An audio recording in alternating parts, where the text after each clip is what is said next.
get mine.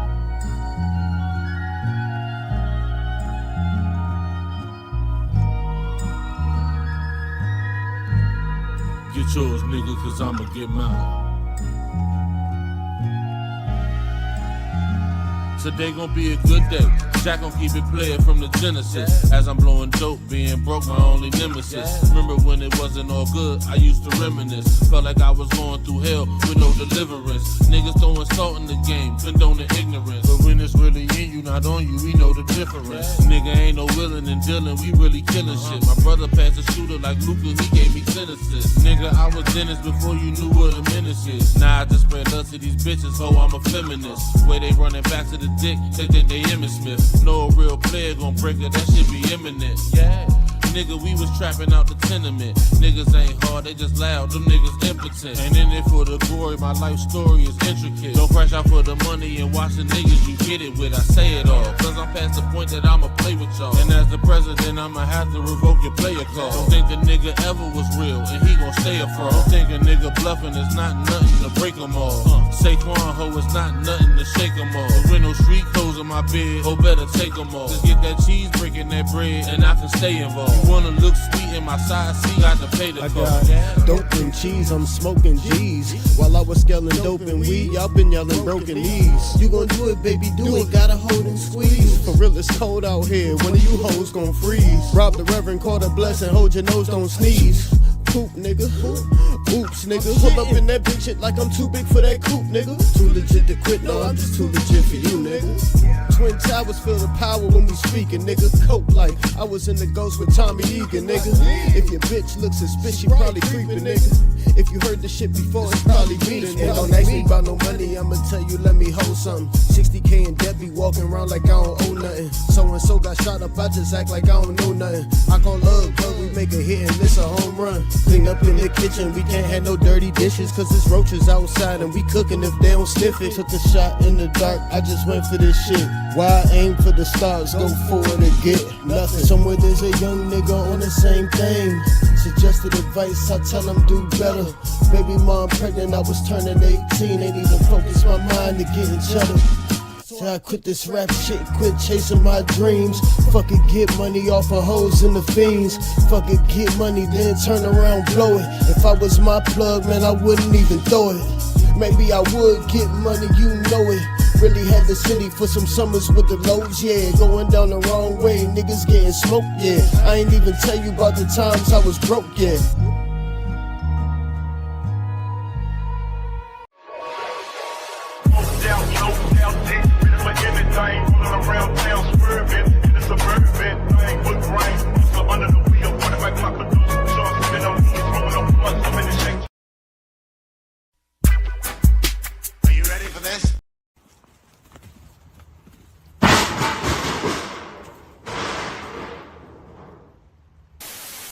Black Air Force Energy.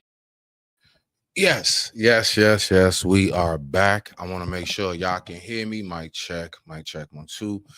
I'm running late because I was trying to get my butt home. But without further ado, because we're gonna get this show started simply because we late. So I want y'all to welcome. Apparently they have woken up the dragon again. Everybody, welcome to Oh So Lovely, Miss Oshun Possible.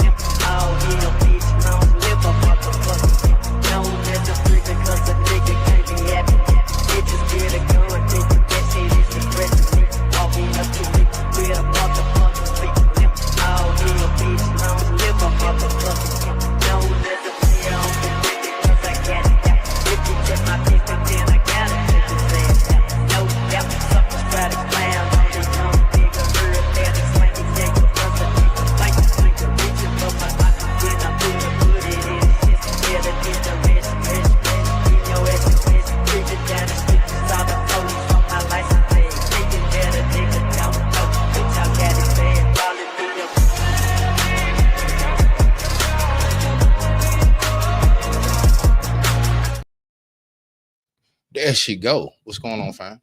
What's up with you, Shaw? Let me take myself off mute. Okay. Hey. How are you, Smitty? I'm doing okay. Yourself? Yeah, everything's awesome. Everything's wonderful. Holidays was pretty good. I definitely am very thankful. I would say thus far in this point in my life, and things are going good. How about yourself, beloved? What's up? Well, Turn this lamp on.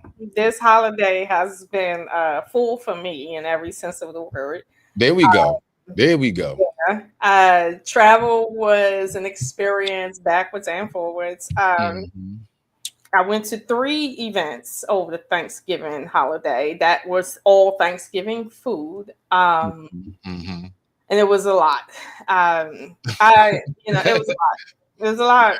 And I was literally eating out of respect for people, and I was killing myself to do so. You know how you go to somebody's house and they're looking to have a big thing and serve and everybody Yep.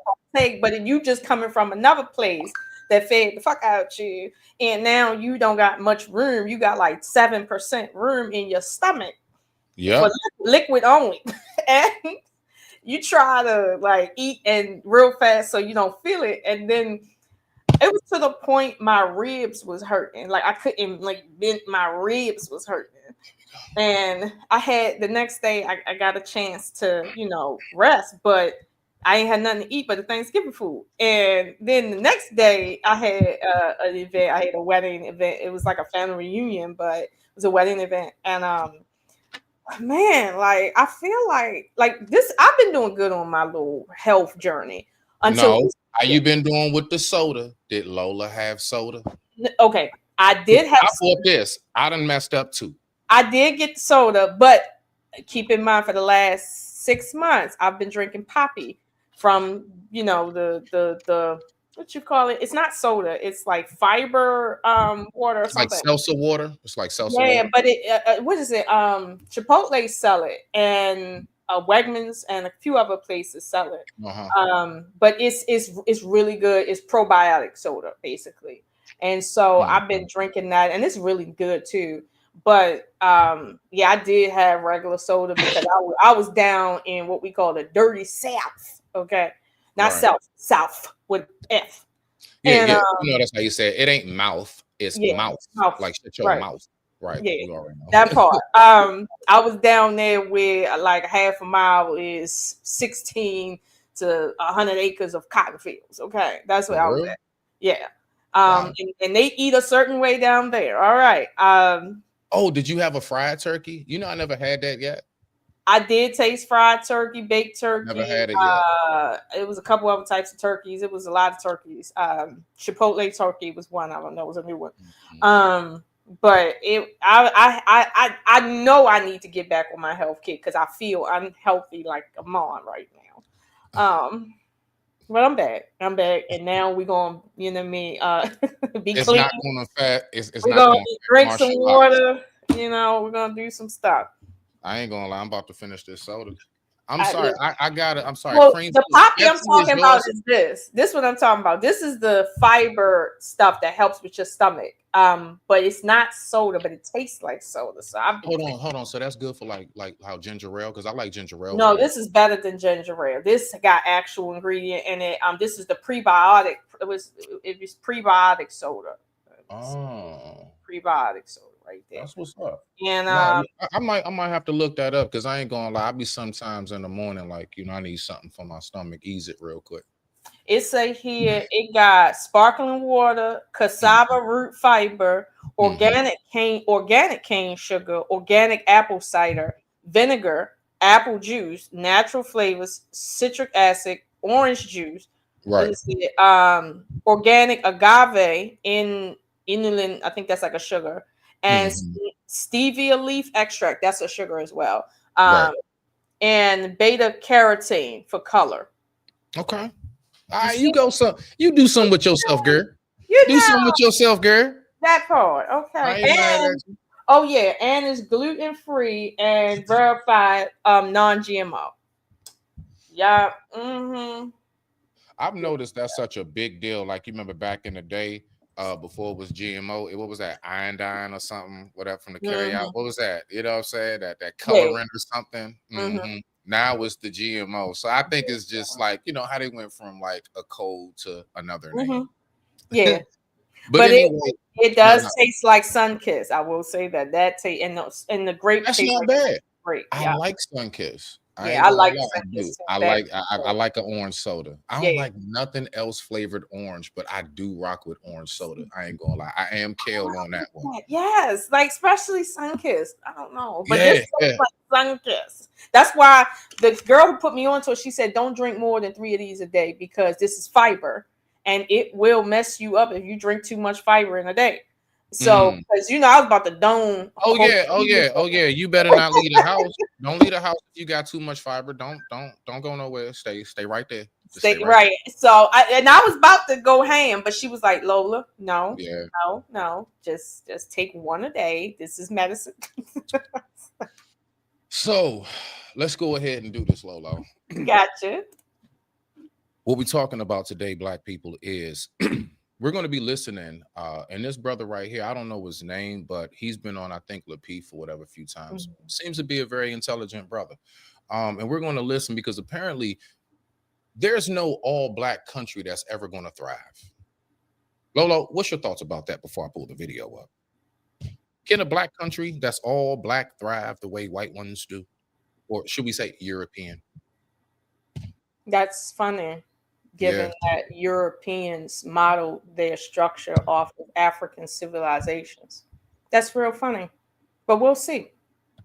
I can't answer that because the civilizations that they consider as the height of civilization in Europe, which is the Roman civilization, and the Greco-Roman civilization, these civilizations didn't have nothing until they went to Egypt. And seeing how Egyptian government was being ran, because Egypt actually owned most of the region and had the influence from the Middle East all the way to the Americas.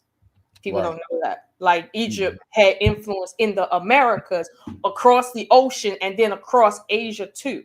So so if your government is being modeled after an African government, for someone now to come and ask, well, can a Black country survive without just period? We have thousands of years of Black countries in a sense surviving, but we never were broken down into countries until white people decided they didn't want to stay in Europe.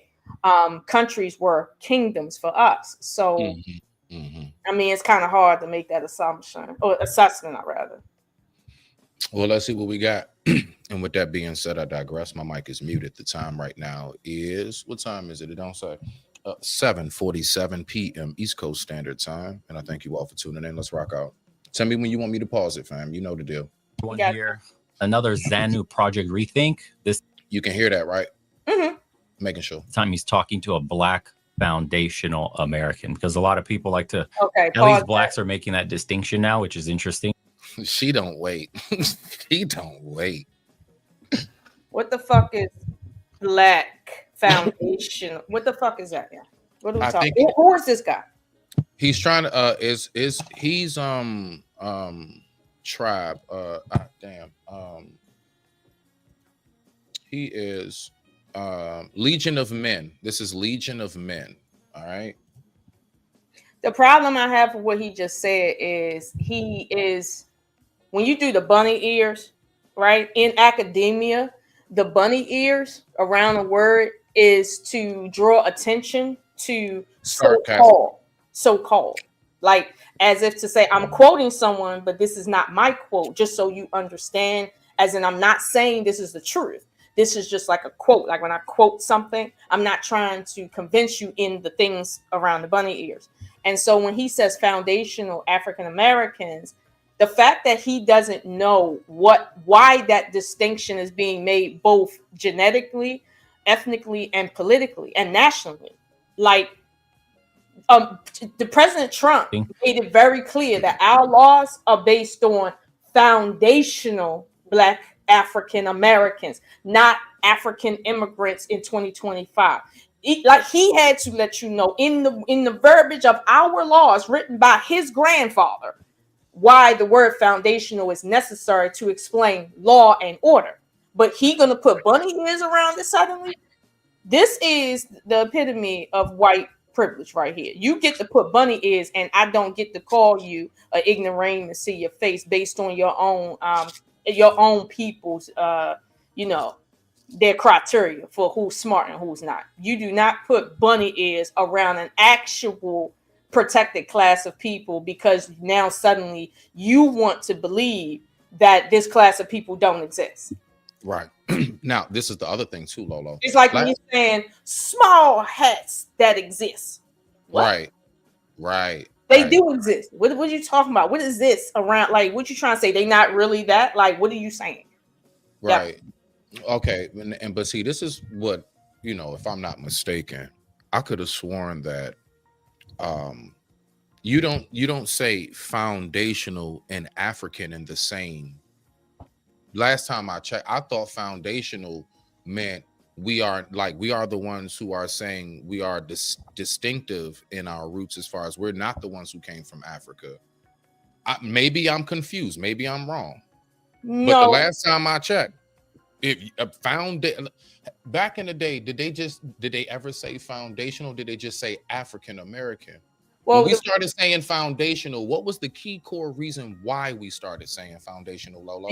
Because there were people coming from Africa, both white and black looking, that were calling themselves also African American legally, which meant that for our legal status to remain, we have to make ourselves distinct, at least verbally, on paper as well. But foundational just really refers to people that did not immigrate here of color. It's not so much about, well, whether most of us were indigenous and then we got mixed in by force by the 5% that they brought from Africa and stuff like that. It has nothing to do with the mix. It's just, did you immigrate here on your own, or was your family, from where you come from, forced here and or forced in slavery here?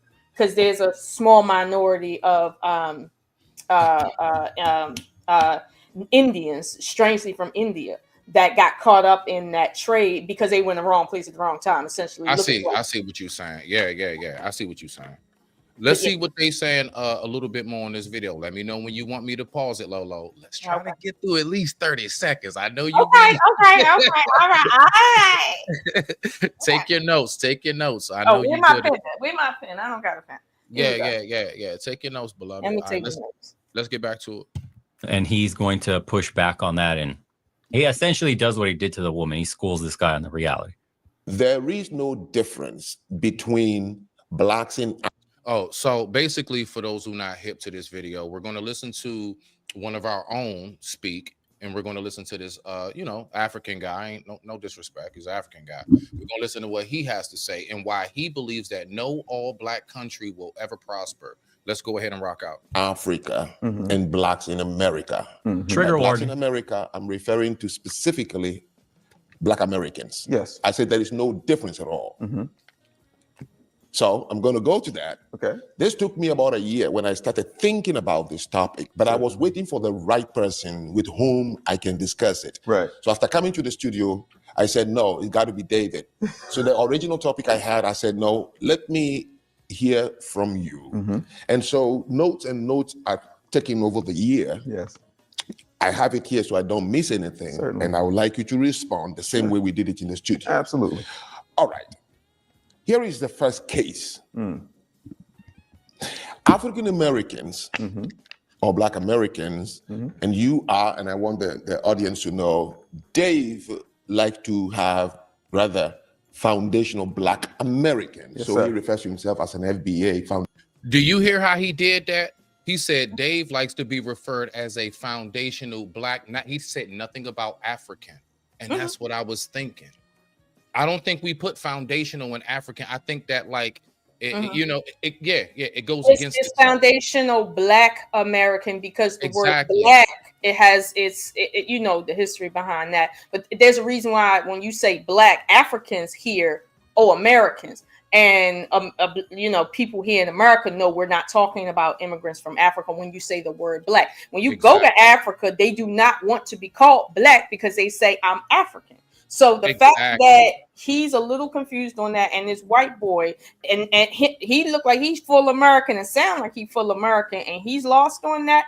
I am He lives in Argentina. He's over there with Andrew Tate. Oh, that's why he that dumb. Okay, That's Argentina, got you. Now, Yeah. before they end with there's no difference between Africans, I need you to pause wherever that's at. Okay, I got you. I'm about to push play now. Let's rock out. Traditional Black American. Yes, sir. So I FBA. may be using the Black American because that is a- Interchangeably, I'm okay with Okay. that. I understand. Right. The big question in your mind: what is the difference? What is the difference between African Americans in the United States and Africans on the continent? Well, the one thing that I will say is Africans on the continent, Frank, have a deep-seated tradition that they've been able to keep and protect, even though Africa as a whole, all 54 countries pretty much are colonized. You have traditions and dances and things that are rich in culture that goes back thousands and thousands of years prior to recorded history. That is a huge advantage over what we had to create from scraps and genetic engineering, overbreeding, all the things that happened to foundational Black Americans over the course of 400 years. I think that the problem has always been, just to what you said when you were with me in New York, is that there. Just briefly, this is for the First Lady who just stepped in the building.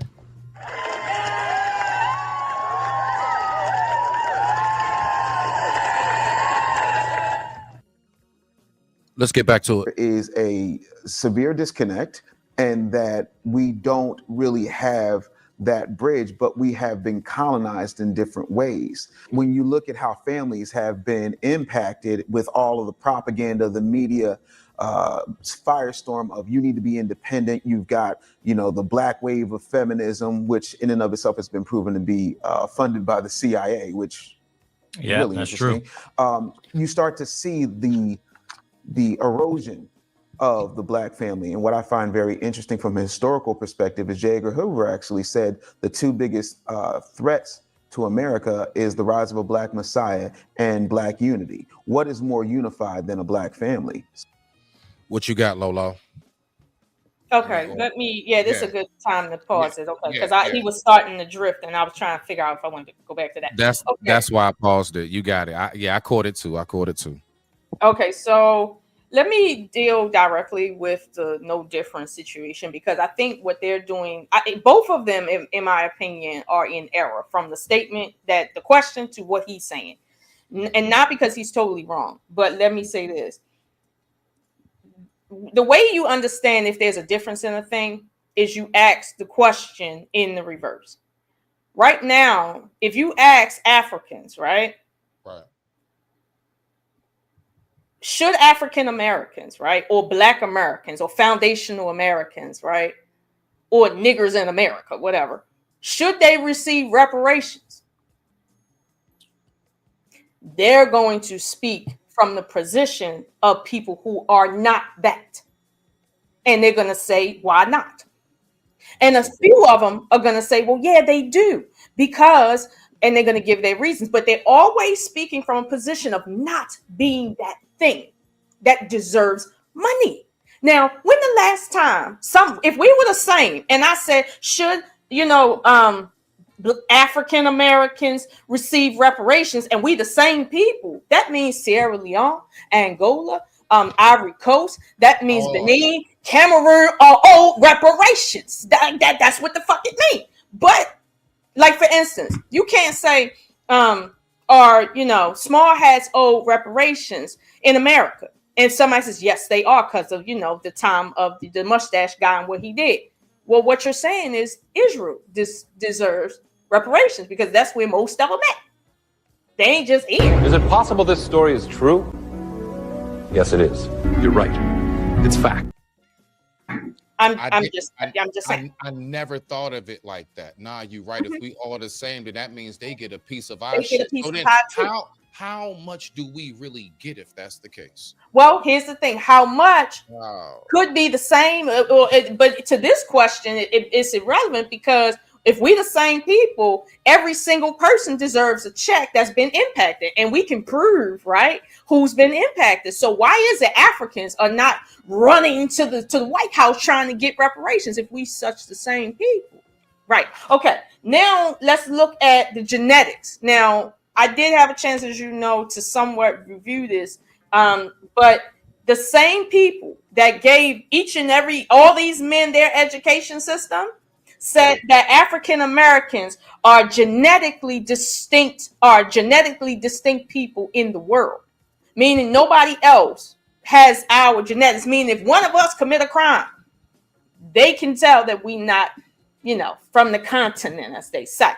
They can tell because we are a separate genetic pool. Now, I'm not going to do this man, because he ain't here, the honor of pulling up the science and showing him all of the codes and all of the research and the years of peer-reviewed studies and articles to show that African American genetics is a distinct genetic group, and they have distinct genetic markers that are unlike anything in Africa and or the world, period.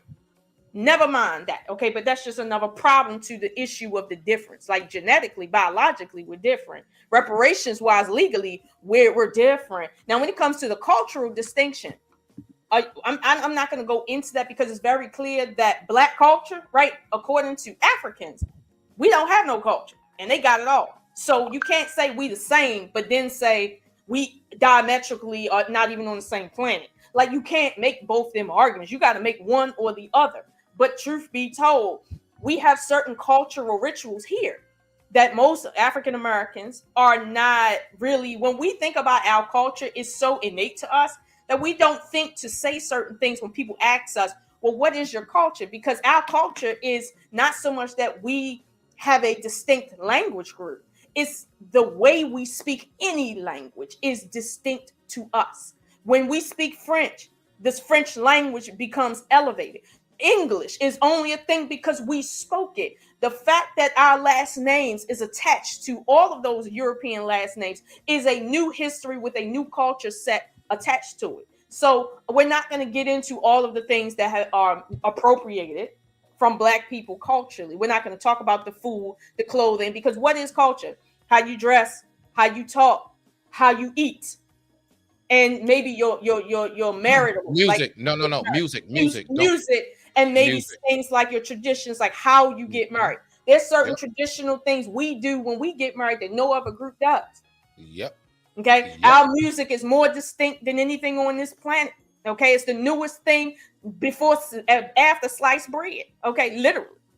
So we're not going to say, well, Africans and African Americans have the same culture. First of all, when you hear an African woman singing versus an African American woman singing like legit traditional, there is no comparison that these two people are not the same.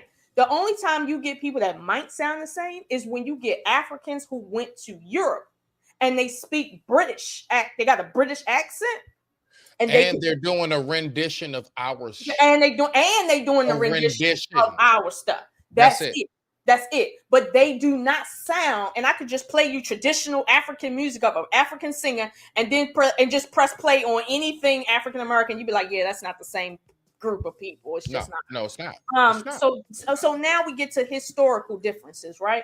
You're not going to tell me that we are the same people when we evolved from an amalgamation of people, right, into what we are now. Whereas in Africa, that is the one thing that differentiates Africa from the rest of the world. The fact that they have not integrated with no other group of people, both genetically or culturally. That's what makes them what they are. That is exactly the opposite of what makes us who we are. So that's why the phenotype is not the same. That's why. Well, right, because on topically, because of that, yes, right. That's why we don't respond the same, so we don't have the same. It's just totally different historically, because you would think Africa has been a thing for over 10,000 years. Historically, they got history we don't got, right? Right. They can't talk about, let's say, okay, let's talk about this since we on the subject matter of towns. Tulsa, 100% Black owned, Black operated, Black everything, right? The first terrorist attack in the world on was this made soil. on Tulsa, not Hiroshima. Right. On Tulsa. Yeah, it was. So it's ironic that the title here is a black country cannot survive when Tulsa and many other cities in America like that are lesser known was showing not only is a black country possible, but a black nation is possible as well because of us. Not because we've had 10,000 years to build on our own land with our own people. No, we had individual towns under Jim Crow to build on top of, and we had to do it while somebody was standing on top of us. Like, so let's be clear about something. We don't have the same history. And I'm black, y'all, and I'm black, y'all, and I'm blacker than black, and I'm black, y'all, and I'm black. You on mute. I'm on mute. Yeah, no. Now you're not. You was. Okay. You was. Yeah. So I'll say this, and then I'll let you finish playing it. Yeah, absolutely. The black guy, Mm-hmm. the FBI guy, he went to speak, right, and he said that the reasons why we're different is because they have traditions that go back thousands of years, right? Right. That's so. very. Hold on. Wait. Is that their way of saying we have culture, you don't? No. Here, I'm speaking on the issue of what the black guy said and why he said Got it you. and the I got erroneousness of it, right? I think his name's David. Name is David? David. Okay. I think so. Yeah. So when David said, well, the reason why we're distinct is because you have traditions that go back thousands of years. That's one point he made. So the inverse of that is because we don't go back thousands of years, that means that we are different, and that's wrong. That's just wrong, period. Like, that's wrong. Whether we go back 20 years or 20,000 years, right? That is not what makes us different. You see what I'm saying? Period. Like, they got traditions that go back. We got traditions that go back hundreds of years. Are we not different culturally? Like, we are, period. Like, okay, let me give you a people, right, that are kind of new, but not really, right? Let me see something here. Let's look at the Spanish countries. Okay. These countries have not always been in existence, let alone speaking Spanish, longer than we've been here. The Americas were colonized when we got here, which is about, the year 1400 or so, no more than 1300 to 1400. We got here in 1590. Right. So and here's the thing, you know how many hundreds of years it takes to colonize a whole continent to speak your language? Like, we were here when that was happening. So how do you say that because they have traditions that go back thousands of years, that this is why we're different? No, we're different because we are different no matter how far back our history goes. Spanish people in El Salvador have traditions that aren't older than 1500, like Cinco de Mayo. That's a tradition. It don't go back thousands of years. Are you telling me that now they don't have tradition because it don't go back thousands of years? This is bullshit. And I love my brother over there, but this is bullshit. Okay. When he went on to say that we had to start from scratch. How does that prove that we are the same or not the same? Because we started from scratch. Here's the thing. Most of those tribes over there didn't become a thing. Matter of fact, let me be clear about something. 95% of African countries were not even an African country in 1970. Okay? In 1970, some of them weren't even a country. And guess where they started from? Scratch. Where? They weren't a country, but you got some countries that didn't become independent or legal till 1990 something. Don't tell me, oh, well, we had to start from scratch. That means that we're different or we're the same. No, sir. Starting from scratch means every country starts from scratch. Every single people starts from scratch, no matter what time it is. So I don't know where Dave's mind is at, but it is not in this conversation. But then he said, well, we're not the same because of inbreeding. I give him an E for effort there, but that's a weak ass argument because Africans are inbred too amongst each other. When you test them genetically, right? None of them are pure anything when it comes to their tribe. And that's the falsity that they give themselves. I'm Igbo, I'm Bambara, I'm this, I'm that. And it's like when you test them, you be like, no, 60% of you is Bantu, 40% of you comes from Benin, and 10% comes from Morocco, and they all over the continent with it. But then they would say, well, we've been here for hundreds of years. You're still mixed. You're still inbred, probably by war. Okay. So don't tell me inbreeding gives us the tag to say we're different or the same. It happens. That's not a proper argument to this man's like question. And he went on to talk about disconnection. And I'll land here.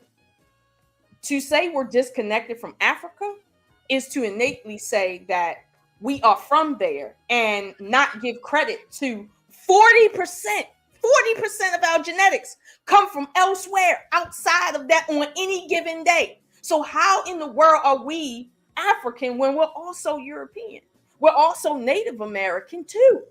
So what are you talking about? We lost our connection. What disconnection have we lost? We have our traditions that the Africans didn't come over here and teach us. Like the drums, the way we sing, the way that our let's say our spiritual system that wasn't based on, Christianity. Like we didn't lose that. We like at all. Nobody came and taught us that. So this is why I think he's making arguments, Mr. Dave, that is. He's making arguments and it's not well thought out. Because and you see how I'm just going off the top with that? I'm not even doing no real research. Like, this is what I'm saying to this right here. And my homeboy right here in the corner, white boy from Austria, he ain't even catching it. But he calling somebody, he's schooling him. Nigga, you can't even see an Argentina. Hey, Argentina, come get your motherfucking boy here, okay? Come get your boy, Argentina. Let's go back. Let's see what we got. So if you disrupt that, then you get all the chaos that has come after that over the past 40, 50 years. So I think those are distinct differences. All right. Slavery did happen. Certainly. So, of course, and I'll say our because, of course, some of my families were taken away too. Sure. So slavery happened. Great-grandfathers were in slavery. Here's my question. What would one say if the question is asked, what is the problem of the Black American in America as we speak? What is the problem?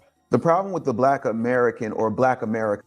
Do you want to answer first, Lola, or do you want him to answer first? I'll say this. What the African guy is trying to get at, because nobody was talking about slavery before he mentioned it, by the way. I hope you noticed that. Okay. Dave didn't say because we went through slavery. That's not what he said. And I know why he didn't say that. There's a reason why he didn't say that, because Africans are the ones that sold us into slavery. Okay, for the ones of us that came over here from Africa, like they were sold, not stolen. That's a fact. They were practicing slavery well before white people. Like there's no point in saying slavery. That's not the difference in who we are from them, because slavery happened. So he didn't say that. But I know this, like white people, he gonna go run with what was not said, and I'm sure he's not gonna correct him. But the issue with slavery with Black Americans is this: nowhere in human history have slavery, the way it's been practiced from 1590 up until 1865 in America, has it ever been practiced in that form in human history ever before on no other continent except North America. Nowhere. And the distinction with that slavery was that was a slavery that did not allow for a people to thrive. Meaning this, when you read the Bible, right, it talks about being enslaved in terms of servitude for a certain amount of years. You see what I'm saying?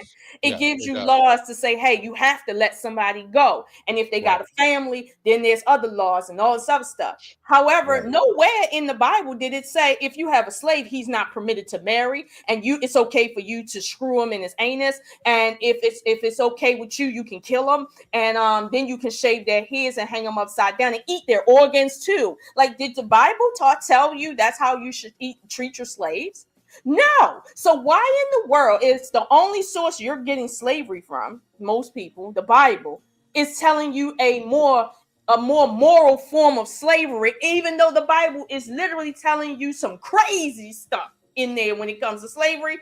That's more morale than what happened to Black people from 1590 up until 1865. The way we went through slavery impacted us in a way that did not impact no other people because it wasn't meant to. And that's not what that is. So what we're not going to do today, Argentina, is rewrite history, okay? That's not what we're going to do today. Lola, I want you to hear me real quick. Lola, you know I always speak about it. So when you say that the Bible says wild, crazy stuff about slavery, does it really, or is the people who interpreted the word wrong giving a misguided message? Lolo? Mm-hmm. No, and when I say the wild and crazy stuff is this: if you go to war with a country, right, and you win, right, it's saying that you get to go back and take the man's wife that you deleted, and essentially sexually assault her and her child as well. That's what the Bible actually says. And it says that's the way of war, right? You go and take her and in real time, right? Let's suppose somebody, beats you up and takes your life.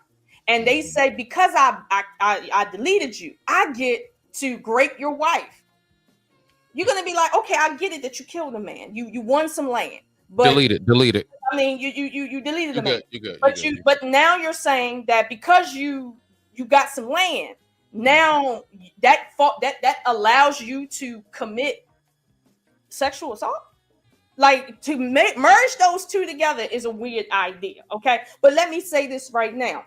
Nobody living in 2025 believes that if you lose a fight, it's okay for the person you lose a fight to turn around and grape your woman because he punched you in the face and you fell down and you couldn't get up or something. Like, nobody believes that that's moral, just, or fair. So when I say the Bible says some crazy stuff, I mean that literally. But I'm also saying what the Bible is telling you is more moral than what happened here in America. Okay? Know that. All right. So let's see what we got going on with the rest of this video and his response to what the question was. And with that being said, I digress. My mic is muted. The time right now is 8:16 p.m. East Coast Standard Time. And I thank you all so much for tuning in. Let's get back to it. As we speak today is not slavery. The problem is indoctrination. And the problem is we don't have an opportunity to separate culturally from every and anybody. And here's what I mean by that. We don't control our media. We do not control our police. We do not control our farming. We do not control any means. I have to disagree. If every single athlete just said, I'm not playing, us only. If every single artist said, I'm not singing. If every single actor and actress said, I'm not performing, promise you.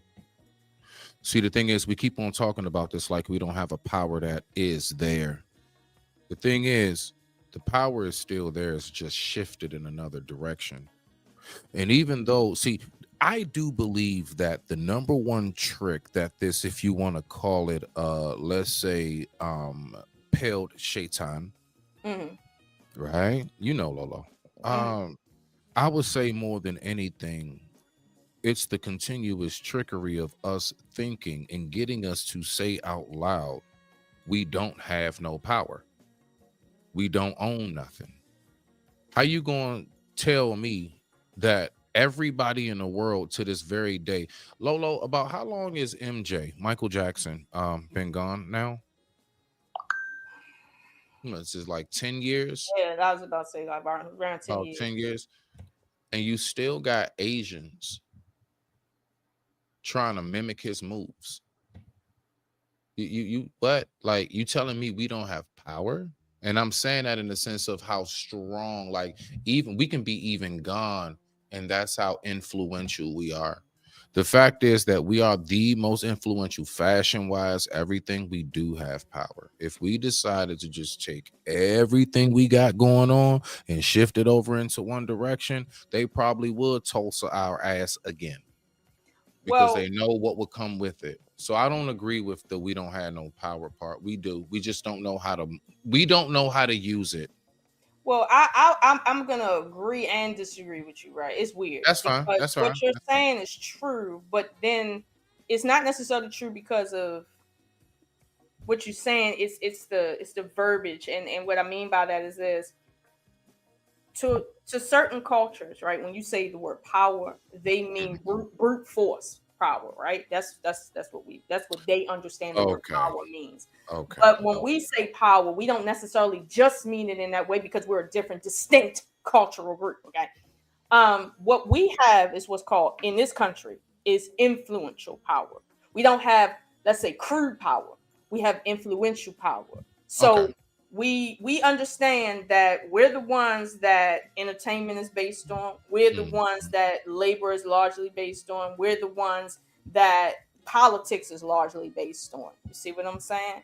So if we decide to all get together and say, you know what, we ain't voting, or we voting this way or that way, that will change that will shift the color, okay, of the presidency and the Senate. However, maybe not the House, but the Senate and the presidency, we have enough influence that we can influence that. But that's the different type of power that exists. You see what I'm saying? Right. Yeah. So that's what that is. However, what he's talking about is structural ownership. He's not talking about like power to do something. For instance, Tulsa, they provided the city with their own water source. They were not outsourcing water. They were not outsourcing goods to white neighborhoods. In fact, if memory serves me correctly, they had trade deals with other black cities that were also self-sufficient, meaning based on wherever they were at, they had their own resources. So he's talking about things like, do we own the companies that support the materials that go to the hospital that we establish? Do we own the food, the fields that the wheat fields where we get our bread from? Do we own those fields? Do we mine those fields ourselves? Do we have complete power over resources, minerals, and whatever else to make ourselves self-sustainable? Do we have that? Now, that's what he's talking about. So he's talking about structural things like, can we build our own cities and our own bridges with our own education system that's what he's talking about. He's not talking about, do we have power to let's say take over white people shit. That's not what he's talking about. All right, so let's do it. Let's do it right now. Let's go ahead and play hypothetical before I push play on this video, Lolo. All right, bet. Lolo, do you believe that if we took, I'm talking about from the worst of us, I'm talking about free all my mans in them, right? You took every last one of us that's here, from the highest of mine to the lowest of mine's state. Do you think that if you was to go ahead and put us all on a big enough island that we would be able to self-sustain ourselves? Or do you think that we will fall apart? And if you do believe we will fall apart, for what reason do you think it would be? Because the white man, or is it because we can't get along?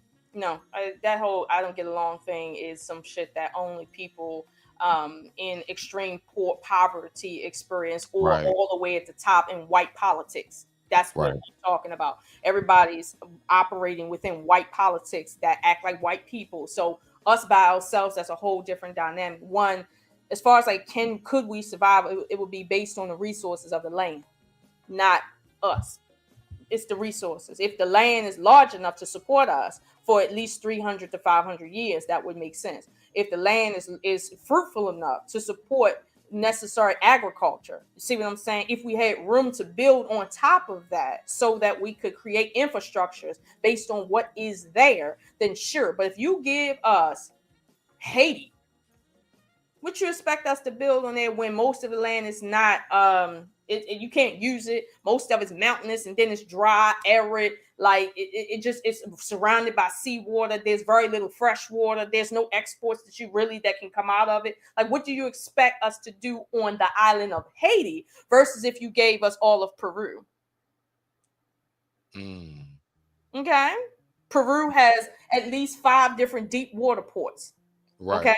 for exports and imports. Peru has farmland. Peru has minerals. Peru has mountains. It's a part of it is a rainforest. Okay, so there's medicine there naturally. What in comparison to Haiti? You see what I'm saying? It's very clear why Peru might have more resources and might be doing better than Haiti.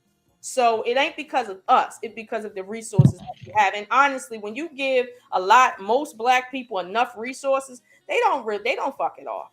They don't. That ain't true. That's not true. Like you give a certain sector of black people, let's say $20,000, right? They're gonna blow it in about a week. But most people gonna take that, they're gonna clear their debts, and then they're gonna do something foundational with it to set themselves and their children up. Most people gonna take that 20 and they're gonna say, listen, do I got what can I do to set my children up? Do I need a house? Like, can I start something right with this 20,000 that's gonna secure me so that I can get ahead? Most black people will do that.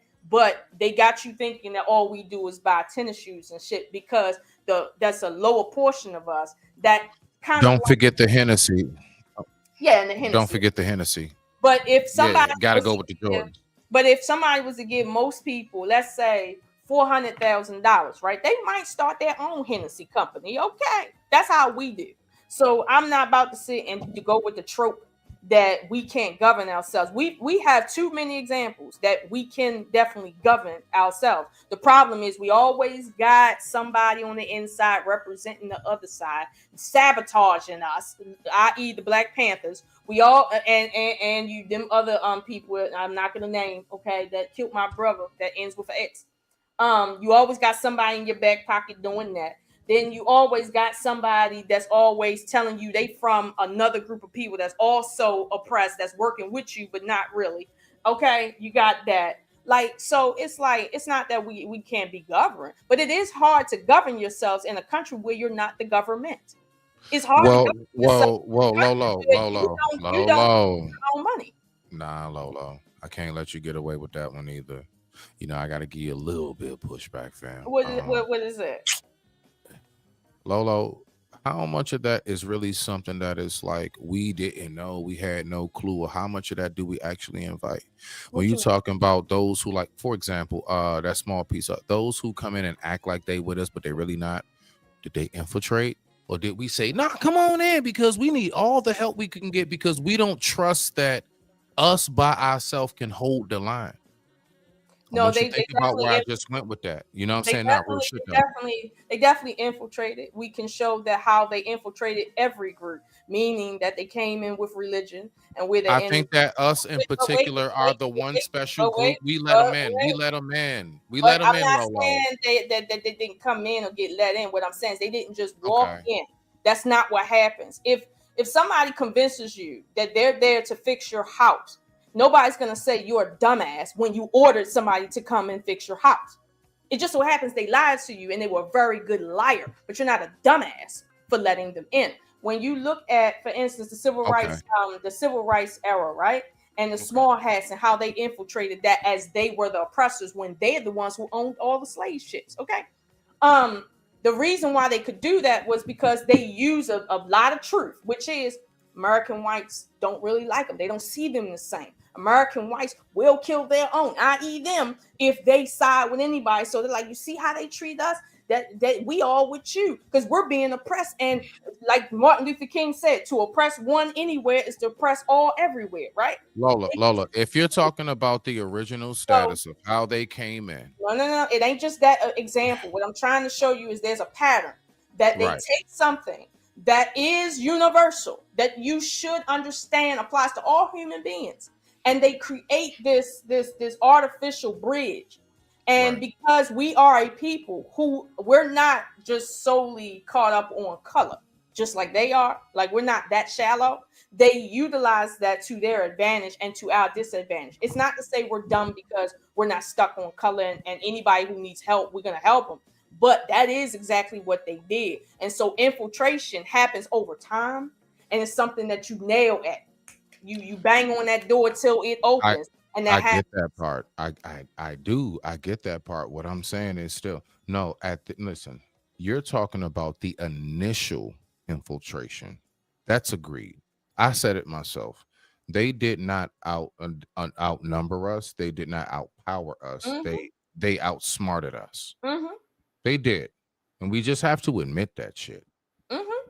But at this point, we'd have all the knowledge in the world, and we let them in continuously. Who is we? Listen, we can't say. All right, so if I say those people, I'm going to sound like one of them. You see, I can't. You come on, Lolo. Come on, Lolo, because I can't. It's us. We let them in.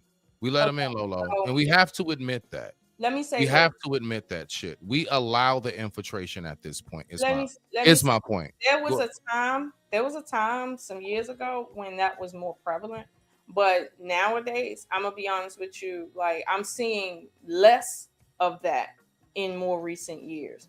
For instance, when you look at let's say advocacy groups, right? Yeah. If you really look at how it's ran and broke down, you're seeing less holding arms with other people and saying, hey, the resources that we get, y'all get too. And even though it was for y'all, you don't hear people not calling, for instance, white women out for appropriating laws that and resources that's supposed to go to minorities when they are not a minority. They're just not. You talking about affirmative action? It ain't just affirmative action, but it's a lot of things that you've been hearing people speaking more so against and not so much embracing versus back in the 70s and the 80s. That mentality, right, has been, let's say, devolving as time goes on. When you look at, let's say, groups that follow Tariq Nasheed. Tariq Nasheed has white friends and white followers, but do you ever see them infiltrating his movement in any capacity? Like that, he established a whole that man's chat is not having none of that. Nothing. I can honestly say that. He's not the only one. He's just the only one I can think of right now. Right. But you see that mentality is more prevalent today than it was 30 years ago. And that's because of what you said. People have more information and they know now that when you invite others in and there's no clear line of delineation, this is what you get. And people are sick and tired of not getting their just due because people are out here legit taking what's yours and telling you this is a good thing. I'm just saying. Let's see what we got. No, of course, we're not going through this whole video because Lolo. I know. I told you that from the gym. I told you. Yeah. We ain't going through this whole jump. I told you. I wear his ass out. The wigger right there. I wear it out. Are we able, Lolo? Are you able to pull up? What you sent me. What was that specifically? Remind me. About the AI. The AI. Are you able to? I can't. I didn't establish it on this computer right now. I got to establish it. Let me see something. One sec. All right, I'm gonna try. I'm going to my IG as well. All right, hold on 1 second. All right, hold on. Here we go. Yeah, tell me, because I'm going to mine as well. Instagram. Let's see if we can pull this up because this right here. Okay, all right. So I'm on mine right now. Give me 1 sec. I'll be right back. All right, you go ahead. Give me one. Let me see something right here. Give me 1 second. Yeah, just give me a moment. Let me do this. Because we're going to keep this going and everything real quick because we got one more thing that we want to talk about that's like extremely important. Because it's like, wow. But let's just go ahead and do this right here. I am going to go ahead and I'm going to turn this up. Let's go. Be right back.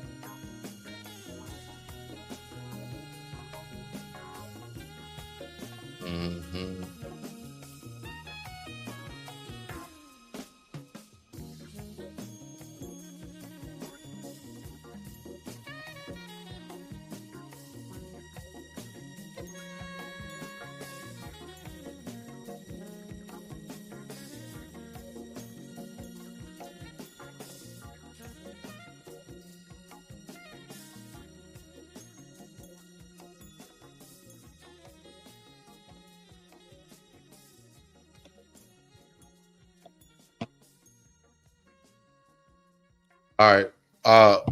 Lolo, you there? I don't know if you're there or not. Let me see something right here. All right, y'all. So I got this video pulled up.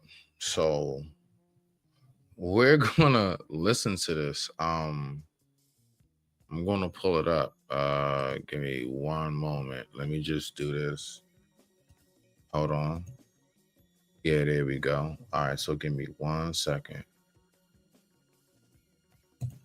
Give me 1 second. Stop screen.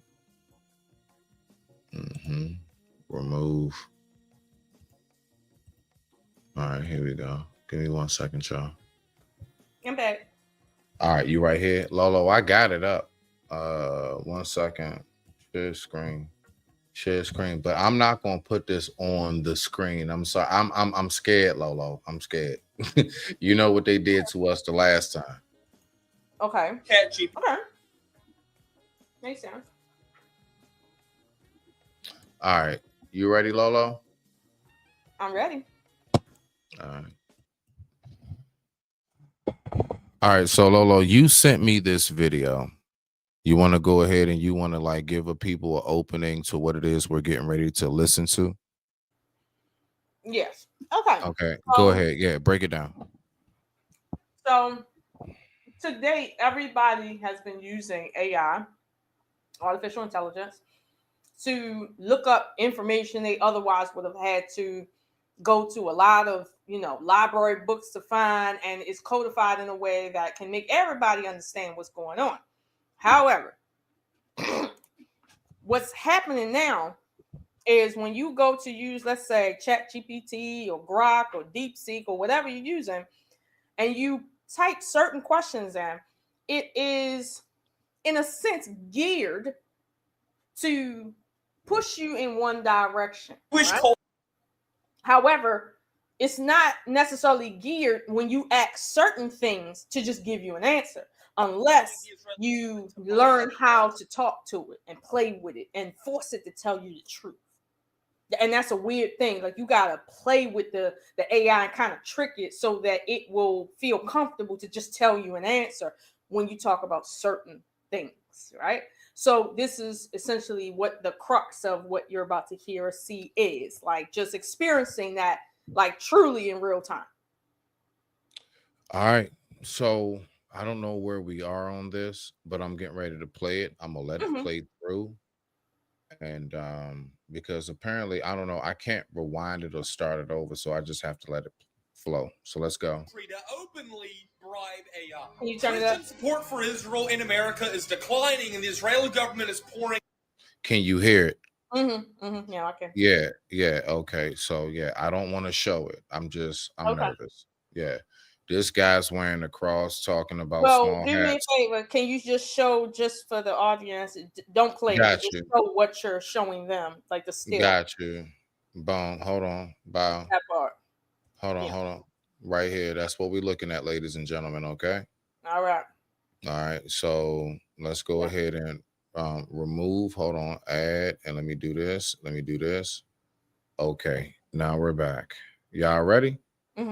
Let's get it. $90 million into the history of Christianity on ChatGPT, changing ancient names to Israel and emphasizing Jewish culture in the Bible. Now, the U.S. has already signed off on allowing the Israeli government to buy up contracts with AI. Again, the only country that can do so. And they're now looking to make people religiously believe and support Israel through AI. I gotta start that over, Lola. I'm sorry. We're gonna start that over.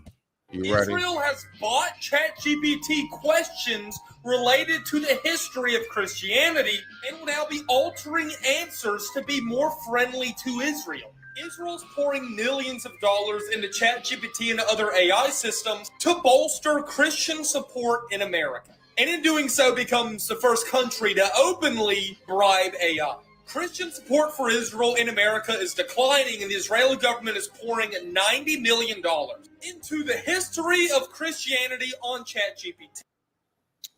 All right. So yeah, that was it right there. Okay. So here's what that's about, right? Mhm. When we use AI, we think that we're getting an unbiased data output of information that's reliable in terms of the truth, just the raw data, the truth. If you ask, how many white rhinos are left in the world in 2025, we just want the number, right? Because that's what's there. It's searching the entire internet and giving you a raw number. We don't expect to say how many white rhinos are in America. I'm sorry, left in the world. And we get an answer like, well, if you define white by a certain hue, what we have is millions and trillions. However, depending on how you define white, this is what is going to give us the next bit of information for you, which could be that, like, that's not why we use that. We could have went to the library for that. That's not why we use AI. So with, the state of Israel buying ChatGPT, essentially the reason why they're buying it is because there's been a drastic drop in support for them amongst the American public. And what I find very, very interesting is those people know very well that the way you move minds is not suddenly. You move minds over the course of hundreds of years. This is why the Vatican says there's certain books you can't even read until 200 years after the author has passed away, because they're preserving the ideas, and it takes roughly 200 years to do that. They know very well you do not spring something on anything and think they're going to accept it. And so right now, this is what I call hustling backwards. Okay, you need support, and not from the government, because they can't sustain their jobs if they keep supporting a whole group of people that the American government is saying, if you do this, we're voting you out. You don't have no power. So now you have to put in commercials that say, hey, America and us, we're united. Yeah. And now you got to force our information systems to lie on you. And I'm going to say it, lie on you. The fact that you're not buying ChatGPT to let's say color the word Israel, you're buying ChatGPT to color Christianity. Like, you don't even believe in Christianity, but you want to color it to support your group of people. This is the height of Hispah, okay? The Hispah, the height of it. Oh man. Oh yes. Shit. That's the height crazy. Of Hispah. Okay. That's what this is. How do you sit and choose Christianity of all religions and say, we want to make it more palatable to our people? Excuse me? Is it not based on you people already? You need to make it more palatable to you people. What are you going to do? Erase Abraham? What are you going to do? Erase Jesus's mother? What are you going to do? Lola. I think what it comes down to, because I know you're passionate, I think it comes down to what is going to be much more beneficial. All right. And we have this absolute last clip that you sent me, and I want you to break this one down to me. What am I listening to right here when I hear this? All right, let's see what we got. You there, Lolo? Just to make sure. All right, just making sure. גדול הבעל הקטנה, בוא נגיד ככה, ולא כלום. כי מה זה קטנה לצורך העניין הזה? פחות מבת 3. You gotta show me what I'm listening to, because I send a lot of stuff. Show me what you're listening to. Oh, leave that right there. Don't press play. Okay. So what you're listening to is a guy who's reviewing, obviously, as you can see here, an old video of a rabbi or whoever talking about the small hat ruling on molestation. And the way that he's speaking about it is causing this man utter disgust, as you can see at the bottom. And what he's saying essentially is, as long as we can prove that the child is able to be entered, it's okay. Male or female.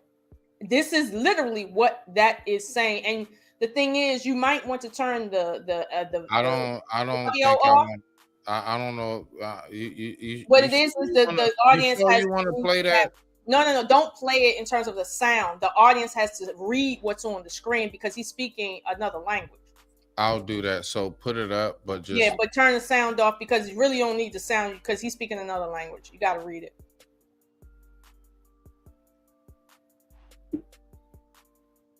Because everybody's talking about this issue of why is it that when they commit these heinous crimes, all they got to do is go to Israel, and Israel do not prosecute, people that sexually assault minors.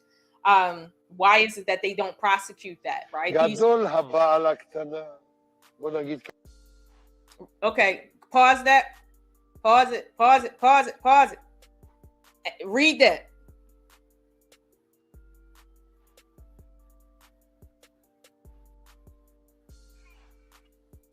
Read that. No, my bad. I was on mute. I was trying to get over to. I got two screens. I was trying to get to the other screen. So an adult man who has a sexual intercourse, I don't want to say that word. Right, with a T. Yeah. Is it nothing? There is no crime. It is nothing. See that word TODDL to the E to the R? There is no crime. This is what he's saying in his language, in his precious language. TODDLER.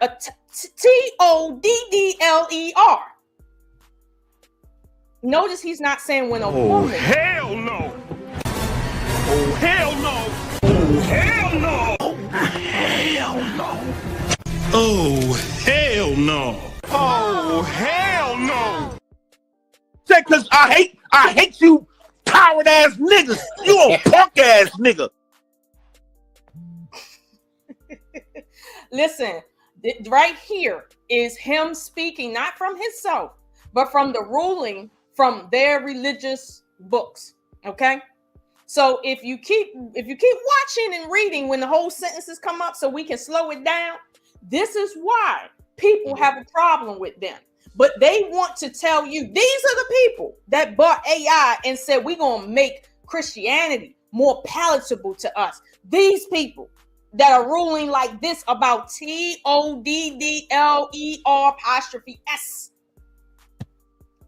Press play.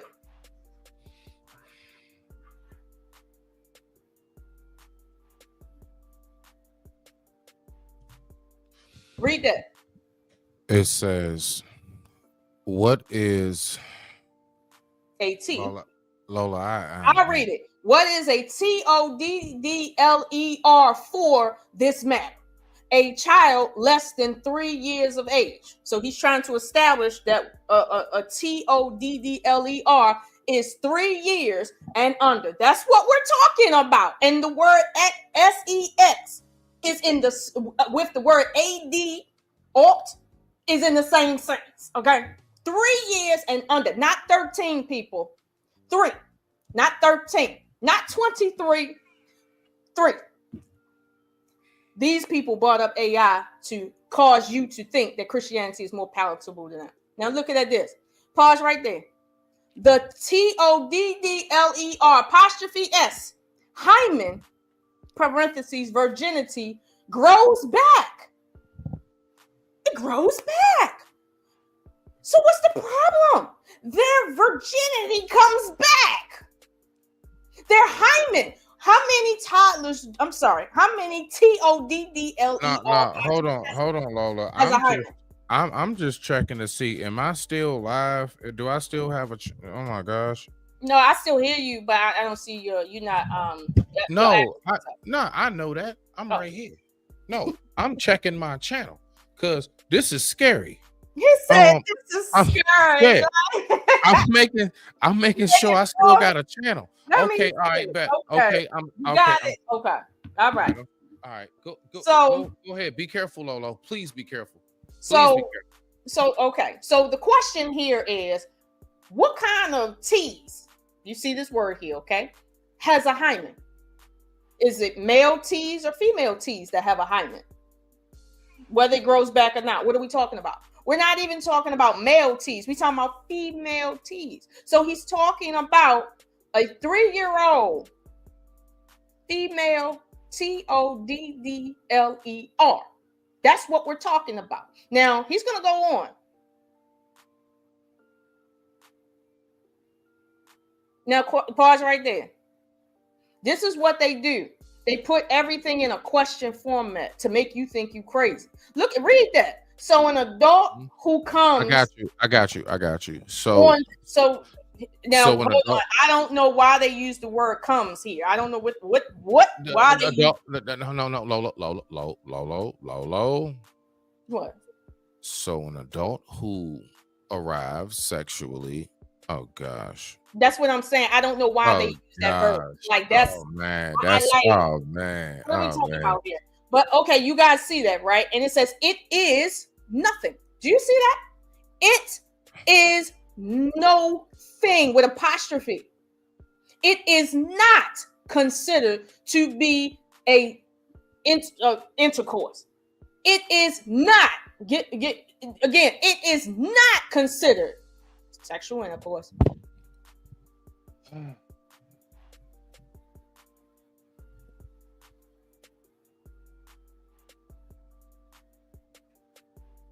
Pause that. Pause it right there. Right there. You see this sentence, people? See that? It is as if you poked her with your finger because she's 3. It's nothing. It's not considered, intercourse because she's 3. It's like you poked her. Can you see it in the back right there in the background, Lolo? I can't see it. You can't. Shit. All right, let me go ahead. Hold on. Be quick. Go ahead. You got it. So notice again here, people. He is not speaking about an adult female. They got different rules for adult females that do this. And but we're talking about males, which is hard enough to take in right here. Look, these are the people that tell you that what you're reading about in that book is them. Because this is what their law, their precious book from their God told them this right here. And these are the people that bought AI to force you to kind of see them as your friend. I wish you got the wrong bitch today. Presley. This is crazy, Lolo. That part. This is crazy. Nah, because I got something to say after this. Look at this. I poked an eye, a tear drops, but then the eye clears. Are you kidding me? I'm good. I'm good. I'm good. Okay. Yeah, you can't even let this shit play. I can't, yo. Like I'm a dad, yo. Like I can't. Like that shit. Like, what are we doing right now? Not you. I'm talking about. But no, I got you. But see, here's the thing. If he's talking like that, what do you really think goes on in their community where there's no police except for themselves?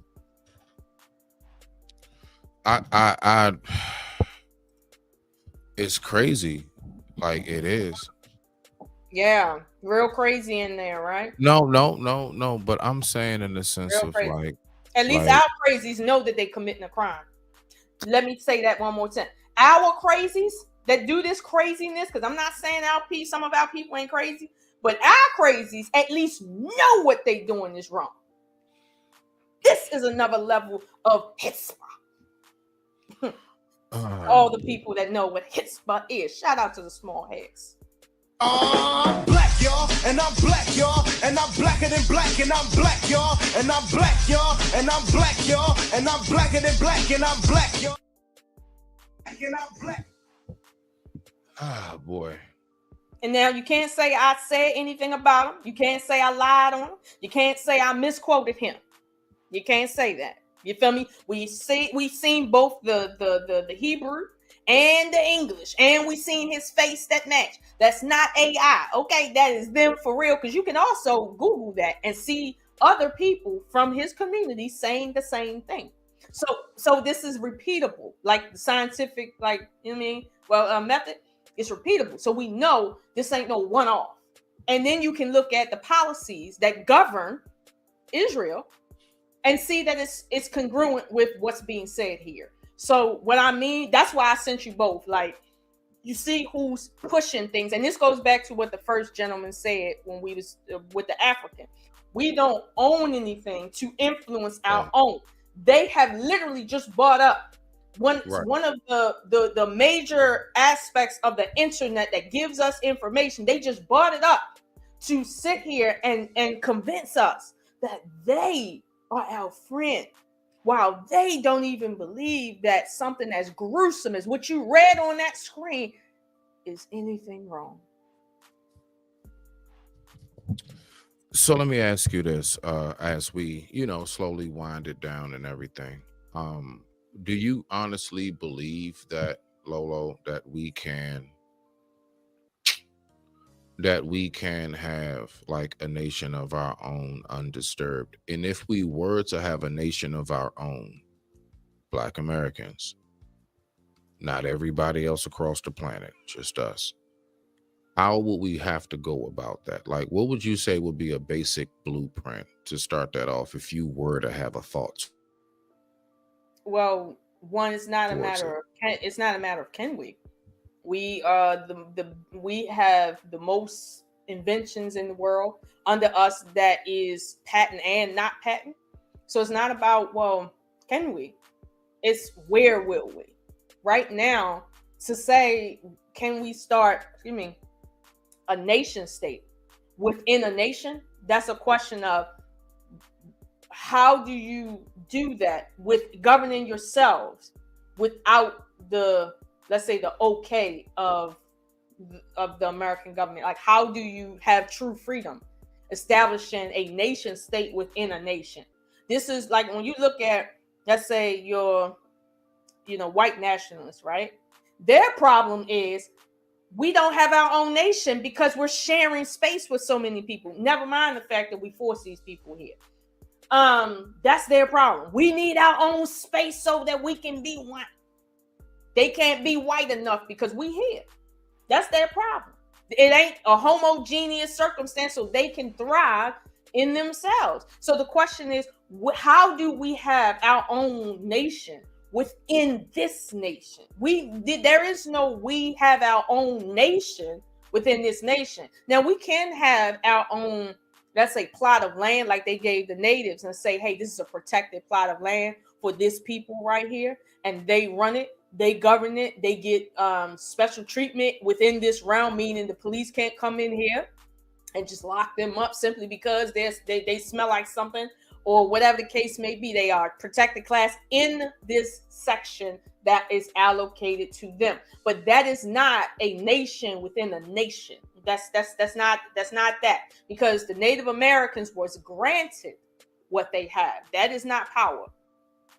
The minute somebody ungrants your ass, that's what happens. You see what I'm saying? So that's that. Like I get it. It works for them right now. But what if something happens and somebody say, listen, that treaty was up 50 years ago. We're not respecting that anymore to the Native Americans.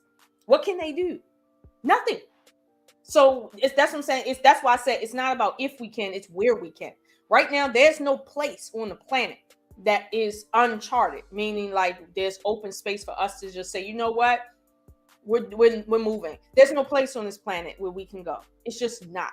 That's why land is so precious, because it's not like more of it is becoming available. What? However, are you serious? It's not like more land is being born every day. Are you aware that you can fit every single human that can live? It will be cramped, but every human on the planet can live in the state of Texas alone. No. I don't not mean enough land. No, I'm not saying it's not enough land. I'm saying it's not enough. There's no piece of land that's not owned by our oppressor. And if our oppressor is granting us, they can ungrant us at the same time. And we have too much history to show us that exactly is going to happen. So that's why I said it's not about if we can. We can. It's about where we can. Where can we do What that? if we make it autonomous? What you mean? Like, what if we make it to the point where, like, there are laws that are put in place where, like, you can't touch it. You just can't. It is what it is. It's something that's not reversible. It is. So what kind of system are you proposing that fit? What I'm saying is that what if we were able to negotiate something that would see to it that whatever it is they give us, that is not reversible. So what you're saying is that at any second they can just reverse what they gave the Native Americans and the Asians. What you think they did? Why you think we here?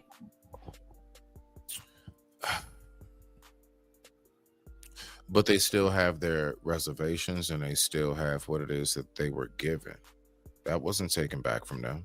We haven't been given anything yet. They have reservations that aren't growing.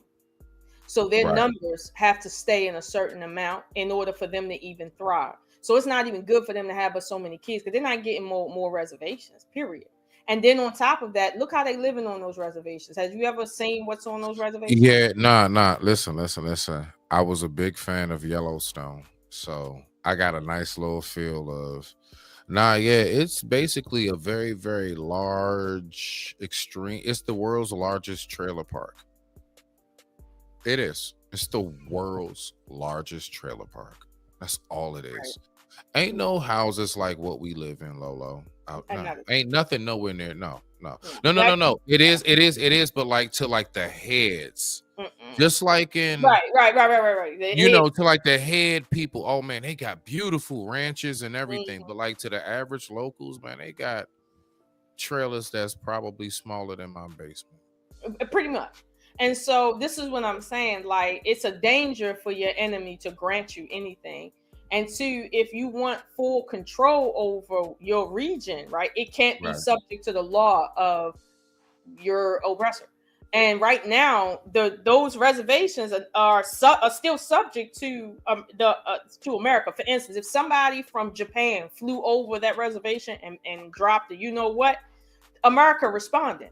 Not because they that's their land, forget about them, but you had to fly over our territory to do that, and that's on our soil, no matter what. And you know what's crazy? I know it's just a TV show, but on that TV show, in one of the seasons on an episode, they had a segment where a drone flew over one of the main characters' house and was scoping the land because they had dinosaur bones. Some people who may watch it know what I'm talking about, but my point is, they were scoping it, and then all of a sudden, out of nowhere, a whole bunch of trucks kicking up dust just started driving towards the premises type stuff. Yeah, right. So America does not consider those reservations their land. I mean, it's really more like where they live at, not so much. Hey, if they go to war with Mexico, that don't got nothing to do with the United States. Lolo, do we have enough to go ahead and just roll out and listen? Roll out. If all of our wealth is deep, man, listen, there are islands for sale. Oh, yes, it is. Do you think we have enough to just go ahead and so fine. This is the oppressor's land. We ain't gonna take them over and overthrow them. We're just gonna go ahead and roll out. If we was to roll out, do you think that we can go ahead, if we were dropped off every single foundational every last one of us, from these panels to people we don't know, from a can of paint, do you think we will be able to make it? Now, mind you, where they drop us off at, listen, let's just say it's a basic, fully built city. Something that we definitely have all the tools, all the technology, Wi-Fi. Let's just say, they didn't drop us off in like bushes, right? No, they dropped us off like it's an island that's a developed city. And they said, okay, niggas, y'all go ahead. Boom. And everybody, like literally, we're all out on this platform at the same time. All right. One, do you want to know what the number one problem I think we will have to establish? The number one problem. Who the hell is about to lead this shit? Because we need it. Who's about? No, dead ass. No, Lola, don't you shake your head just yet, girl. Don't you shake your head just yet. No, real shit. We got a hard time with authority here right now. No, we don't. Overall, Lola. Overall, we don't. Okay. All right. We can get into that. We can get into that later. What I'm saying right now is this. The number one thing that I think once we're dropped off that we will have a problem with is establishing leadership and like rank in the hierarchy, the pyramid of the hierarchy. That would be like, oh my goodness gracious, Lord knows how many niggas gonna die before we get a president. And everybody's black. No, I'm dead ass. That's not that. I don't even think maybe we would want one person like a presidency. No, I'm talking about establishing the government. No, yes, our government. No, I'm talking about the whole. I'm talking about what's the like who's in the military, who's the leader, all of that. Well, first of all, okay, like before we had a whole government, we had a military. Before we had a whole government, we had a military. Yeah, Lola, but you're talking about something that we have totally lost sight of. So No. that's null and void. It's null and void because we don't know how to do that shit. Most of us, if you dropped us off and you just said that, most of us would be like, we don't know how to do that no more. And they really would. Stop saying that, because I know how to do it. You know how to do it. Anybody You know that it's most people in the ghetto know how to do that. Most people that are upper class know how to do that, and everybody in the ghetto is not running around criminals, and they're not dumb either. Like, so it's like this idea that, well, we don't know how to do that because we've never been put in a position to see how we would do. We've always been under white control, playing games between us. Let's stop saying that we don't know how. The question is, are we willing to do that, right? And the question truly now is to say, if we are willing to have our own, right? Truly, is that what we really want? Like, and I'm gonna be honest with you. For what reason do we need to do that? I got bones in this soil here. My family, I got hundreds of family members' bones in this soil. I'm not about to leave after we done built this shit. I'm not about low. I'm not doing it. No. Low. Now, to your point about establishing a country, yes. You're saying, well, let's establish government. First of all, before you can establish government, okay, government has to govern something. And the something has to be resources. You don't just govern people, you govern resources. That's why I said it's not about if, it's well, where. no. Where they put us, we all know. Wait a minute. On an island, there's very limited resources. So now you're put in a circumstance where you're fighting for resources. I said it clear. I said it clear as day. I said they put us, it's basically it's an island, but it's a built city, and it's actually for the most part, basic modern technology. Like no, who built it? Gosh, they did. Who? Because they dropped us off and we didn't know what so exists. We don't. That land don't really belong to us, and you know how they are. Don't do that. Don't do that. I got too many examples. Dubai, they don't have no money out there in Dubai. They in the Arab Emirates, they have no money. You know why why Dubai is built up? Why, Lola? Because white people own it. They use their money and their connections and built that joint, and white people benefit mostly from everything going on in Dubai. Not the average person living in Dubai. My daughter just came back from Dubai, gave me pictures, and I'm telling you right now, they poor as fuck out there.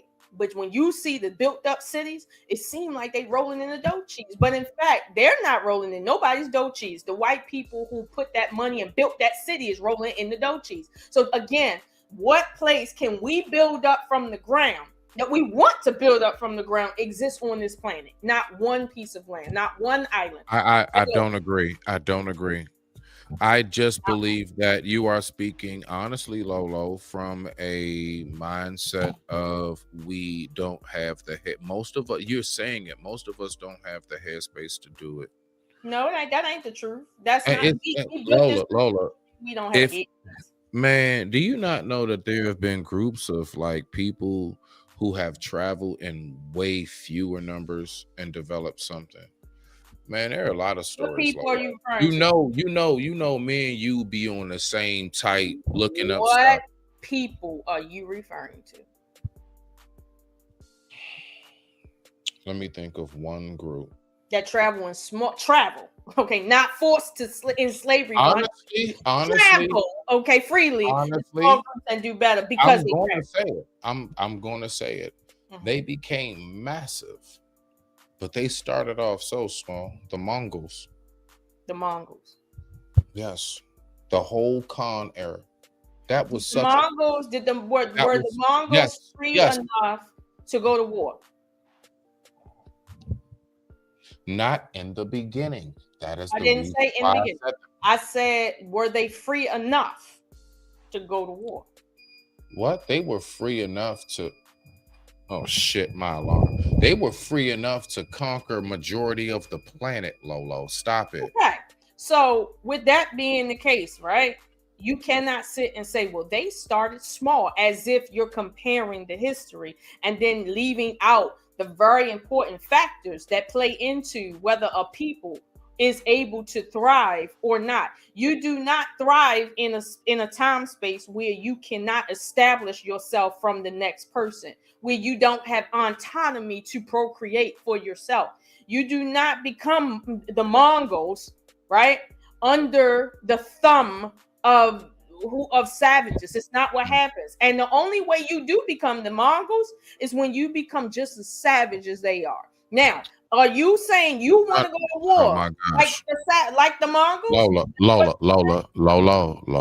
There is not one plot of land that has been conquered that a drop of blood has not been spilled on.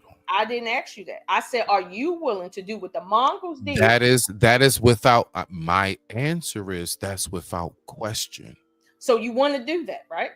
It's not about if I want to. If I want the land, I know that's what I have to do. It's a Okay. difference. It's a difference. If you want the land free and clear, that's what you have to do. Now, wanting the land, you can get land without going to war. I mean, the small hats do it all the time, but they don't. No. Just because they didn't throw spears how we did, blood was still shed. Bodies were still buried. What country did the small hats invade and literally take over as part of colonizing them into them, and then they became wealthy as a result of that warship? What country have the small hats invaded like that? See, that's the thing. All right, so But that's why I said you don't always have to physically go to war to take it. But if we're going to talk about going to war, that means that the title of that land is quite literally clear. Okay, quite literally. So if you're saying that's the only way to do it, then it's not about going to an island. It's about doing that right here, right now. Meaning, let's do that here. Take over here. But who wants to do that when we have a system that we rely on, that we don't want touched? Everybody likes their clean water. Everybody likes their air conditioning and their electricity. Everybody likes the fact that they can go on vacation when they want. Everybody likes the stability of their lives. Now, to go into open war on our soil, that's a whole nother question. Now, we okay with going to war. But we've done it before. It was called the Civil War, if I'm not mistaken, and that isn't that long ago. It really isn't. Isn't that still? Hold on, real quick. Isn't that still under 100, or is it over 100? Over 100 years. It is over 100. Okay. My correction. Now, when the Civil War happened, right? It tore the country apart. Most people was laying in the streets dead. People was destitute. We ain't trying to see that right now over some plot of land that most of us don't even know if we want to own. We're not trying to see that right now. It's a different time. So let's not compare to let's say 1860. That's been the whole thing I've been saying, Lolo. We're in a different. So now, that's what I said. What you talking about is what was the initiation. Now today, where we have shifted to. What's going on, right? Like we on the same page, you know what I'm saying, fam? I'm just saying as far as like, all right, so we know exactly what's taking place now. How much of that, you know what I'm saying, do you think that we're able to go ahead and get together so that we can have our own? So listen, this is my point. Don't you think it's better? Because I do. I think it's better that we all just rally together and just go ahead and have our own, like really fight for just having our own and say, F your reparations. Just give us our own shit. I'm really on that type time. That's not how it works. But that's how it can work. It can't work like that. You're not understanding what I'm saying right now, beloved. If every single athlete, actor, actress, artist, everything, scientist, doctor, all of us who contribute to this, military personnel, every single, all the way down to the everyday average citizen, all the way down to our knuckleheads, all the way down to our incarcerated inmates, every single last one of us, if we were to do that, I just honestly believe that we will be just fine. You saying create and have our own military within the United We've States? already been a part of all of this. All we're gonna do is leave and take what they already have gotten from us and just capitalize on it. Look, it's like cutting out the middleman. That's all I'm talking about, Lolo. Cutting out the middleman. I hear what you're saying, but I'm thinking about it in real time. You're saying leave and do something, and I'm saying leave and go where? No, not even so much leave, like even if it's here. What I'm saying is we can make the case for give us our plot of land. Like I'm talking about that's for all of us. So when they give you your plot of land, what that means is you going. I'm talking about a whole, like for every like right. I got you. When they give you your plot of land, that means that them lights in the background right there about to get shut off, and that water that's in the background right there is about to not come from the same source. You better find the source to get that water, and you better clean it, because if it gets contaminated or cross-contaminated with other waters, that land coming back. Now, at the same time, that nice salmon you got in there and all that meat, if you don't have an established market and you know how to hunt your own food, you ain't about to get anything. You're not about to have that. Everything you saying. Hold on. Oh my gosh, all Lola. of everything in your freezer, okay? Spices down to paper that wraps your cereal. Truly, you better get on your own. Lola, here's the you're question. saying something that we've been. Hold Lola, on, I'm not finished. We've been doing it. No, what I'm saying is, and it's not that we've been doing it. Most people, African American or not, do not want to go out and delete their own meat just for dinner. They want to go to the market and buy it FDA approved and then just fry it that night. They don't want to have to sit and go back to the 1700s just to eat a meal. That's not what they want to do, okay? They don't want their lives disrupted. They don't want to have to go through all of that. And I'm going to be honest with you. You probably have white neighbors, don't you? Lola, don't you? You got white neighbors? Not one. You don't have no white. Oh yeah, you got less than I do. All my neighbors is white. I'm in Bowie. Yeah, I'm out. You know where I'm at out here. I know where you at. So I got mostly white. 97% white. Okay. Right. Now, me and you both live in nice houses. We got land. You see what I'm saying? That the fact that our neighbors is white or black does not move whether or not me and you have establishment here, whether or not we have autonomy here, whether or not we have ownership here. Like the fact that your neighbors is black don't have nothing to do with your freedom, because you have that property and or that lineage that gives you that resource. Now, because you live in a predominantly black neighborhood, affluent neighborhood, right? All that does is make your property tax high as fuck. Man, it is. It's out the roof. Right. Now, here's the thing. You can move down in Baltimore and have lower taxes, property taxes. And be around 100% black people. You could. I'm good. So it's not. Good. It's not about that. So here's my thing. As black people, right? Who our neighbors are technically does not decide our fate. Now, it would be nice to live in communities where we're not over policed. But I've noticed that, for instance, the way police are in Florida is not the same way they are in Maryland. It's not. The racial makeup ain't the same. The culture is not the same. The stuff that they will stop you for in Maryland is not the same stuff they're going to stop you for in Florida. Nobody in Baltimore is going to see a group of white men chasing a black man down a Baltimore street and going to just join in with a pickup truck and get a gun and crack that thing and then kill a man. I'm sorry, delete a man and then call the police, the Baltimore City police. Hold on. I'm drawing a parallel to the Aubrey case.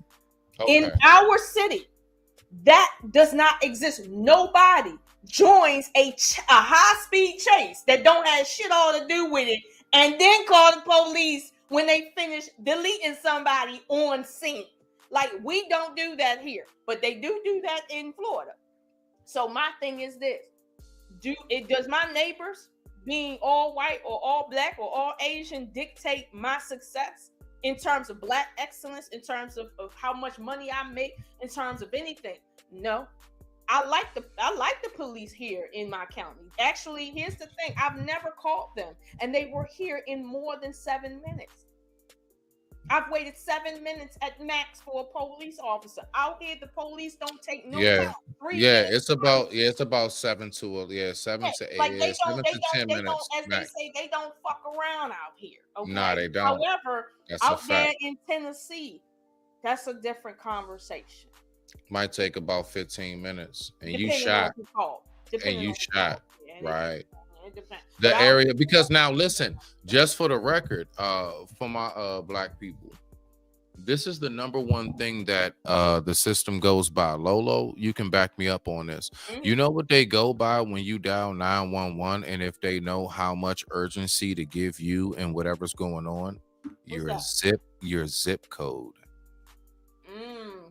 Your zip code. Your zip code says everything. It's like a whole nother social security number. What they go by is so if they hear 2070 bop bop bop or 2171 da da da, yeah, they know, oh, it's money out here. Oh, like they know 9 times out of 10 how to approach the circle. Let's just say contingent upon it's just a regular call. Now anything that's like some terroristic type of, it don't matter where you are, they gonna like all kind of stuff gonna happen. But overall, yeah, your zip code is what does that. I digress. My mic is muted. Honest with you, it does do that, but it does that both in a positive and negative way. Meaning, in the 23 up in Baltimore, that's the more high traffic crime area. So Okay, there's 23. usually more police officers waiting Right, to come in. right. So that's why when you call, and keep in mind, our government out here is very like quick on making sure that minority neighborhoods get that work quick. But that's Right. for a different reason. It's not because it's so much money. It's because they try and get that work, and they try and pick people up with the quickness, and they don't got time. Right. Out here, they really don't got time to fool around. Like for instance, out there, you commit a crime in certain areas, they might not even cuff you. They're gonna talk. Out here, they're gonna detain you first, and if you give them mouth, that's more than enough reason for them to say, you know what, conversation over. We're done here. We're not gonna fight. It will be no back and forth. That happens in other places, but not here. They about their business here, but that's because of our government here. Like in the mayor of Baltimore is black. They've had several black mayors. Okay, they don't play that shit where you can go out to Baltimore County and then see a stark difference in how the police come to your house versus Baltimore City. They don't play that shit. So, Right. but the thing is, in your county, the reason why that is so quick is because you got high influential people that's like, listen, if I call you and I gotta wait more than 4 minutes for the emergency people to show up, somebody's job about to get cut. That's how serious it is out there. But in Baltimore, it's a different situation. So I'm saying, my point is, my neighbor being in an all black neighborhood does not isn't the thing that says what my self-determination is to say I need to be in an all black neighborhood because so I can be successful or so that I can feel safe. I feel safe as hell where I'm at right now. Seriously, safe as hell. I mean, safe as heaven. Okay. Yeah, I know what trust me, like ditto. Like I don't think about my packages getting stolen. Not at all. Nothing.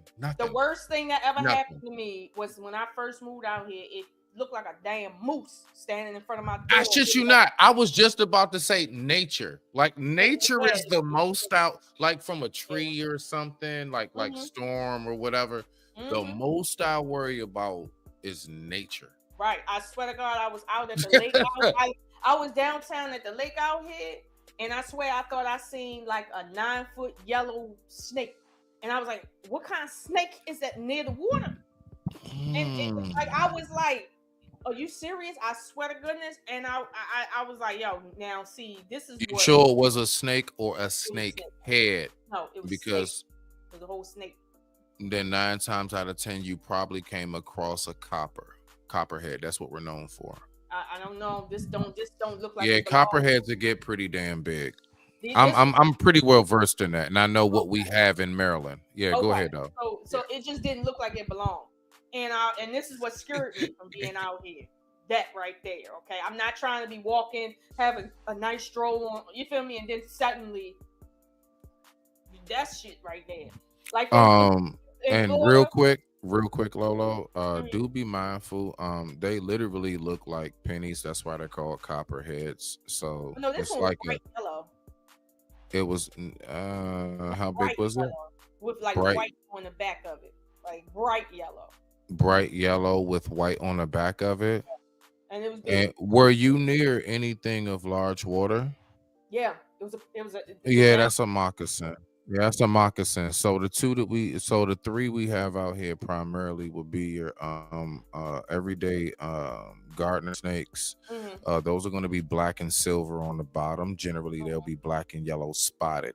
Now, then you have the that's probably a moccasin, and copperheads. Those two are actually poisonous. Just keep that in mind, okay? So don't stay clear away from them. Yeah, copperhead. She said I ain't going nowhere near.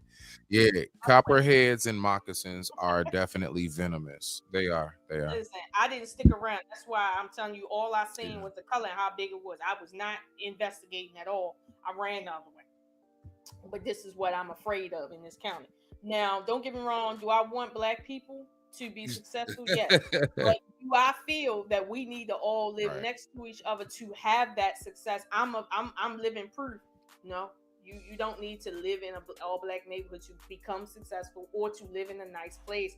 But the thing is, my community is wherever I'm at. When I was in Egypt, I had been in Egypt for a whole week and I hadn't heard no English except for me and the person I went with. Okay.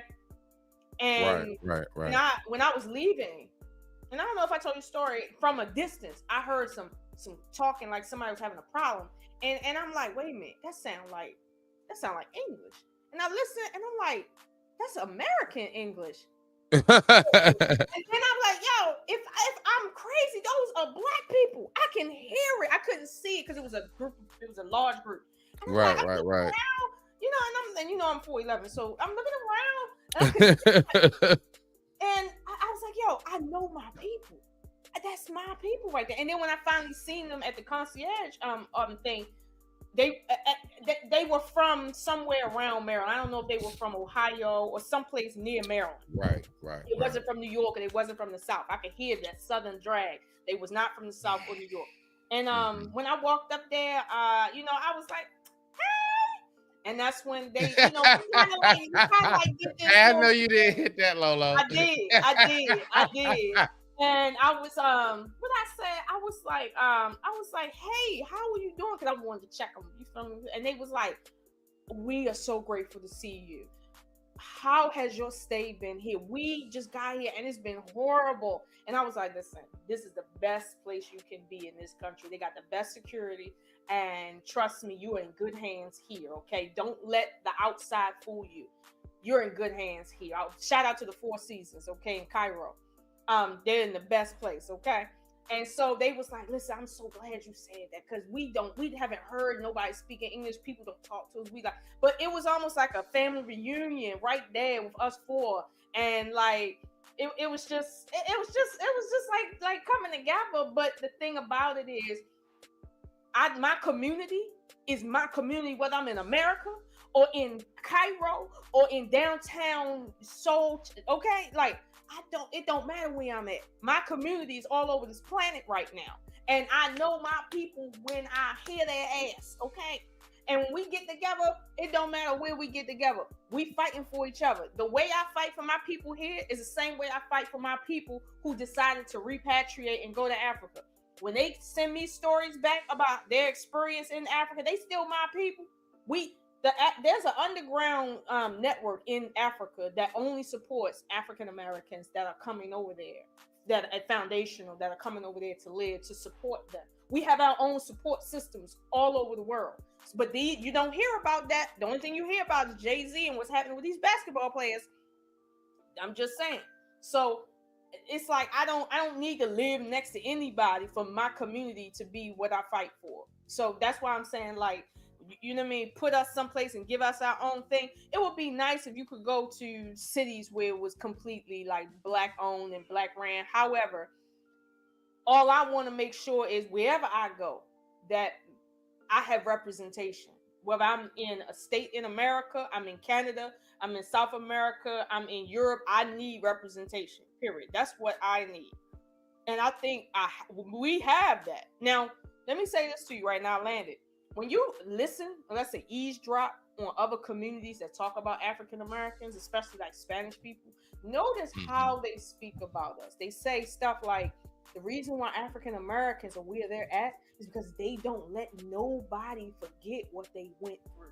They've established themselves and their status, and they make sure that they have holidays. They make sure that the federal government recognizes that. They talk about us like we're the prototype of how to come up in the world. But then they turn, like I heard somebody, African guy talking about African Americans saying, the reason why we are where we are is because we have sold ourselves. On a certain way, regardless of the reality, we've sold ourselves a certain way. So it's like, and they're saying this is what we need to do, what the African Americans did. I have heard these conversations in the flesh. So I'm saying that don't let the you know what I mean, all of this that Argentinian man do fool you.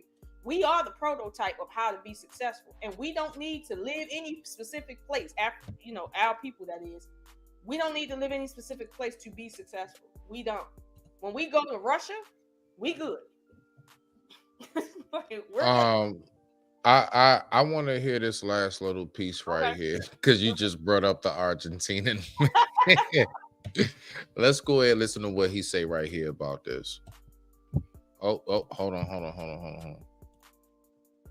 Oh, my bad, y'all. Volume. Home. If somebody wants to touch on it, that's fine. But if they pulled the history out of the schools, there's so many of us who contradict ourselves. In that we'll say, well, you know, the white man's the enemy, the government's out to get me. But then you send your child to a government-run school and you want your enemy to not only indoctrinate, but then teach your child about who they are better than you. That to me. Before I come back to where you said, when I ask, what is the problem that anybody, if the question is asked, what is the problem of the Black American? And you said how you are not in charge, and then you listed all the things. Before I come to that, I'm glad you used the word problem. Now, this is what I understand when anybody says there is a problem with a person, a place, or a thing. There is a problem. When you say there is a problem, it means once upon a time, that place, that thing, or that person didn't have that condition, which is now being described as a problem. Correct. Yesterday, I didn't have a toothache. I ate very well, right? This morning, my tooth is aching. Right. I would go to the doctor and say, I have a problem. Right. How do I know I have a problem? Because yesterday, I didn't have the toothache. Correct. So the question I'm going to ask is this. Where, outside the United States of America, where on Mother Earth, including the 54 countries in Africa, where can you describe to say that Blacks living here do not have the problems you have just described? Number two, when did Blacks never have these problems you have described? Let's have to do a comparison. The ones who are still on the motherland and then ones who are here. We have to be able to pinpoint a place in time and a place where the problems you discussed, if we look outside the United States, we can see Blacks do not have that problem because they don't live here. Where? Lola, I know you want that. Or you want me to let him respond? You know I want that.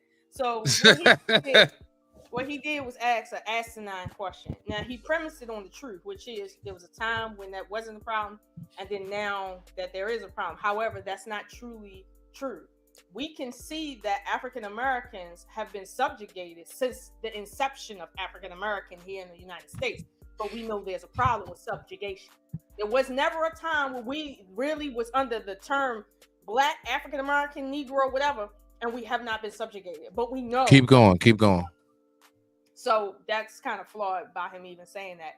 But two, if we want to talk about, well, what is truly our problem, right? What do we want that we can't get because something's wrong, right?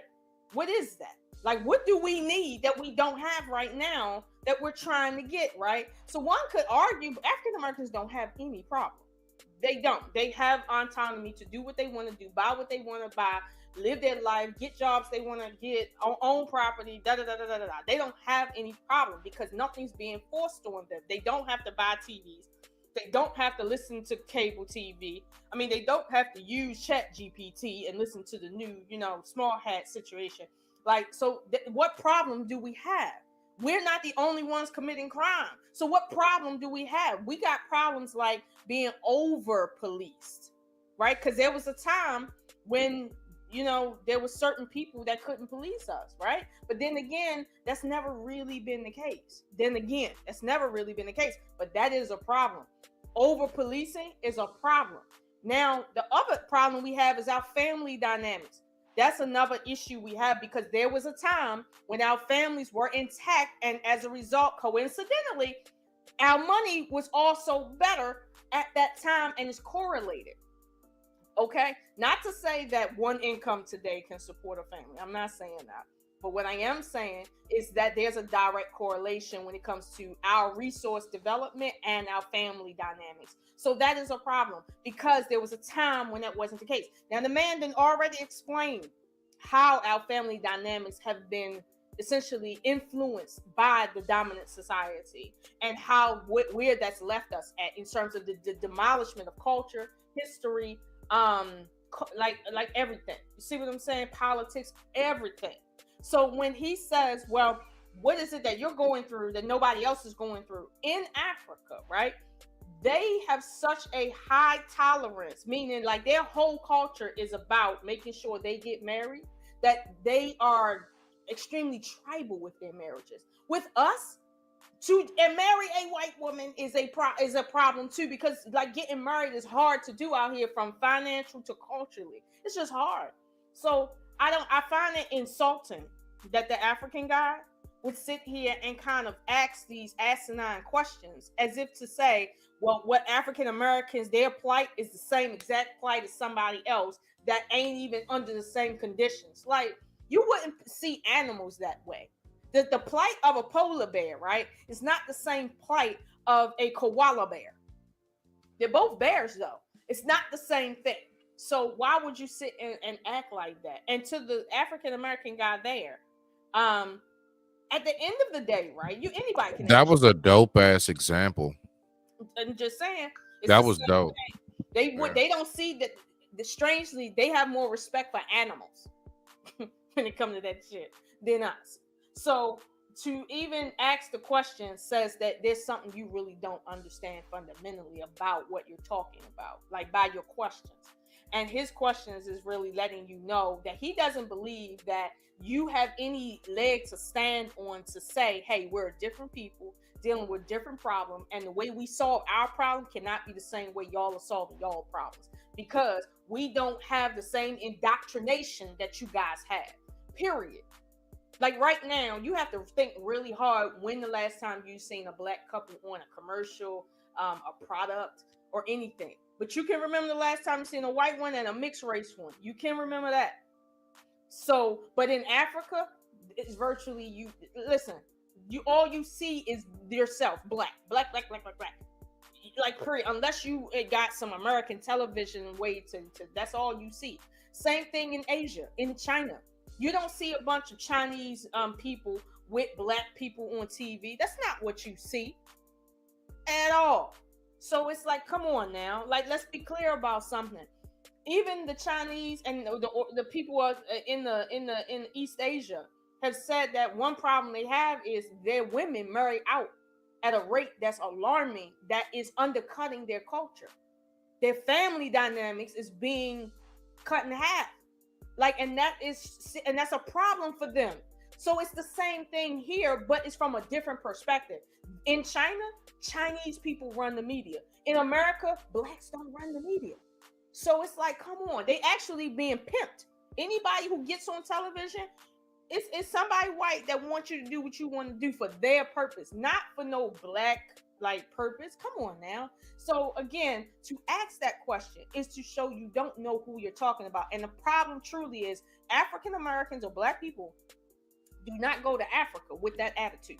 We don't go to Africa acting like, well, we know everything about what your problem is. When the last time you seen an African American talking to Africans about their problems as if we the experts on what goes on in their countries and shit like that? Like, when the last time you seen it?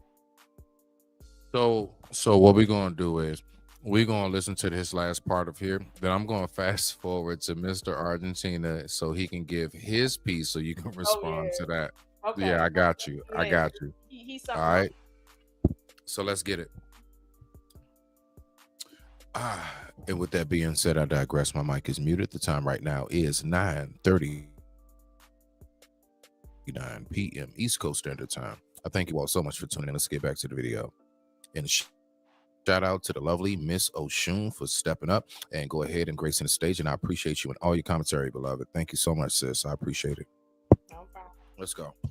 I can't call his name, but I love this guy. He's like literally sticking it to everybody right now. Paid off all the debts and for his country. What is it? Are you talking about Ibrahim Traore? Traore, thank you. Yes, I love that guy because he's not taking no shorts. He's like, listen, oh, we owe you. Here's your money. You know, oh, we're shutting this off. Oh yeah, no, to hell with Google. And he's literally going for it.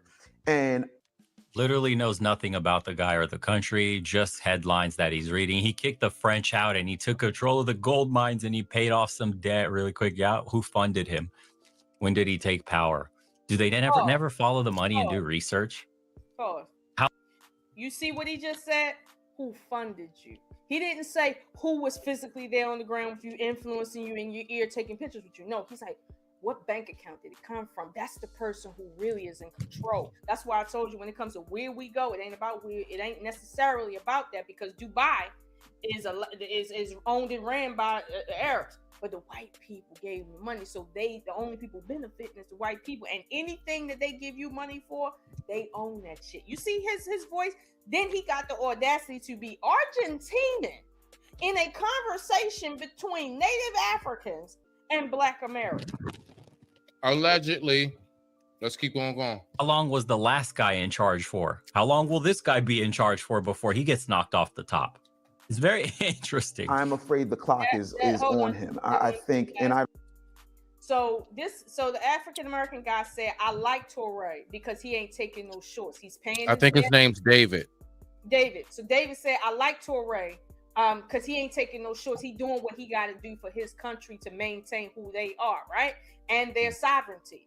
That's all he said. So why is the white guy saying, well, you don't know nothing about him. He know that he paid his debts off and that he liked that shit. You see how he's downing something that's just as simple as, I like the guy doing the right thing. This person right here, his job, he is a shaitan, for real. This is what you call shaitan. Somebody like that will literally sit there and try to convince you with the truth that you don't know what the fuck you talking about. This man is literally trying you today. Like I need to point that out, okay? Like he's gonna say, how long will Toure be there before somebody else? Who the fuck cares how long Toure will be president over that country? The man said, I like his style, period. He didn't say, I like the fact that he's been there a long time, with your dumb ass. This is what I'm saying. I've been educated in America, which is not the best system, but I know more shit than you. You need to stay your fucking ass in Argentina. That's where you need to be at. Argentina just got bailed out by America because y'all was fucking up and you were failing like shit in your own country where most of y'all run everything. You were failing. You were literally slaves to the system and y'all run everything. I wish you would get in a conversation between Black people. I wish you don't have nothing better to do but talk about what's going on between us when you got a country on fire. Who knew? He overthrew the guy. Way to get your worldview shattered in like 6 sentences. I like that guy. Who's that? But Burkina Faso is a basket of coup d'etat from the day of independence. Damn. So he installed. Oh, no, they make coups against themselves. Huh. He overthrew the guy. Hey, you know what I see more than anything, real quick? To all of my, I don't like to use that word, tether, to anybody who is of, African descent, whatever. This right here is also a perfect example. Lolo, tell me if I'm wrong or not. they do lump all of us into the same. Because right now you have an African and one of our own speaking.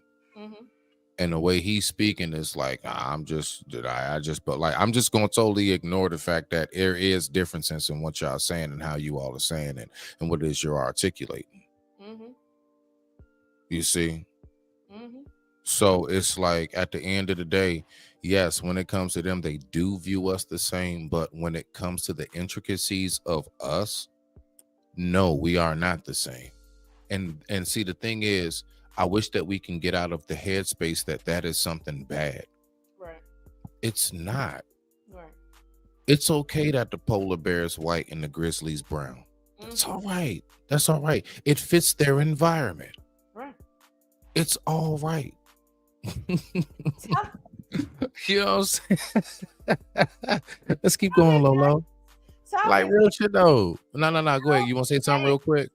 Tell his ass, because he clearly ain't got the memo. Okay. He about to say something right now. Let's see. Way to get your worldview shattered in like 6 sentences. I like that guy. Who's that guy? He's like sticking it to them. We got ours and we pay. Oh shit, he's a plant. Oh, it's another coup. Oh, they're raping the country's resources. Still. That's not true. Oops, headlines were wrong again. Henry, who was only. Why you say that's wrong? Touré is not raping the country. He literally just said that the man paid off the debts of the country, which is something most countries don't do. Who paid off our debt? Not one. He paid off their country's debt. That is not a ruler that came into power by force that is trying to take over the country and use the resources for himself. That is not what he's doing. He has millions of supporters in that country who are citizens that have been there for many centuries. Right. This white man right here don't know what he's talking about. He need to go back to that city in Argentina and find out why their water supply got problems. Let's go. 9 months in power, he overthrew him. How do you judge a man in power for 9 months?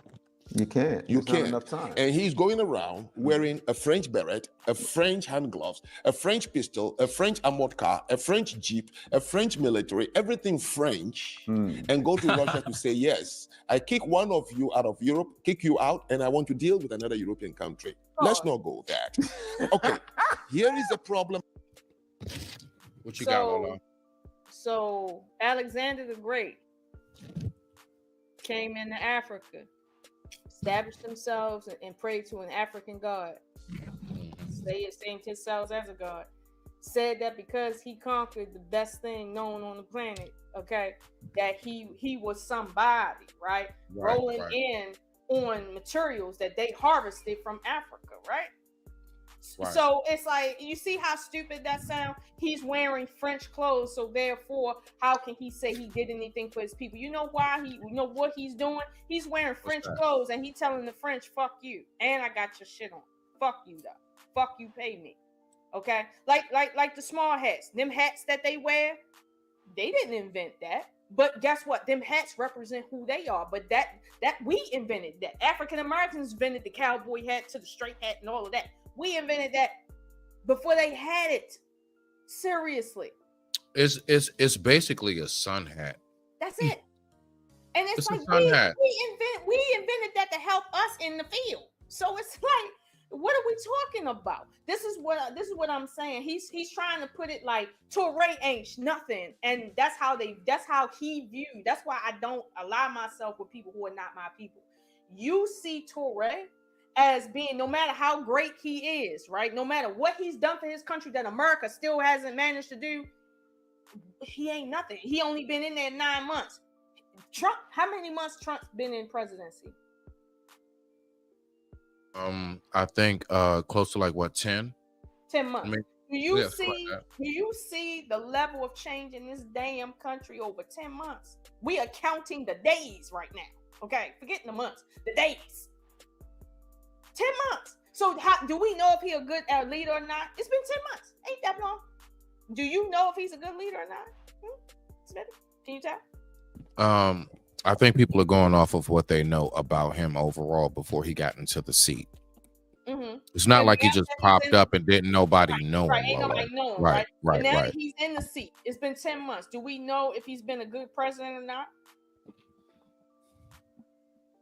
I think a lot of people have already made their minds up. Why do you think that is? Because of his actions that's been shown over the course of those 10 months. Right. So your actions, no matter if you've been in there 10 days or 10 months, it's going to tell people who you are. Now, after, let's say at the 2-year mark, do you think that's enough time to know if somebody's a good leader or not? Yes. Right, yes. right. I listen, because watch this. Would you say that's enough time to figure out if you should be in a relationship with somebody or not? More than enough. Come on now. All right, there we go. More than enough. So this is what I'm saying. That African American guy only passed his opinion on the guy's actual actions that showed that he's a good leader, not the fact that he's president, but the fact that he's president and he did something for his people that others before him wasn't able to do.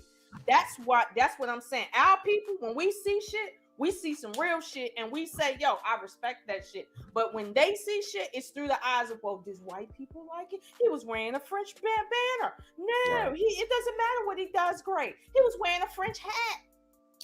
Yeah. That's how they view life. We're not them. We're not them, boo-boo. And we don't care. And that's what I'm talking about. Let's see what we got right here. I'm trying to share with you. My aim for please be with me, is that we got to find a way to examine the problem. Certainly. And it will change our activism. It will change the way we are tackling this problem. Absolutely. So I'm going to go on what I said. How do you know there is a problem? Right. You got to look at the... What's up? He said we, and I want to know who the fuck is we, but he said also activism. We need to do more activism? Yes, the African said, yes, the African said more activism, Lolo. What more? Listen, Black people are. I don't have a clue. I don't have a clue. Every activist motion, every activist, anything activity out here, we have been at the root of. Okay, I don't care even if it's the white activists. We was at the root of it. So what in the fuck is he talking about? We need to do more advocacy. Who is we? African Americans need to advocate more that Africans need to do what? Like, we advocated for them to come over here. Like, what else is we supposed to do for them? And this is why I believe so hard-heartedly in what Tariq is trying to do. We can't advocate more for you than you for yourself. Europe owes y'all, some monies for what they did to y'all. America is with us. So we have to advocate for us in this country because our protected status is the only way that we can argue anything to a government that don't care about nobody. So what I'm not going to do is let this bald-headed man right here say, well, we need to just do more activism as if African Americans haven't already done that. No, your people haven't done that for yourselves. We've done that, boo-boo. That's why where we at. We did that. Person and see when the person didn't have this condition. Was there a time in our life on Mother Earth, the last 400 years, where what you see about Black people was never the case? Let me read some things to you. Sure. Here are the following I put down. Take your notes, Lolo, because I already know. Take your notes. On the continent, 54 countries. Yes. African Americans, 50 million. Yeah. These, and then of course the Caribbean. Sure. These are the common things you will see every time you interact with these two groups. Okay. One, Black on Black crime. Oh, we beat you to it. Only that we don't have a media that reports it. As I'm speaking to you right now, in the streets of Lagos, in the streets of Ghana, in the streets of Liberia, we cannot resolve conflict. You do well here more than we do. The only thing is you guys have a gun. That's it. We use knives and bottles and sticks on each other. Black on Black crime? No, we beat you to it. 2, corruption. Oh, it's between all of us. Mayors from Illinois, super mayor, and you name them, Bali Williams and everybody. Yeah. We have 10 times that in Africa. Blight. You trash your neighborhood. Oh, we are the champion of it in Africa. The first thing you notice about every African city, as soon as you get out of the airport, is blight. Damn. Trash in the streets of every city. Baby mamas and baby daddies Like I said on your show, the reason ours is not known is because of the family structure. When you have the baby, your grandmother takes it, nobody knows, and you just mix it back to the crowd. Right. But if you go to Kenya right now, you would cry for how many 19, 20, 21, 23-year-olds walking around with. Real quick, Simon, respect to you being on the panel. I'm only going to say it once. Please, Simon, behave yourself, okay? Stay in tune to what the show flow is, all right? Let's keep rocking out. Babies whose fathers are just walking around, don't care. You're talking about lack of maintenance. The same thing. Ghettos, plenty. Do you know a place called Kibera in Kenya? Yes. Soweto? Yes. Those are the biggest slums all over every city in Africa. We have our ghettos. Financial illiteracy? Oh, we two of us, we are in Olympics for it. Okay? Health disparities? Yes. We eat bad. Our women are walking around out of shape, unhealthy. Diabetes is across the continent of Africa, and sickle cell. All right. So, Lolo, you want to attack that? Okay, so I don't really understand his point here. I think what he's trying to say is that you all think you got it bad, we got it worse. Nigga, duh. We been known that. That's why don't nobody want to go there. I'm sorry. I don't even mean to say it like that, but I'm saying it like that. Like, duh. That's exactly why African Americans will visit there. Some, but most people don't. Most Black people don't want to go. And just like Mexico, we stay on a resort. We stay on the resort. We know why. We ain't trying to go out to your local neighborhoods. We know what's out there. No, we good. See, when you come over here, though, our local neighborhoods got something called like mom and pop shops where you can actually get like a bomb ass steak and cheese or some shit like that on a little small junk. See, you know, even in our hoods, you still can find golden nuggets in a sense, if you know what I mean, Lolo. Right. You can find that gas station. I got the best white teas. But see, one thing that Africa isn't suffering from specifically on black crime is that when Black people commit crime in Africa, it's counted under Black. They don't count Black on Black crime out there under white and everything else. Our crime statistics is on us based on people who don't even look like us, people that do look like us from other places, people that are not even legal is committing crimes, mostly under being quote Black or African American, right? That's what they will identify themselves as when they commit crimes. So it's like our crime numbers aren't even true crime numbers, which says it. Let's just say a cool 30% of crime reported, right, is not even us at all, and the other 70% of crime is cut down to, let's say, 40% of crime, because just because you got locked up for something don't mean that you did it. And the fact that we're over police and we get locked up when we're innocent the most, you can't say that the other 70%, you see what I'm saying, is 70 or 60% is actual crime. You got to shorten that number realistically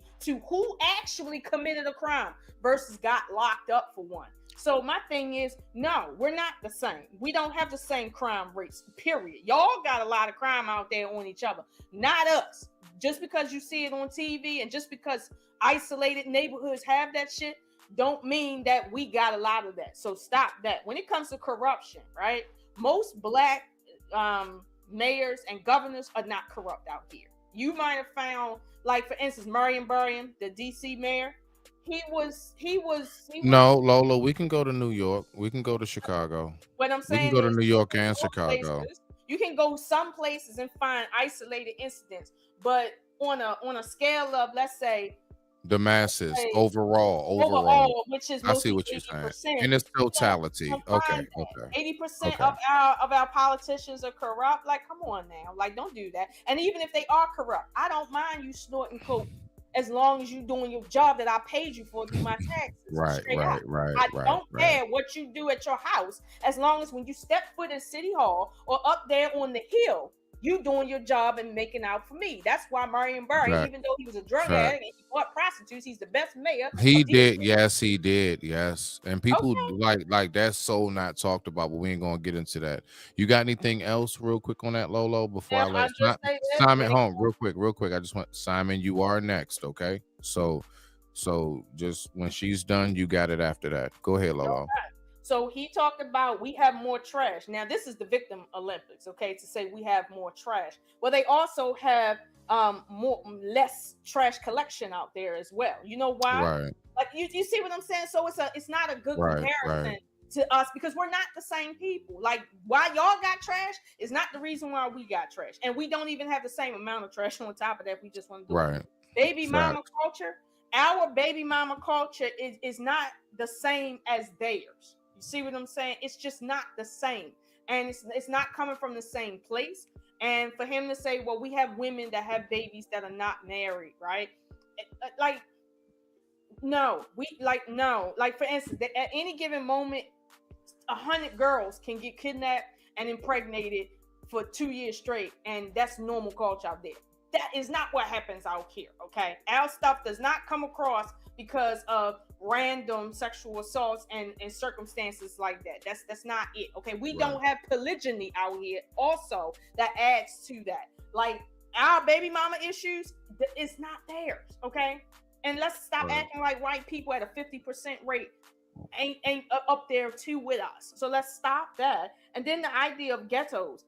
We didn't come out from a ghetto. Even when we came out of slavery in Jim Crow, we didn't live in ghettos. Like, so the word ghetto comes from the small hat community. They lived in ghettos. We didn't. So he needs to check his history on that, comparing us. And then he says diabetes. My son's grandmother on his father's side and grandfather is from West Africa. And they told me when they got here that they never knew of anything like diabetes until they got here. That's a fact. I've heard about that. Even a lot of cancers we get. They said it doesn't exist. Yeah, a lot of that. Yeah. Nah, that's a fact. I don't know what facts this guy is. He might be using ChatGPT. Even down to the common cold, simply because of all the spices that they eat, continuously flushes out parasites and all of that. All the time. Their diet alone. Yeah. Absolutely. Does a lot of that for them. So when he said, well, we got diabetes and we got health issues and women are overweight. The reason why their women got a lot of junk in their trunk is not because they overweight. Okay, let's just say that. Nah, that's just how my sister's built. That's what it is. That's genetically how they built. You are not. That's just how we built. That's it, weight. Man. That's not what you overweight with an 18-inch waist. That's genetics. Okay. So he is trying to compare African Americans to say we have the same plight. And again, this is that shaitan in him. Okay, that's that blanc shaitan in him that's telling him, hey, try to use the truth to manipulate. And it's like, no, sir, the truth, you can fool some people some of the time, but not all the people all the time. Facts. Simon, what you got for this so far? I'm, for whatever you've been listening to. What you got, Simon? Well, I mean, hello, Smitty. How you doing? Oh, hold on, Simon. Man, respect to you. Let me adjust your microphone. I got you. Don't worry. Keep on talking. You good? You should be good now. Okay? There we go. That's way better. Wait. Yeah. No. I want you to keep talking because I'm adjusting your mic volume. It was very, very, that's all. Go ahead. I got you. Cool. What's up? There we go. All right. What you got? Nah, I mean, I could come in from a perspective of a man that was married to an African woman. Here we go. Let's get it, Simon. So, like, I really do understand the culture. I lived over there for a number of years. What country? She was from Uganda. Okay, you were in Uganda. Go ahead, continue. I was married to her for 10 years. Do you know what I'm saying? So the culture over there is, it's like the same sort of thing when I come across and I speak to people in the US, right? And they're like, oh, you're from Europe, right? And I'm like, Europe does not exist in our world. Do you get what I'm saying? Like, people have a misconstrued view about what is and what ain't. And sometimes that's so okay. Are you hold on real quick, Simon. So briefly, and I want you to continue. Are you saying that over there, even the people of the UK as blacks have a hard time figuring out identity just as much as Black Americans here are having a hard time figuring out identity? Just curious. Is that where you're leading up to? identity crisis? It's not what I'm leading up to. I'm just trying to set the stage. So it's just like for just a basic example. Like let's put this to the forefront. It's just like the idea that I am a European does not exist. I'm not European. I'm English. Right? So like the thing is like the idea is like, oh, people are European because you're from a different country. Europe is a state in itself. It's like the United States of America. You got the United States of Europe. Right. We are not part of that. We chose to come out of that like in a couple of years ago. Like we was like, no. You know what I'm saying? Or else we'll be using the euros. We use pounds. That's a differential point, right? So it's the same thing like with the continent of Africa. A lot of people think Africa's a country. Africa is not a country, it's a continent. I think most people on this side, Simon, definitely who tune into this station, we definitely are all of like-minded on that part right there. My whole thing is this. All right, so Simon, let me just ask you this question. Answer in a nutshell best you can. All right, then we're going to move on back to this last little piece of the video because I want to get to his commentary before we get out of here because we're not going to be up here all night. All right, so I appreciate you, sir. No, definitely, and I appreciate you gracing the stage and actually, being chill. Thank you for being chill, Simon. Like, stay right here where you are in your energy. Don't go over volume 5. All right, so when it comes to people who move from Africa to UK, do you believe that they get the same syndromes as those who move from Africa to America? All right, so what happens is don't get me wrong, I don't even like African people. Like what happens is the culture becomes a cult. So it's like you have your little there's a place in the UK, it's called Woolwich, and we call it Little Lagos because like you go there, there's the culture's just rife. Like you got little African shops, like everyone's setting up their own thing, and it's like an immigrant town. It's like little China or some shit like that. Right, it's like, right. It's like you can always just go there, and it's just like it. I don't know. I don't fit in anyway, because I'm not from Africa anyway. But it's just like, it's not something that I think a lot of people agree with, because when you're a resident or been born into a country and that's you from the beginning, and then you see people coming over from different countries and things like that, and then they enforce their own culture onto your culture, that's where the problem lies. You know what I mean? Okay. All right. Lolo, do you have anything to say before I get to the last bit of what these two have to say? And we're going directly to his commentary because he has a nice little 5-minute segment, and I think that should eat up the rest of our time. Well, I would just say that I do agree with Simon that let's say tribalism has become cultism because they carry it so much like a religious cult that sometimes they can oppress other people through that ideology of tribalism, i.e., ethnic cleansings, i.e., just the politics behind not wanting to be governed by somebody of a different tribe, even though you all come from the same geographical area. The whole idea of colorism within inside of that issue, it's like it has become cultish. Shit.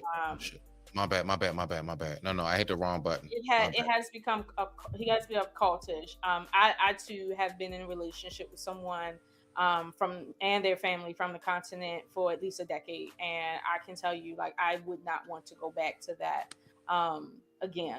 Don't get me wrong, I have love for certain people in his family, and don't get me wrong, they have a culture that should be appreciated, but personally for me, I wouldn't want to be married to outside my ethnic group again. I tried it, I can't do it anymore. It's too much for me because, again, like Simon said, it's very cultish, and I just don't have the level of praise godship to these people to deal with that. Can I ask a question? Mhm. Is that okay, Smitty? Yeah, no, go ahead. You got the floor. Absolutely. You know, you're a guest. Go ahead. That's kind of interesting because I went through something quite similar. So, how long did it take you to realize that wasn't for you? I realized about halfway in, like I really did like the idea of the culture situation. Like halfway in, I was like, yo, this is a lot. I couldn't do this again. Like I'm here because I love the person that I'm with, but I wouldn't choose this again. About halfway in, when his grandfather stood right in front of me and said, I'm gonna marry you to somebody from our tribe while we're in a relationship, like 5-6 years. And the respect is you can't say anything. Yeah, no, I'm not. Can't do it. Never again. Okay. All right. We good to go. Let's get back to this last little bit because I want you to hear Lolo what he has to say at the end of all of this when he gives his commentary. Let's go. And number two, take a look at what we do. Go to the continent.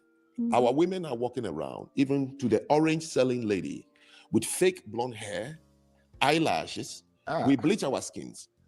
Your women here wear fake blonde hair, eyelashes, bleach their skin. Serena Williams do not have fear for a white blonde hair which she picked from her closet, polished it all morning, kissed it, and wore it. Yet she had a trauma touching a fake cotton in a hotel hallway. Yeah, I saw that. Listen, I'm gonna tell you this, and I will tell you like I tell anybody else. If that is actually the case, I'm not going to sit up here and defend that. I can't, Lolo. We can't. We got to leave that one alone. Why you Lolo, if it's true, because I seen your face. I saw your face. Like no, it wasn't to that. It was. I'm not defending Serena. Serena has a problem, and we all know what her problem is within our group. We know what her real problem is, and it has nothing to do with that. But we all know what her issue has been in terms of rejection because of how she looks, and now that's like an identity issue for her. However, when we talk about Black women wearing blonde hair, white people wear kinky hair here. Like the culture is different from Africa.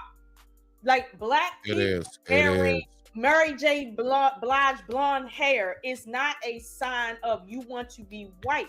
White people wearing cornrows is not a sign that they don't want to be Caucasian. Right. Like white people can wear braids. White people can wear kente cloth if they now, want. wait a minute, Lolo. Here come the toughie. Here come the tough question. What about them tanning? Is that them not? This is the difference between African American culture and our white people and them and their white people. White people here look better tan. And the more blonde they look, the better they look tan. Okay. And nobody over here in this culture accuses them truly of trying to circumvent being white because they go to a tanning booth. Black people go to tanning booths too out here. Culturally, that's not it, okay? That's just not how we do things here. Some white people like Rachel Dolezal and a couple people have mental issues. You see what I'm saying? Well, Hulk Hogan, throughout his entire Hulk Hogan, he wasn't that brown. That's all tan. He wasn't, right, he was tan. That was all tan. They made him bronze. He made that bronze. Quite literally. Here's the thing. I never thought that he was trying to be a Black man. I never felt like, oh my God, look at him trying. No, what it is that they know that our complexion highlights muscle the most. But see, that's they know that. They know that's going to show the definition in your triceps and biceps. That's why. What I'm saying is American culture says that this is how we like to look. This is why we like to look this way. And it's not about not wanting to be a specific race. It's just about the reality of bronze skin versus pale skin. That's really not even race. Can I say something? The complexion of melanin is a sign of health. A what? The complexion of melanin is a sign of health. Okay, that might be true in some senses, Simon, but what we're trying to draw a distinction from Yeah. Let's is, stay focused. Let's stay right, focused. what we're trying to draw the distinction from is in Africa, right? Bleaching is a thing, right? For whatever reason. I'm not African, so I don't know. However, when you get out here and you bleach, it has a whole nother meaning, and you won't live that down out here. But you will live it down out there.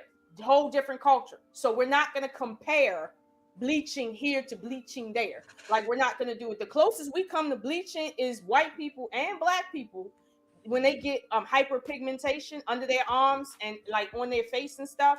We do spot bleaching. That's what we do out here. But we do not be bleaching our entire bodies as a culture. Like here, I understand what you're saying.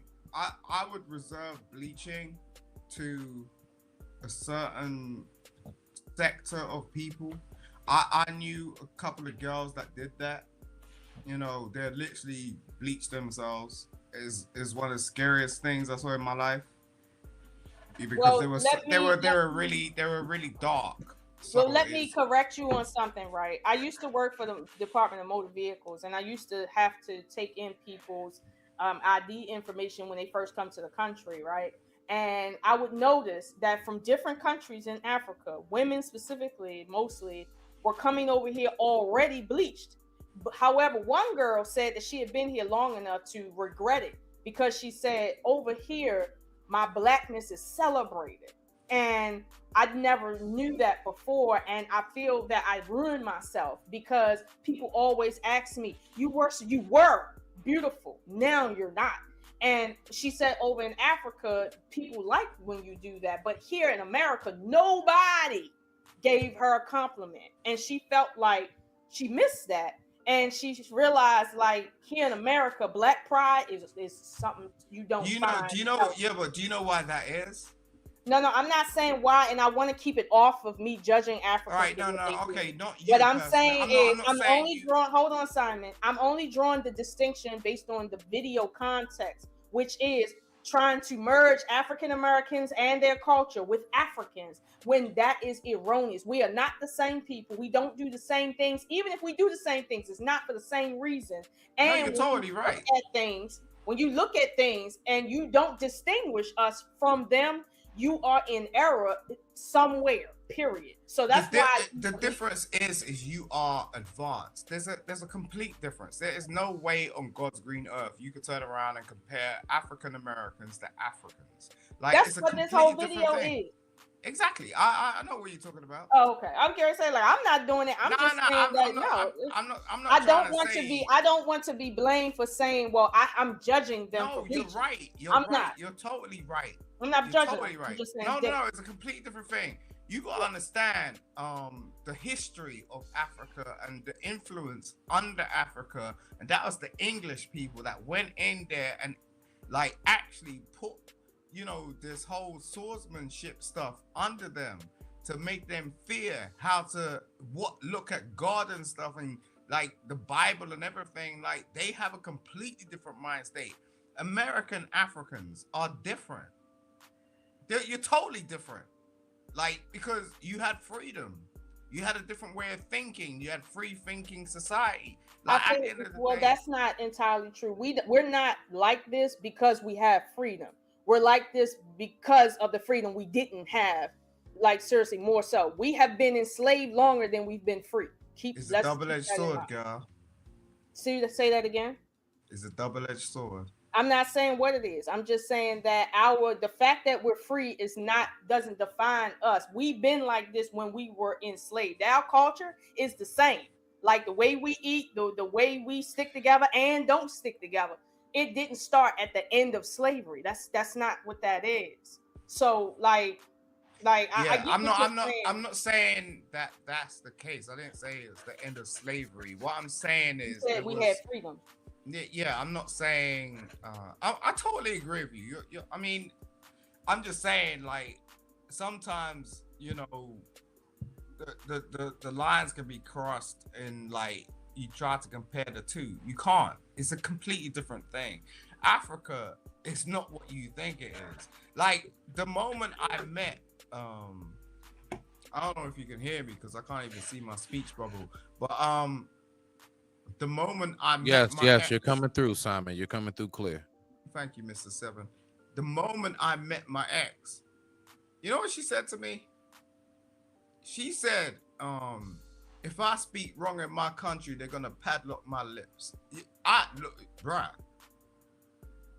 That for a woman, they don't treat women the same way they do in Africa as they do in the United States. And that's what I was saying. It's just kind of different. The way this man speaks is totally misogynistic. It goes to the Andrew Tates of this world. You get what I mean? Like, that is deep stuff. Like, the African men are totally like, oh, you're a man, I'm a woman. And I'm going to put you in my place, or I'm going to put you in my place. They're confused. Like, I said that shit on purpose. Like, you didn't really get it, right? But I'm just saying, like, don't, you know, at face value, you can't really turn around and compare it because they are a complete different type of beast. That's why they sold us off to the slave trade in the first place, because the white man came around and they were like, yo, I'll sell my daughter for you to give me some coins in my pocket.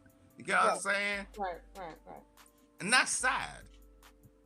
So let's see what we got right here with PA, what you got before we get back to the video, because we are on limited time. So what you got, PA? Oh yeah, I just chimed in. I know I haven't been putting up much lately. That's gonna change in the next few weeks. But I know a lot of other places they bleach too. All in that Caribbean they bleaching. Down south in Central America, South America they bleaching. Now, and the prior subject, I want to chime in. I've dated some African women too. Well, dating is a bad word. I've had relations. you done did your thing real quick. Gotcha. Yeah, I'd have banged a couple African chicks. One was about 6'4". Yeah. Everybody 5'7". Everybody take note. Anytime PA shows up, he's always going to be PA. Yeah. So, and I know it's different, but the ladies I was dealing with, they were more trying to pull away from that culture, from the culture. They were more Americanized, as they say, and they weren't trying to really deal with that. So I can't really speak on like I wasn't in a long relationship with them anyway, but no more than a few hours every few days. But right, that's that. I can't. I've had some homeboys that were from Africa too, all over Africa, but mostly West, because Nigeria, Ghana, Sierra Leone, a couple other countries. I got a partner from Angola, but anyway. So watch this real quick, and I'm getting back to this video very briefly. PA, the original question is: do you believe that in all Black, like if every single Black American right now was to up and take every last bit of our resources, from the highest of a Jay-Z and Oprah all the way down to the average nigga standing in front of the corner store, if we took all of us, will we be able to survive on our own? Or do we still need where do we do it? Let's say that no. I mean, we're in a developed city. It's a regular ass developed city. Lola, stop laughing. It's a regular ass developed city, okay? And they dropped us off. No one inhabits it. No one has inhabited it yet. But my whole thing is, I believe that our biggest issue is going to be establishing leadership. But what's your view? I'm not quite sure. I'm sure that will kind of work itself out. But I think pulling. Yeah, I think it should work. I mean, we definitely. I haven't gotten there one for sure answer, Simon. If all black people in the UK decided to go ahead and establish themselves somewhere, could they go to Lola? Fix your face. Let me just get it out. Simon, could y'all go ahead and establish and sustain yourself? If you did not have the parliament, if the parliament had nothing to do with you. It's a very broad question, bro. No, it's very direct. No, it's very direct. Every single black person that's come to the UK from another country, if they were all to get together and band together, could they do their own thing and be just as, let's say, technologically and sustainability wise sufficient as what it is you got going on right now? The answer is no. Why is everybody saying no? So this is how we feel I'm about saying yeah. ourselves. I say yeah. Oh, okay. I So we say got yeah. 2 yeah. Okay, we got 3 years and a no. Okay, Simon, you're the There's no only way. no up black- here. Why black is your people answer could- no? That Black people can't sustain themselves. You sustaining yourself. why?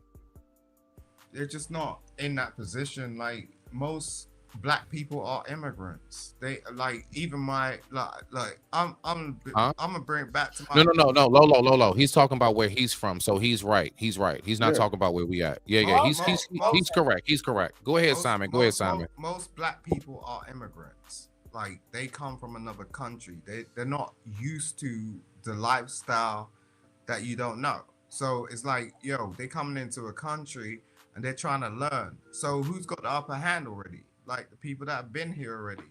You know, you can't really compare yourself to that, like as much as you want to. Like, I couldn't come to America and try to be a Smitty. There's no way. in So God's you green telling earth. me that if all the black people was to rally together, we couldn't sustain ourselves without the white man? Well, I mean, considering, honestly, looking at the world's largest continent, I mean, can I really disagree with him, Lolo? PA? You can. Could I really disagree? I mean, I've been over to England a few times. Yeah, What I don't part? know. What part?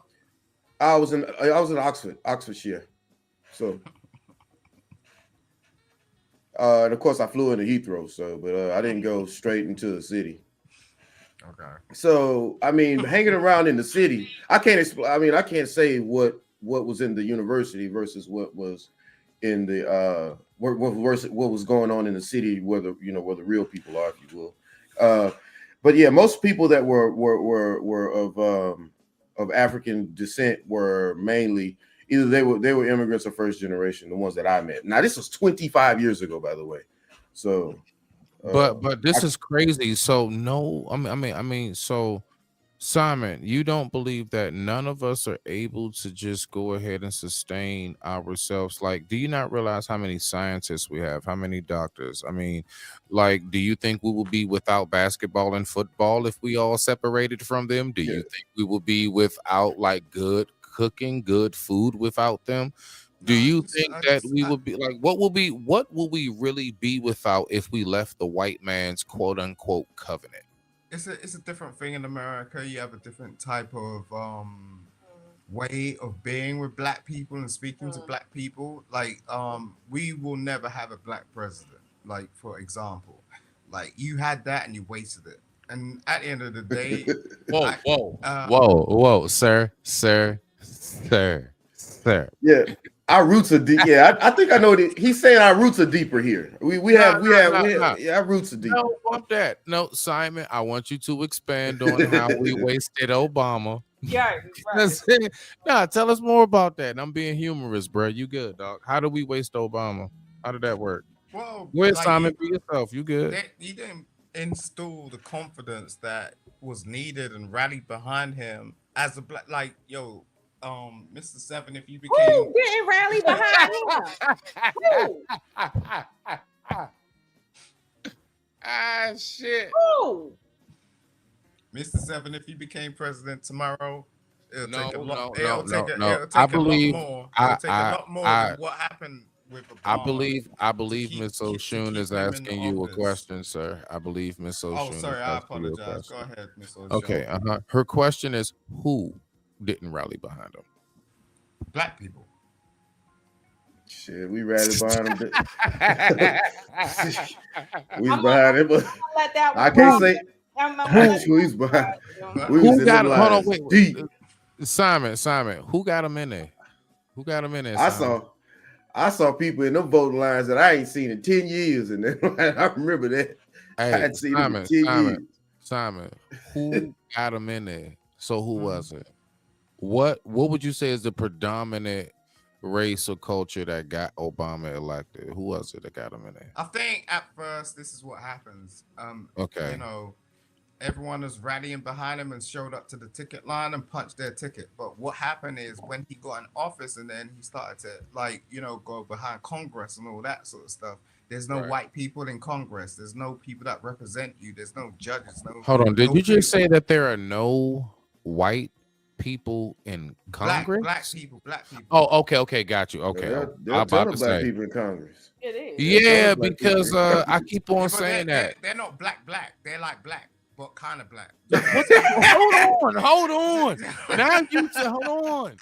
So, what's the definition of being black then, Simon? What is that? Representing the black community is like me. No. I don't need to be like up you? here messing around. Like I'm of a different nature. So it's just like, I don't really rock with black people. I rock with white people like 95% of the time. So, I'm a minority in itself. Lolo, I'm gonna let you get this. I'm gonna let you tackle this, Lola. You got this. You got this. Lolo knows what I'm talking about. When you're in office, you're the fucking Simon. minority, right? Simon. Mhm. Black people in America, according to the statistics, make up roughly between 15 and 13% of the population. Okay, there is no reason under God's blue sky that we should make up 50% of Congress. There's no reason for that. There's no physiological way for us to make up 50% of that when we don't make up 40% of the population. And nor do we exist in 40, let's say, there's states in America where white people haven't even seen black people in the flesh. Lolo, real Right? quick. So quick. let me finish on. Yes, Lolo. So you're saying we don't have that many people in Congress, and you're doing what white people do, skipping over the obvious and then using blanketed terms to talk about what we haven't done. We are in Congress and we are in the House as well in the manner that we supposed to be. And keep in mind, let's be clear, if we're going to say a word straight, Obama was not African American.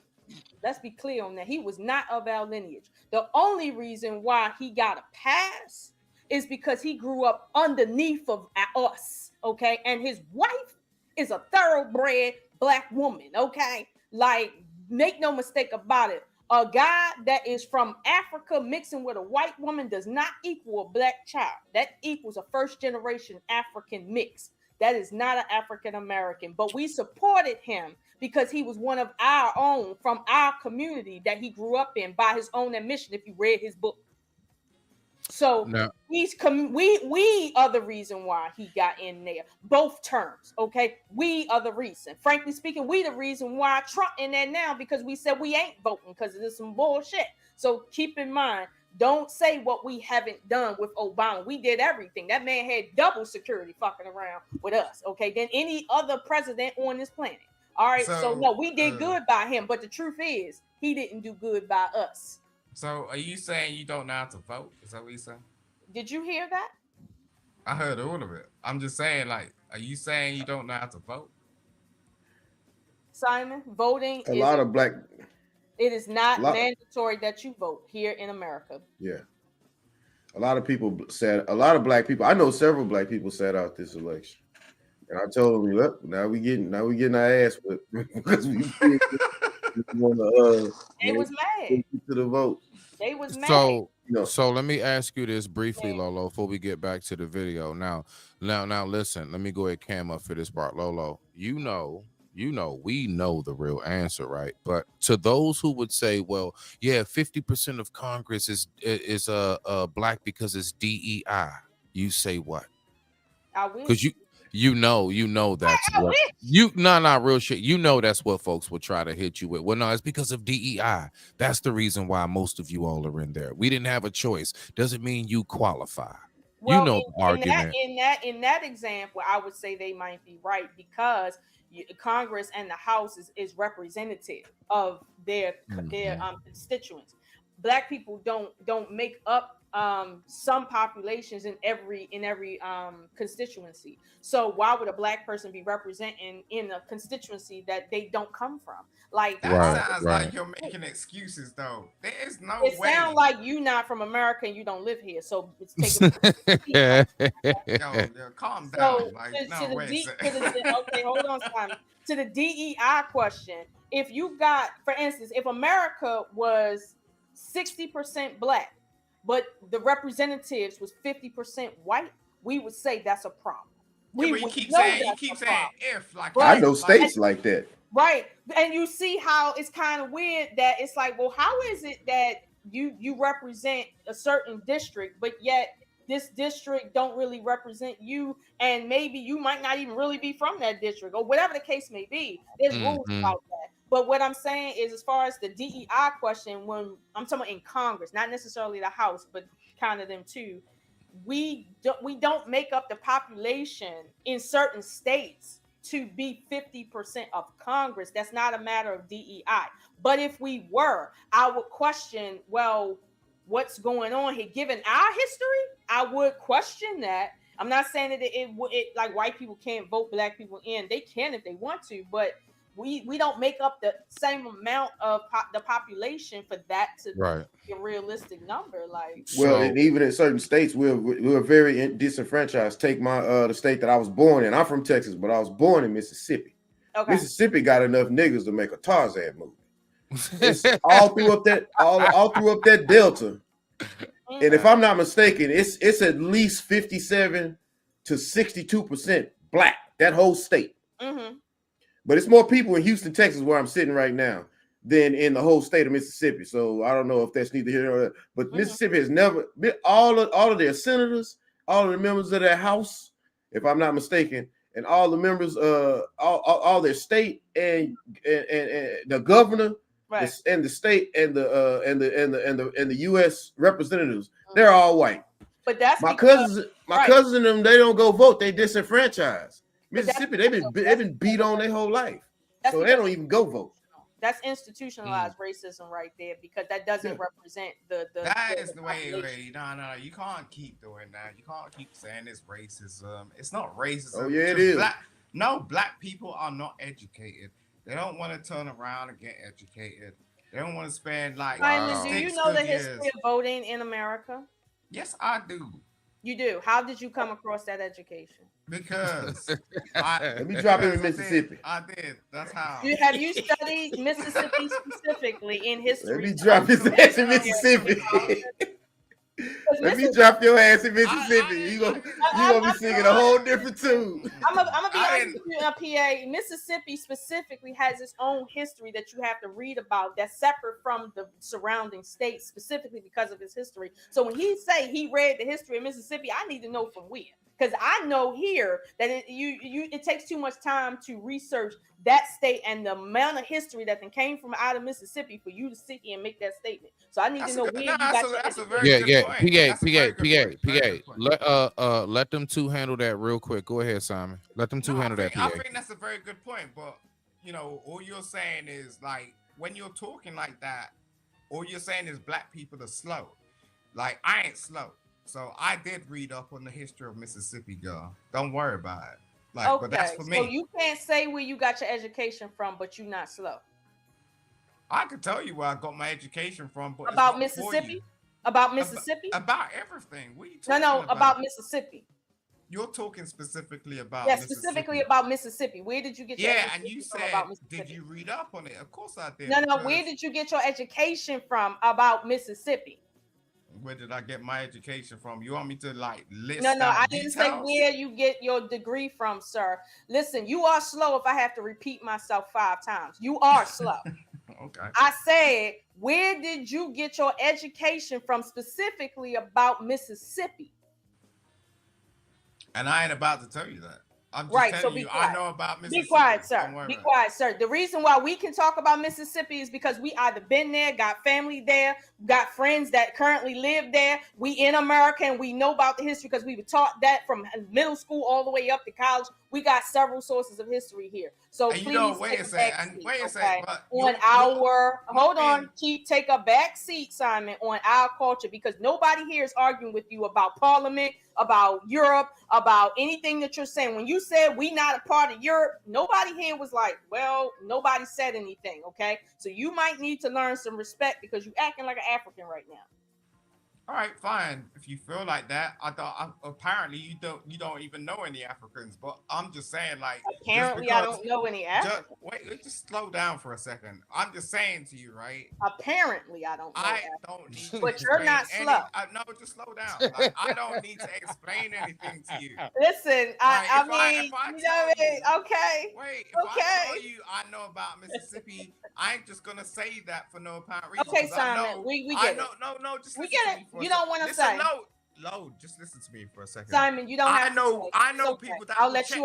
you You got 60 seconds, Simon. We're going to the video, okay? And we're going to end this off on this one. I mean, because we got enough to talk about with what he's going to say. So you got 60 seconds, Simon. Let's go. I'm just saying, like, you can't turn around to someone and say they don't know something. Like, I wouldn't turn around and just say, like, I know something about something that I don't know about. That's all it is. You get what I'm saying? I'm not saying, like, I think you probably know more than me. Fine. You get what I'm saying? I'm not saying you don't or you do. But I'm just saying, like, you can't turn around and just go, oh, just because you're English folk, like, you don't know anything. I do. Trust me. Okay, Simon, I asked you, where did you get your education? I didn't say you don't know anything. Yeah, but why am I gonna put that over the internet? Listen, sir, could act like a man right now because you had a chance to speak, and now I'm clarifying to you the problem with what you said. Okay, so listen more than you talk.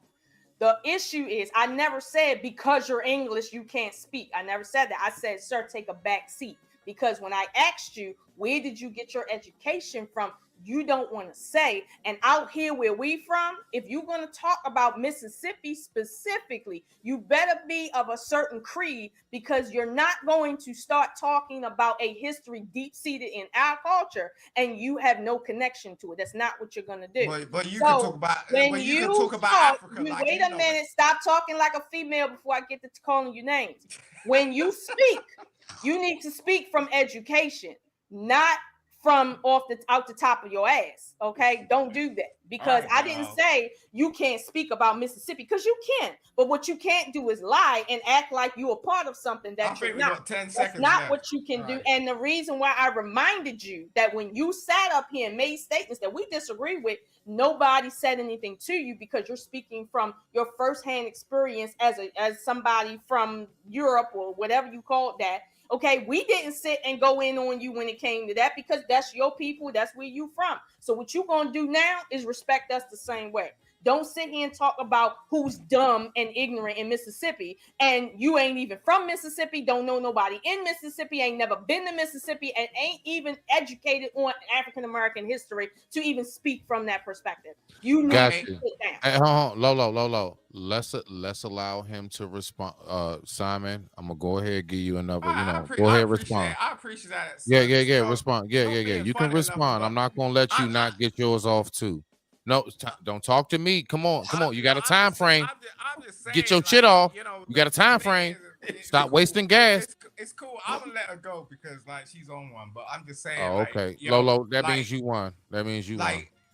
Yeah, you won tonight. Flip the coin. But I'm just saying, like, you don't know, like, if I know people from Mississippi or not. You get what I'm saying? And as I said, I digress. My mic is muted. Simon. I am nobody's spokesperson but myself and how I see things. However, I am with you because I was like, why is she outraged? It's a cotton plant. But again, a lot of this is performative. A lot of this is... It's not performative, Dave. I'm telling you. You honestly believe that Serena Williams was really, really just so grief-stricken by seeing a cotton plant? No, she wasn't. Is the point I'm trying to make. The answer she doesn't have. You will not find a Jew living in Germany and decided to marry a Nazi general after the Holocaust. You wouldn't find a Korean living in Japan and decide the comfort women, the one that were taking Second World War to be used by army, and then turns around and marries a Japanese, right, and live in Japan with him. Correct. So Serena Williams is torn inside the same the collective is torn inside. If truly we fear and hate these people of what they did to us, she feels comfortable with a white husband, just like many of them, and a blonde hair. She who claimed that she represents the black. To start a podcast with Riverside. Go ahead, Lolo. Go ahead, Lolo. That's perfect. Go So, ahead, Lolo. This African guy is essentially drifting.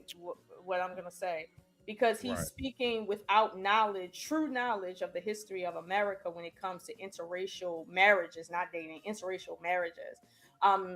Jonestown, right, was founded by people, white people, who did not want to fight in the Civil War, that did not agree with this whole thing about, well, they can't marry somebody because they're of a different race.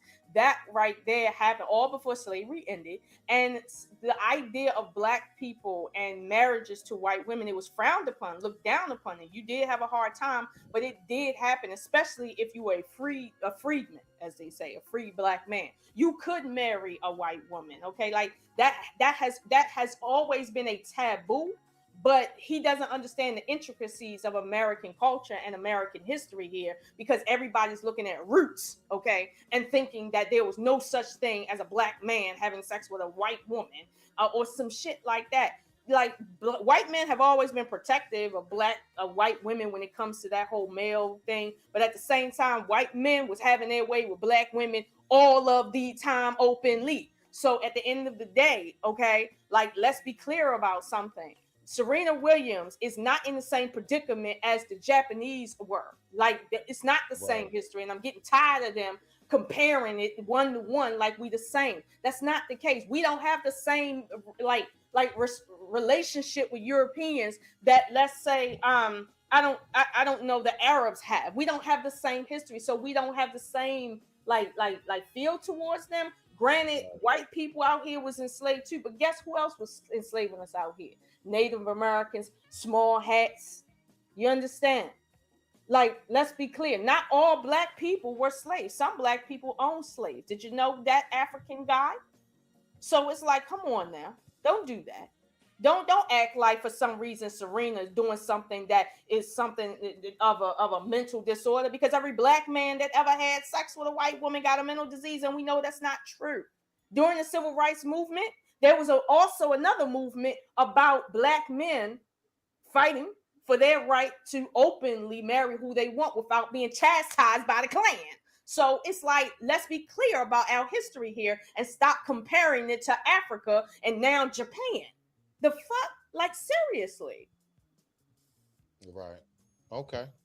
So now this is the ending part of it. We're going to listen, I guess, fully to this last little bit. PA, do you got, matter of fact, PA, you said in the comment section, man, I wish it was something I could have commented on earlier. What is that, PA? Do you remember? Because you damn sure could. Yeah, you damn sure can comment if you want to, bro. I probably already did about how I was banging African chicks. That's probably that probably was it. That's from what I remember. I was just like, oh yeah, you know, I wanted to get in on that. You didn't bang nobody. I don't know what you're talking about. That's crazy. Oh my God. He said I wanted to get in on that. I don't think. Okay, PA, I know what you're saying about them wanting to get away from their culture, right? But honestly, I would err on the side. They actually like their culture, but like white women, they're just more attracted to. No, you can't do that. This is the thing. Hold on, Simon. Hold on. Hold your horses while somebody else is talking, okay? Because this is me, in my opinion. You don't really have to chime in for real. You free to sit down. Now, what I'm saying is, when African women come here, they keep their culture. So they're not necessarily trying to escape having their culture. They love saying, hey, my culture is African.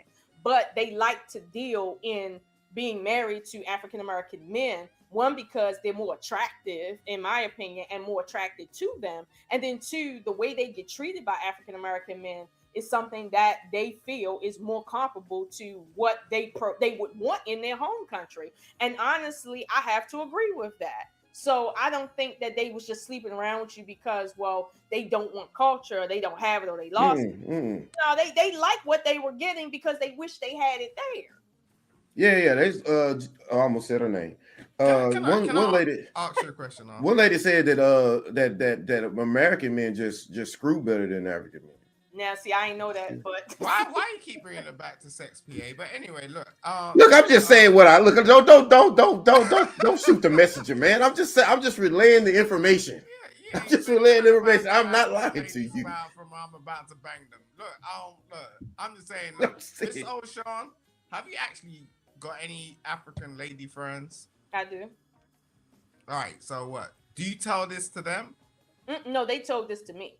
Yeah, but do you say to them, like, you coming over here because you like our men? No, they didn't come over here because they like our men. They come over here because there's a problem in their country and they can't solve it, and they need to come here to live and breathe and shit. That's why they came here. I know that. I don't need to ask them that shit. Basically. So with that being said, I digress. My mic is muted. See how that works? I did. What's wrong with you, girl? 10:48 p.m. East Coast Standard Time. We're all going to remain gentlemen and respectful while we got one woman up on the stage. And with that being said, let's get back to the video. God damn it, Jim, boy! I swear my job. You're doing a good job. You're doing a good job. Whitening has been a thing in China for their entire history before Europeans even landed there. Japanese, same thing. The geisha girls, they make their face white. If you go to Thailand or anywhere else, all these countries, they're ruled by their own people. Thailand's more influenced by China and the other Southeast Asian countries than it is about white culture.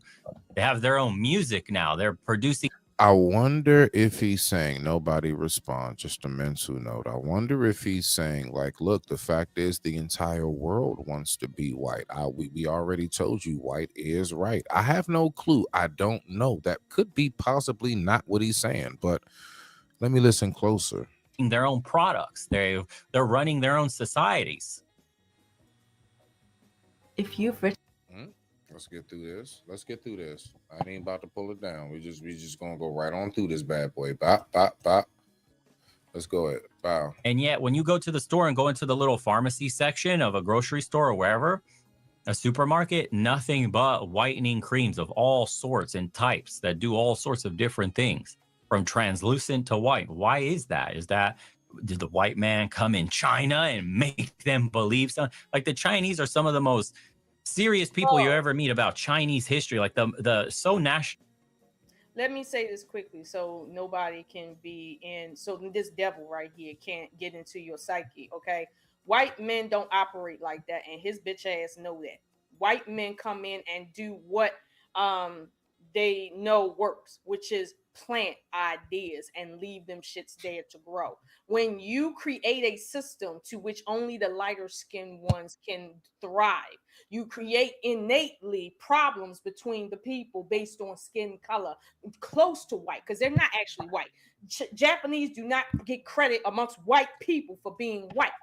They have been treated based on their color since white people came there and decided to say, well, the little bit of ones that are lighter, these are the ones that's going to get preferential treatment. So after so many go rounds of that culture stays, and the dark skins ones, they stay disenfranchised. So then the dark skin ones decide hundreds of years later, I want to live too. What can I do? Let me try to have a baby with a lighter skin one. Let me lighten my skin, because they want resources, not because they give a fuck about being white. They want resources, and that's the only way the culture has been forced to be, to allow them to survive. So what you're not going to do is lie on Asians too, and I don't have no reason to defend them, but you're not going to lie on Asians as well and say we did nothing as white men. They're doing it on their own, as if we don't have the Willie Lynch letter that tell you how you enforce a culture like that for hundreds of years without even being there. Shut the fuck up, Mr. Argentina. Okay, so Lolo, I have a question for you. This is something I was wondering. As a huge fan of Japanese anime, outside of Japanese anime in real life, Have you ever seen a blonde Asian? I have seen a little bit of them here dye their hair blonde. No. Like a natural blonde? No. Natural. They from what I studied in college, they are Right. a what's called a homogeneous group, Yeah. meaning that they don't have any genetic diversity there. So you trying to tell me that that's only Dragon Ball Z and Full Metal Alchemist? So that's my point. My point That is is that hilarious, bro. to what it real talk, nah, but it's something that most of us don't think about. How often do you see a blue-eyed, blonde hair Asian, like Japanese? You won't. Those How do you? Those characteristics are native to the Scandinavian, particularly Sweden and Norway region. No. Don't no. It's not Sweden and Norway. You're Mike's low, by the way, bro. Well, where is it then? Yeah, Simon? Where is it then? Since you know so much. I got you, PA. I got you. I got you. I ain't trying to compete with you. Like, yo, Mic check I'm 1 2 just saying, PA. Hold on. ain't Simon. Real quick, Simon. PA, say something. Mic check. Mic check 1 2. Say something. All right, bet. Higher. Is that good, y'all? I think you should turn him up. Yeah. More. He's Hold on. Say something. PA. Mic check. Why is I'm not hearing them? Hold on, let me see something. Yeah, you talking? Hold on. Yo. Say something, PA. Hold on, PA. Say something. Why I don't hear him? He's I don't figuring it hear him out. either. Did I mute the motherfucker? Oh, there you go, nigga. No, he's figuring it out. Oh, I muted it. I'm sorry, my bad. Yeah, there you go. Now you I loud muted as it. shit. All right, there you go. All right, Yeah, my bad. I muted the mic. What That's you my saying? fault. Because I was really listening to that. What you I was saying? saying mic check, but yeah, I'm saying it's that general area. The blonde hair is generally from that area, and the blue eyes, from the Scandinavian area, over in over there in Finland, Norway, and Sweden, and in particular Sweden. Now, if people had it from other countries, usually those people had migrated over to, like Germany, and because Germany is really literally right across the river. Not the river, the whatever it is, There's no river in between, but go ahead. yeah, well, the English Channel, whatever that is over there. I forgot the body of water, but past that. Yeah. And that they took a boat over there and settled over there, but that's so if you see a Japanese person, they're not they have mongoloid hair like Mexican and Mexican, Native American. And we know what you're talking about. You're talking about the Nordics. Like you're talking about the Vikings, like when it was way back, because that's they had that's where the blonde hair thing came from. Yeah, the Vikings are from that area. Yeah, Okay. Definitely. Yeah. And it's and they have all kind of reasons why they say it's like that, but that's where that's from. So nobody can have blonde hair or even red hair unless they're from red hair. That's from Ireland area or something like that. So yeah, but look though, real quick though, PA, and what's crazy is that even the Irish and them were not considered white by white people. So no. You know what I'm saying? Until some of them start dying off. See, so the white people start dying off, and then they were like, well, we have to get more white people, and so let's go with the Irish. Oh, we need more after that because they're dying off, and then they need more. They need more after that. Then they went Italian. Y'all come in. And Germans, who's ever European descent, y'all come in. Now they trying to bring some of the lighter skinned Mexicans in and saying they're white. That's kind of crazy. Yo, Smitty, how do you know about the Irish like that? Smitty is a very education. Don't ask him where he know anything from when you don't feel the need to say I ain't talking where to education you. come from. Don't ask him shit. I ain't talking to you. Don't ask him how he know anything when you can't even say anything about where you get your information. Like, be quiet on that. Don't do that. Jesus Christ. What? No. Don't call on Jesus. Just be quiet. All right, let's get back to the video. Lolo said what she had to. Simon as well. Realistic with a deep respect. They look at Europeans like primitives, like your countries aren't even old. We Chinese have been around much longer. We are much more ancient civilization than you. There is nothing from white culture that has permeated into the minds of the Chinese that makes them want to whiten their skin. It's been this way because this is what it was like before. You were a landowner or a noble of some sort, higher caste, and you employed poor people or serfs underneath you to work and till the land, when the only production that existed back then was what you produced off your plot of land. And guess what happened? The nobility class had all light skin in all cultures around the world. The managers, the management, the highborn. Yeah. I knew it was coming. I knew it was coming. I knew it was coming. No, hold on, Simon. Hold on, Simon. Go ahead, Lolo. Go ahead, Lolo. The problem I have with him is, one, he's not referencing anything to back up what he's saying. Two, every bit of science will show you that the original inhabitants of Asia, East Asia that is, were dark-skinned people, very dark-skinned people with kinky hair. So when he say, well, the blonde-haired people having basically more preference didn't come from white invasion and white imperialism and colonialism, like, how did it come in there if the people who established it first had no trace of that culture or that sort of mentality, or nor was light skinned? Where did the white come from? How did Asians that were darker than most Black Africans, become white like they are right now? And most of them aren't even white, just a small portion of them, because last I checked in my genetics class, there's a genetic drift on the patrilineal side over there, meaning Hold on, white or light skin? White or light skin, Lolo? Lighter skinned Asians. How did they get there if the original inhabitants were extra Black according to the genetics? The reason is because it's called genetic drift. When males from another place come over and conquer, we can see how it became lighter, because males conquered and quote unquote sexually assaulted the females and created a lighter class system that they now employ for themselves to say, I will make you a slave, as they usually do, while you are my child, and because you are light skinned, I give you preferential treatment versus anybody who is dark. And so many go rounds of that creates a caste system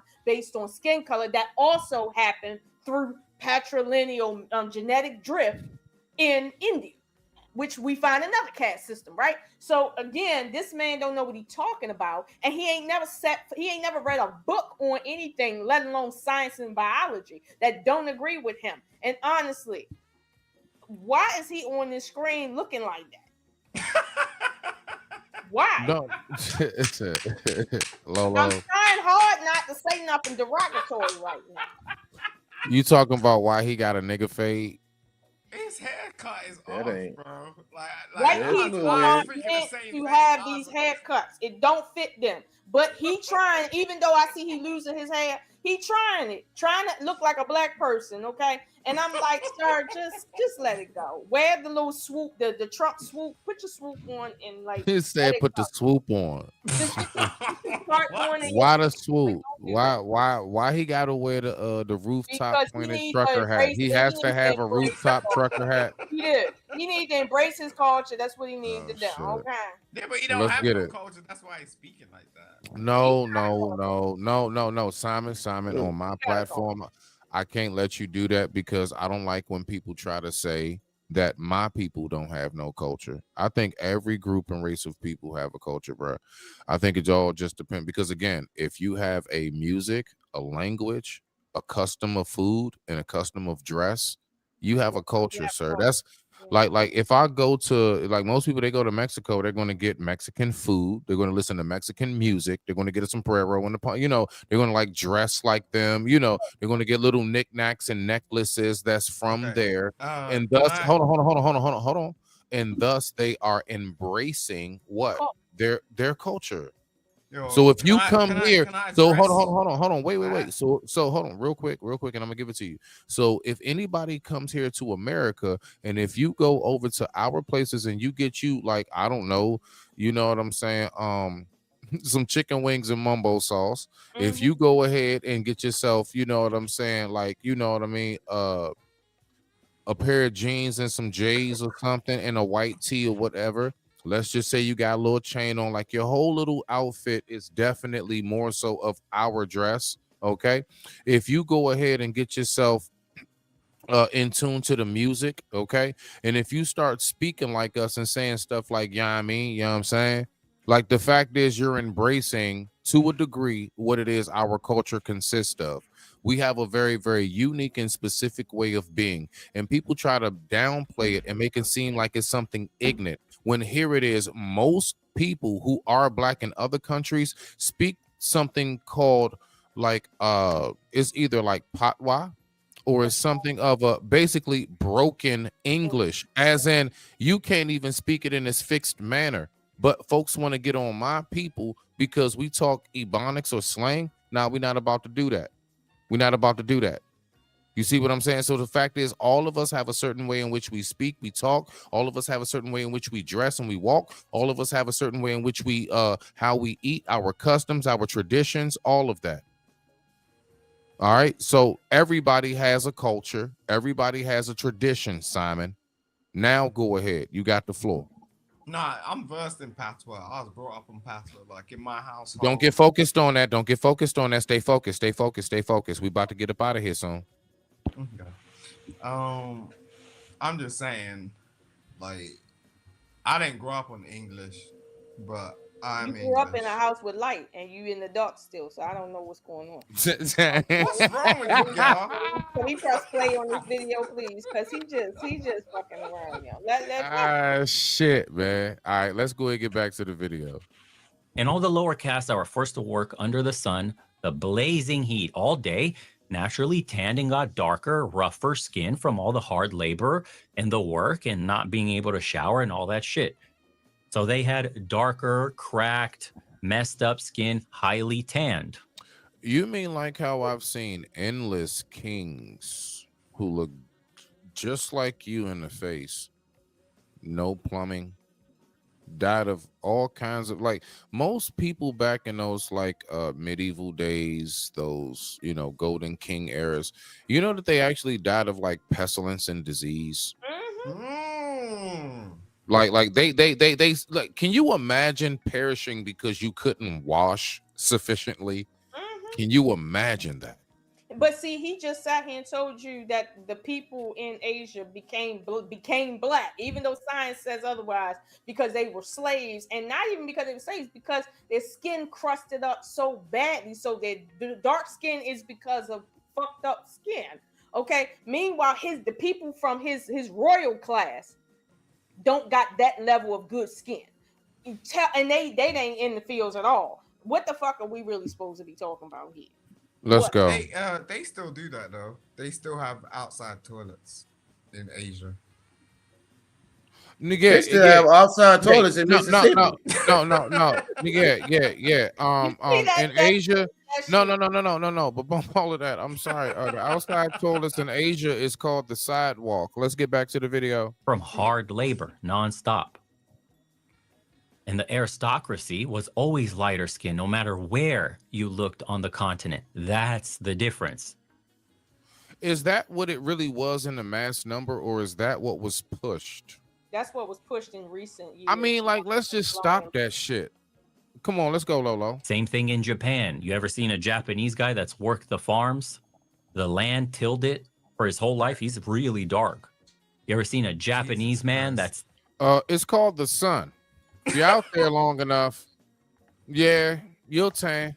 It's called the sun. The higher status, high class, worked in offices all day. He's very light, very white. Yeah, same in... Because of the lack of sun. That's if his office didn't have a roof, he'd be just as dark as the farmer. Let's go. Kind of. Wait a minute. Same in Europe. Like dead ass though. Like, I don't know what like, go ahead though. What you got, Lolo? Hold on, I got something for you, because see, I can't blame him for something that I'm not doing myself. So let me do him some justice, right? Okay. Let me know when you want me to pull it up. I got you. I want to show you something. I'm about to pull it up now. Okay. Let me see. I'll see it when it is shared. Okay, give me. Remember, you control it. I don't control it on your end. For downloads, I just downloaded something. I'm trying to find. Yo, PA, can I speak to you for a second? Go ahead. What's the weather like in Texas? Right now, this is the first day it was really cold. It's like 4 Celsius. It's about maybe like 8 or 9 degrees. Yeah, and Hold on. Wait. Did you say it's cold at 89 degrees? No, 8 or 9. My bad. Oh, I about to say 8 or 9 Celsius. It's probably like in the 40s. In the 40s. It's like hold on. It's like 8 to 9 degrees. Yeah, that's about 46, 47, huh? Damn. Fahrenheit. Yeah, it's chilly. Is there anywhere that y'all have had like where in Texas do y'all get snow the most? Okay, considering y'all supposed to be high. I-10. Anywhere above I-10. It snowed in Houston this year in January, but that's like once in a 10-year occurrence. But above I-10, if you drive about an hour north of Houston, it snows almost every year up there. Have you lived in Texas? It's up there. For the most part, I lived all over the U.S. and a little bit outside of the country. But the only places that it was really cold I lived was Chicago. So just for context, right here, these are the group of people that scientists as well as the locals have believed that through different means are the original descendants of the original Japanese. I just researched this, and this is the first thing that came up. Now, when he talked about, well, they became dark skinned because of what happened in the sun. Do you see that hair? Hair like that does not exist because you've been out in the sun. Because Slavic people was in the sun. Their hair never kinked up because they were in the sun. Kinky hair and full lips, okay, as you can pull in, like look at the homie right here off to the left here, okay, homie right there at the left underneath the bald-headed boy, okay, homie right here. Listen, look at his face. You see what I'm saying? Them features right there are what I call watered down features. So even in them, you can see there's been influence from outside, but they originally were black. And I mean blackety black. Okay, and I can go on when it comes to original Japanese and show you more people that are from Japan to show you like what Japanese really look like. Let me show you another Japanese. You're talking about blackety black, and then you're going into. See, you don't know what blackety black is because you're not from here, and I understand that. Why do you keep saying that crap? Like, because you don't understand. Simon, you're not within the realms of the 50 states. She's not saying nothing wrong. No. You're in the Senegalese. You're in the UK, Simon. That's okay. Listen. Imagine, Simon. If I tried to claim UK, what would you say to me? Considering forever and a day I've said I was born and I'm still in DC, Maryland. I don't know if you live in the UK. God damn it, Jim. I'm telling you where I am. He's slow. Like what? Like are you? Come on, Simon. I'm telling you where I am. I'm just saying, like you don't know. So. Man, no. If a person tells you, Texas, Simon, if a person tells you, then you do know. If you tell, listen. How about this? How do we know that PA is in Texas, and how do we know that you in the UK? Because y'all have said it. That's the only reason why, Simon. So we're going by what you said. Now, unless you lying and you're over somewhere in Afghanistan, sitting in a dark desert right now. Okay, I don't know what else to say. Well, I'm telling you, like, yo. My bad, y'all. Let me pull this back up. My bad, Lolo. This past year has been kind of different for me, and I've spent quite a lot of time in the US. But you don't need to say anything. What? No. Okay, Simon. Listen, what we're talking about specifically. All right. So, are you keeping up with what's being said, Simon? I mean, I'm just checking. Okay. All right. So you do get what Miss Oshun just pulled up, right? And why those people look the way they do, correct? Correct. Okay, Simon. Let me ask you this: what did you gather from what she just pulled up? What was the message that you received? Because I'm just curious. The message I received is someone took that picture. And, the message that is taken, like a picture speaks 1,000 words, right? But someone took that picture on purpose. And at the end of the day, there was a whole load of other things that were going on apart from that picture. The picture will tell us something, but you can't just like signpost what their hair looks like or, yo, this person was blackety black. like and all that sort of stuff. First No. of all, okay. What? First of all, Simon, blackity black means when you have kinky hair, meaning hair that hugs. Okay, that's what blackity black mean. Meaning you can be What's black, your hair like right now? but No. As in coarse. Simon, it's called Okay. coarse. Coarse. Okay, Senegal black. in that photograph, because I said I'm not about to speak and do something that I'm telling him to do, and I'm not doing it. That photograph is a well-known photograph of a well-known tribe there that they believe are the original inhabitants, but I'm telling you these are descendants, that they also have genetics of other things. So even this right here isn't a true description of the original inhabitants. I can show you another tribe showing you more kinky hair on more men. And this is a whole nother tribe from Japan. So it's like I'm telling you now, the idea of white Japanese came in only when Europeans, the people you claim that don't exist, came over there and started conquering through sexual assault and started watering them down genetically. Okay, seriously. And so it's not me trying to say anything about them. Like, I'm not trying to diminish them. I'm just showing you the proof of what it is. That hair did not. Hold on, Simon. Simon, the guy said that the reason why they got dark was because they were working on farms. Nowhere on this planet does your hair turn kinky like this because you work on a farm. Nah. Hold on. Only other explanation I can come up with is somebody came over from Africa and got bug nasty with them people. Had some baby. Seriously. That's the only other explanation I got. It's the only one I got. I think she's got a good point, but I don't think she really understands what she's talking about, and that's the only reason why I'm just. Well, that's what I'm saying. We don't care about what you think. That's not what we care about. Nobody cares about what you think. That's nice. Okay. Yeah, nobody that's some cares about what you think. Like what we said, and that's why I say I have to show it because no. I'm not about to. Nobody cares about what I think. I can turn around and counter what you're talking about. Well, let me see you do it. Let me see you do it. Some cats from Senegal, the Ivory Coast went over to Japan and shit, got the busting some nuts. I don't know. That's my only other explanation. It does happen, and that right there is a thing that I'm gonna say is, it happens.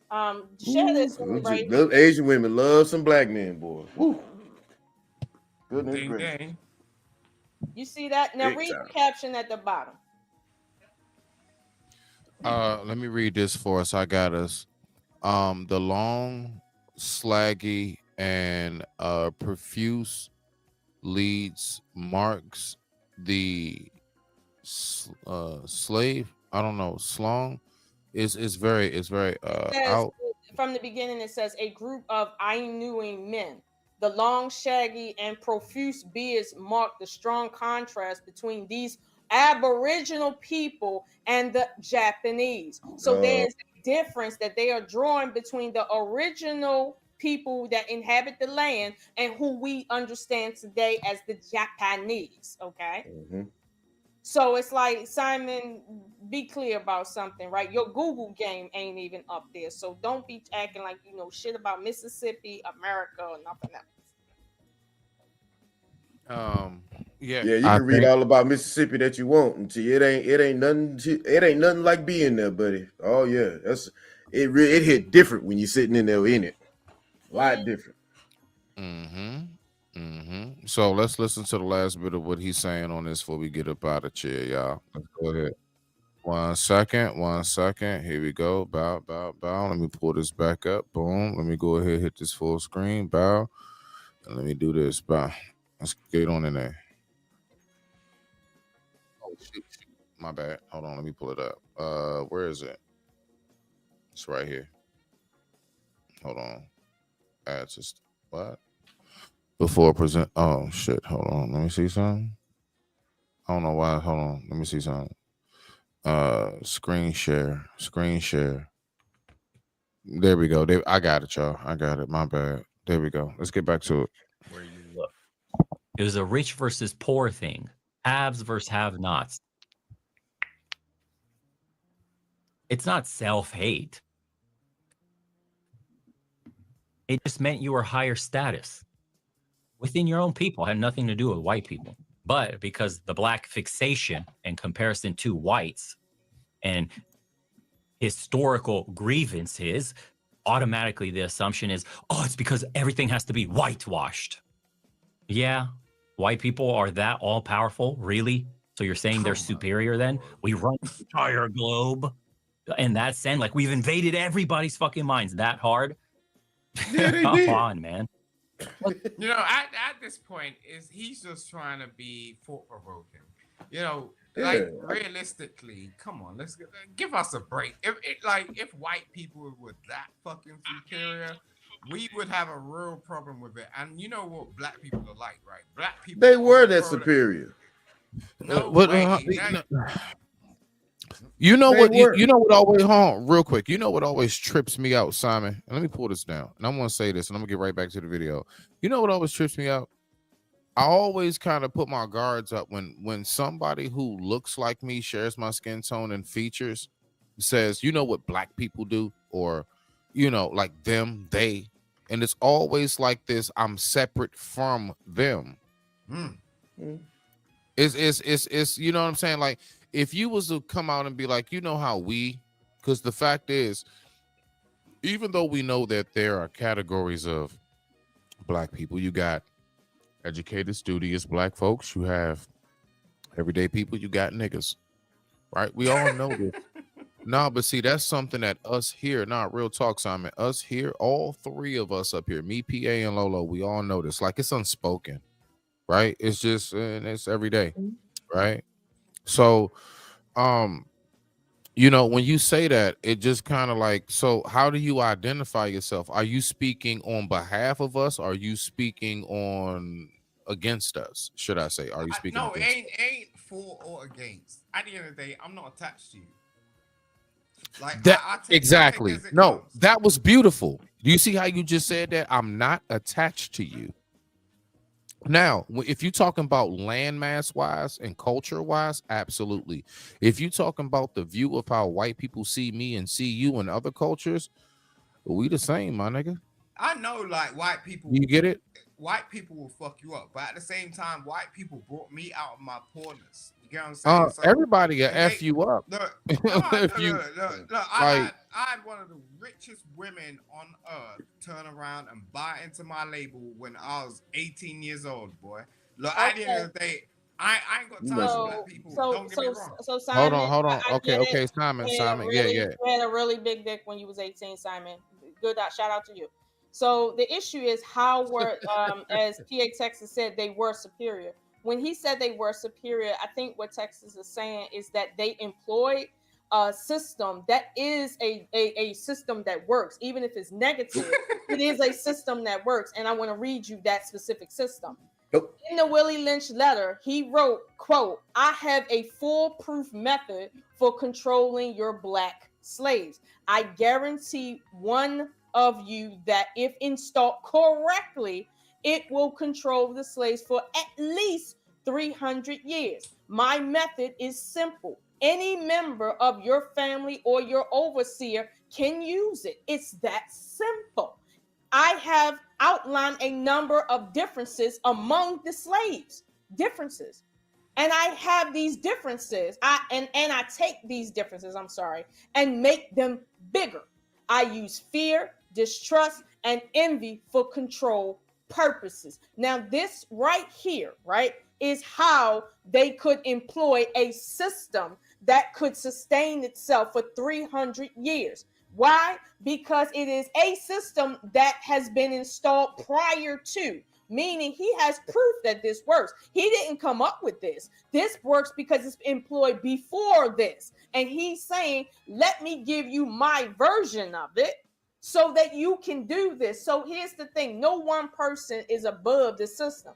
You cannot be born into a system that teaches you how to speak and walk and breathe and eat, and then you not become one with it. So when you're born into a system that's premised on your differences to make sure you distrust everybody that looks like you and only see white people as being the saviors of humanity, weirdly, this is how you keep people's minds enslaved to the point you don't even need to police their bodies because their mind is enslaved. So this is not complicated.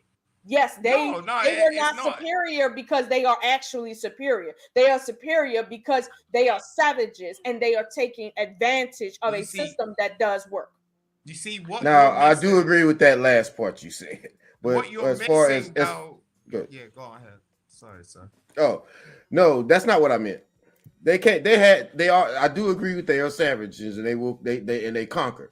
But they had the technology to do that. That's what I meant by they were superior. They showed up with boats. These people ain't never been out of maybe 100, a few walking distance of where they were born. And these people show up for boats from 1,000 miles away, sick with diphtheria and typhoid or whatever, and with a pistol and can wipe out a civilization. That's what I meant by they were superior.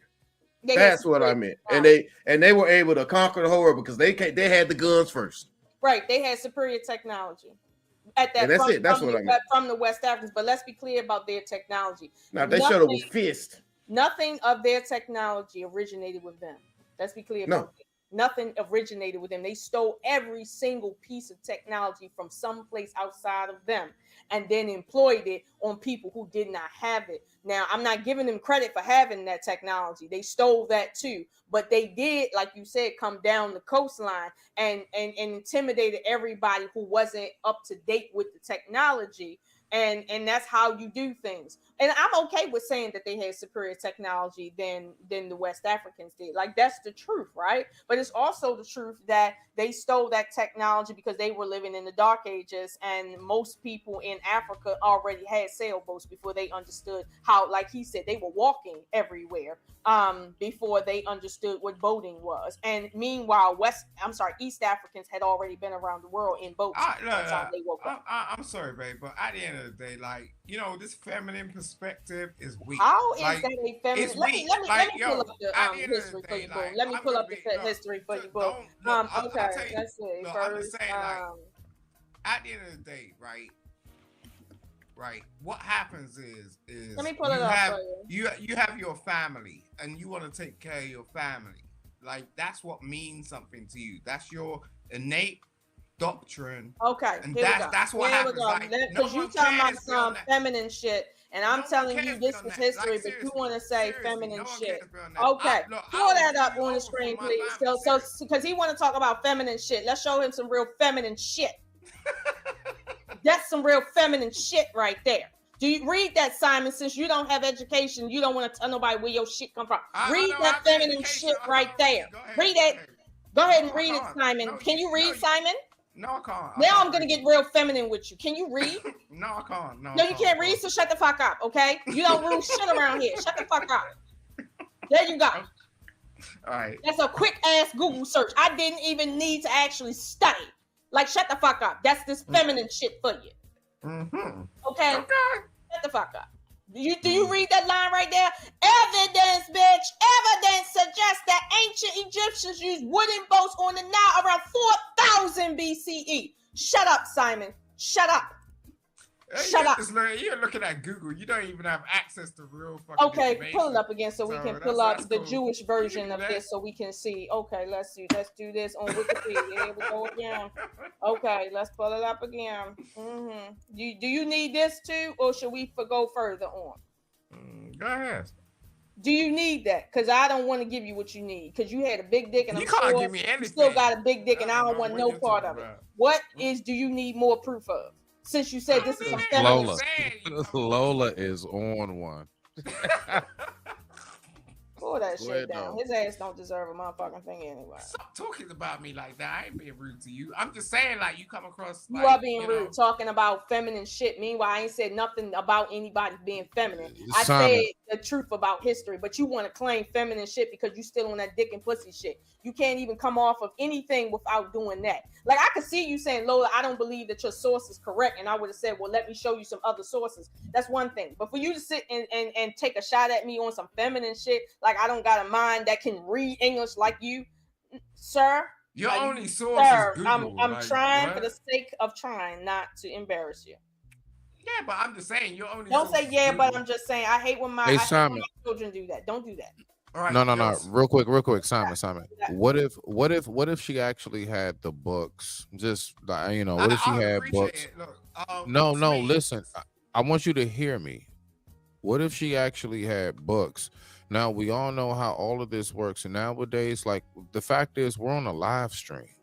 All right. Right, yo, In order Smee, for her, I can no. give you Wait, some references right now. Simon. I've been letting y'all get in there. You know that. Like I ain't about to, do your thing. As long as nobody call nobody no names, no threats, no nothing like that. I don't care what y'all say. You know what I'm saying? You know how it Good goes. conversation. But listen, I'm just saying. The fact is, like Simon, will you answer that question, please? All right, so I'll give you a reference. LexisNexis. Do you know what that is? Oh my gosh, Simon, I want you to directly answer what it is that I'm asking you right now. I'm just saying, you can't put a resource up from Google. Okay, if you're educated, you know what you're talking about. Simon, where does the information from, whether it's AI, Google, Wikipedia, you name it, Grok, all these other places, where does it come from? Matter of fact, PA. Right, so all right. No. Wait, real quick, because I think this would be much more educational, because that's what I want it to be. PA, you're actually in that field as an IT professional. Do you believe, PA, or do you know about how the information that AI gets, all the stuff we hear AI repeat back to us history-wise, did AI just come up with it off a whim, or did man have to implant that into AI to repeat it back to us? You on mute, PA. My bad. Yeah, that's a good way to put it. It's called machine learning. It's pretty much having the machine go out and get the information that's already been. We just it's been typed into a computer by people and vetted and stuff like that, and then the machine goes and grabs all that information. The exact same way a Bible was created. You had it written, and then people went on ahead and they sat down and they said, this is B, this will not be, this will be, this will not be, right? And they vetted it. Same thing. Go ahead, PA. Wait. That's not the same. Yeah. How is it? I mean, that's kind of how it works. It's a little bit more complicated than that, but basically that's how it works. So just to kind of put it in here, can you put this real quick back up? I got you. I see it. I got you. So Simon, do you see where this source is coming from? I can't read that. It's too I wish I tiny. hold on. Wait. Can I blow it? I'm trying to figure out how to maximize. Let me try to help you. Yeah. Try to help me with that. I'm trying to figure out how to like expand it. I don't know how to do that shit. So do you see that? You see that? You see that actual depiction there that you can go to Cairo, you can go to Egypt and find this boat. Do you see the year that this is dated to? In Saqqara. I have actually been to Saqqara. You see that? 2000 BCE. This does not come from the era of Europe. Europe was not even on the planet when people were in boats right here. So for you to say, when I say that I will not give them credit for the technology that they had, when you mentioned about boats and stuff like that, sure, they did come to West Africa on boats in around, let's say, 1300 AD. Sure. But at the end of the day, that's not even their technology that they're employing. They know how to Why steal. are you talking about? That's what they do. Because see, what you fail to realize is you're the type of person that when somebody asks you, well, where did you find your information? You don't want to say because you don't want to embarrass yourself. Meanwhile, that's not how real men do. Real men don't do that. Okay. Wow. Real men will say what it is and what it's not. You want to sit and say I'm being feminine with you, when in fact it's just about the fact that you think. Hold on, you think fighting with me. You think fighting with me like a girl, like a white girl, is actually going to get you somewhere. When it don't, I can show you what I've learned because I have learned at the foot of elders. I have learned in universities. I have learned in circles that you'll never see what I just showed you right here. Okay, I need to show you what the white man said, right? So you'll understand. All right, you don't even know white man on the internet that my people, African Americans, invented. By the way. Right, yo, Smith. So hold on, Simon. How you going to tell somebody they don't know any white people? Because it's references. Like that don't even sound right. Like, that don't even sound. I know it don't sound right because it's not going to sound right to the person that don't. Okay. Wait. Lolo. Let him get it. Simon, it's your turn. Go ahead, Simon. I'm just saying, like, it's good. You're saying what? Things don't sound right to the person that's uneducated. Period. Like, I asked Lolo. Who are you talking about? I asked Lolo. Do you know what LexisNexis is? Do you know what LexisNexis is? Yes, I'm hip, Simon. Do you know what Thomson Reuters is? No, that right? I'm not. Do you know what media is? Thomson Reuters, I know. Do you know what you're talking about? No, you don't. You're referencing things like Google, which is just like average to the average person. I ain't average, girl. You know what I'm saying? Like, whether you want to like you're it not or not. average. Okay. No, Lola. No, he's not. Stop doing that. He said he's not average, which means he is not the type of person that went to college and read the average book. That's telling him that 2000 BC, we have proof, from empirical proof, that Africans were already a maritime culture before Europe was even on the planet, okay? But somehow he's not average. And when I just do something as simple as just Google, which is normal information, right? Because I can't give him a physical book right now. I can go to several websites and several sources, several universities and find the same shit.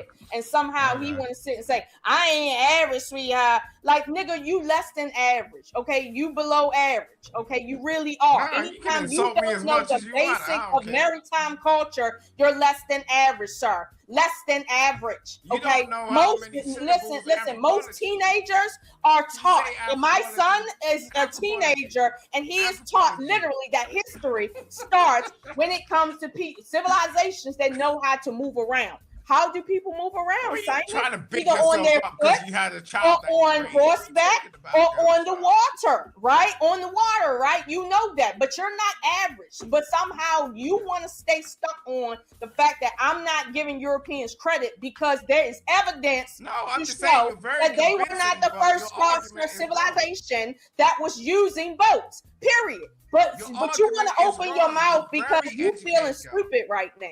You feeling stupid and saying, well, you use Google, and who says that that's a way to study? Meanwhile, Google is just an extension of every university that you can go on and see what the history is. So for you to sit there and can't even point to the source. When I said, do you see the sources?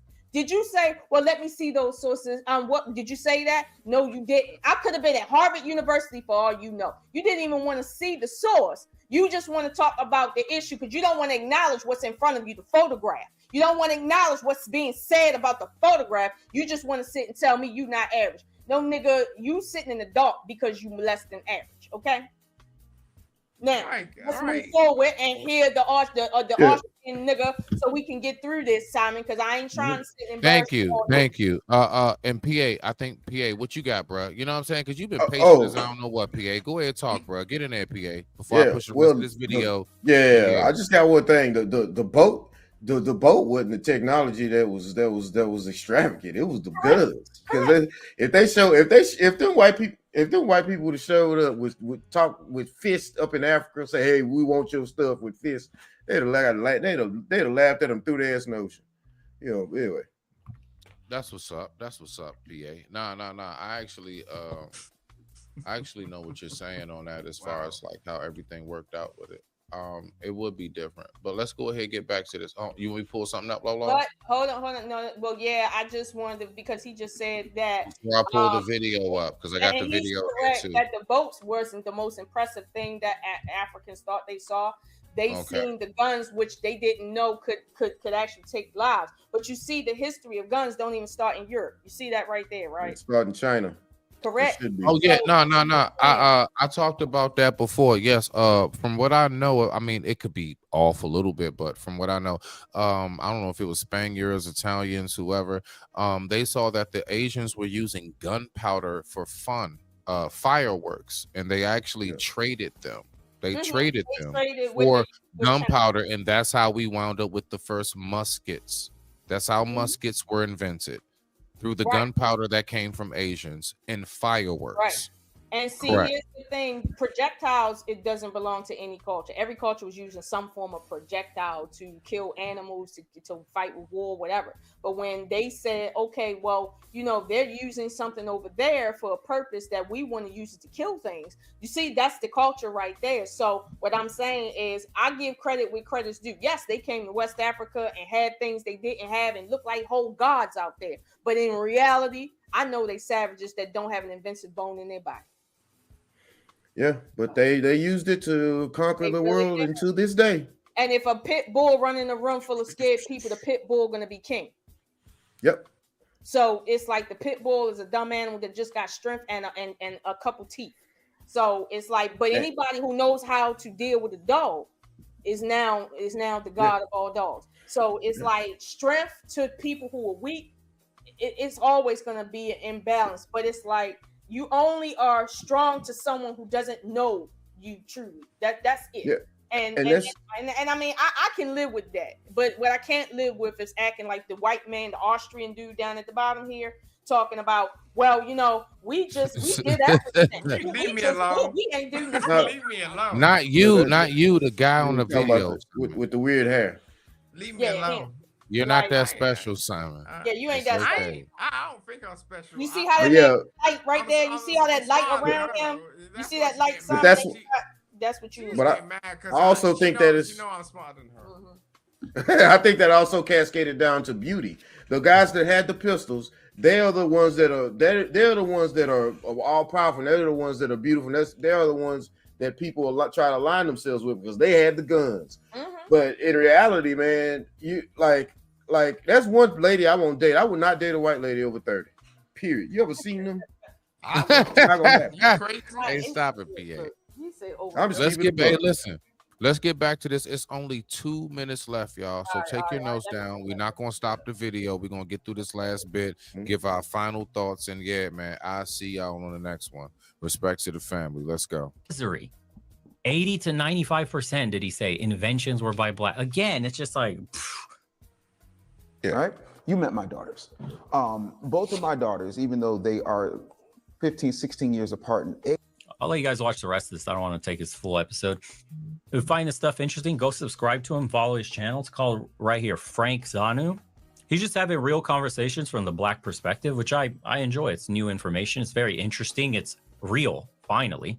And it's great when people are able to talk from this perspective with his lens that is, you know, seeped in deep experience of being on the continent and moving to America and then having like firsthand experience of what the difference is between back there, over here. And he's able to tell you exactly all the nuances that you don't get. Like this guy, this FBA that's lived in America is. Lolo, I'm sorry. Yeah, he did your rabbit ears again. His whole life, and Ibrahim Tori, all he knows about him is that he's so cool, and he's and it's like, because the headlines tell you, bro, social media told you. So it's like when you meet and sit down with a man and have a deeper rooted perspective on the world, and question history and narratives, like the worldview just falls. What is he saying, Lolo?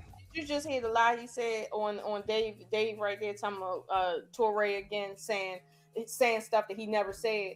He never said, well, this guy is great simply because he looked good. And he said this guy is great because he paid his debts, because he did something for his people, which is what he can't say about a lot. That's what he said.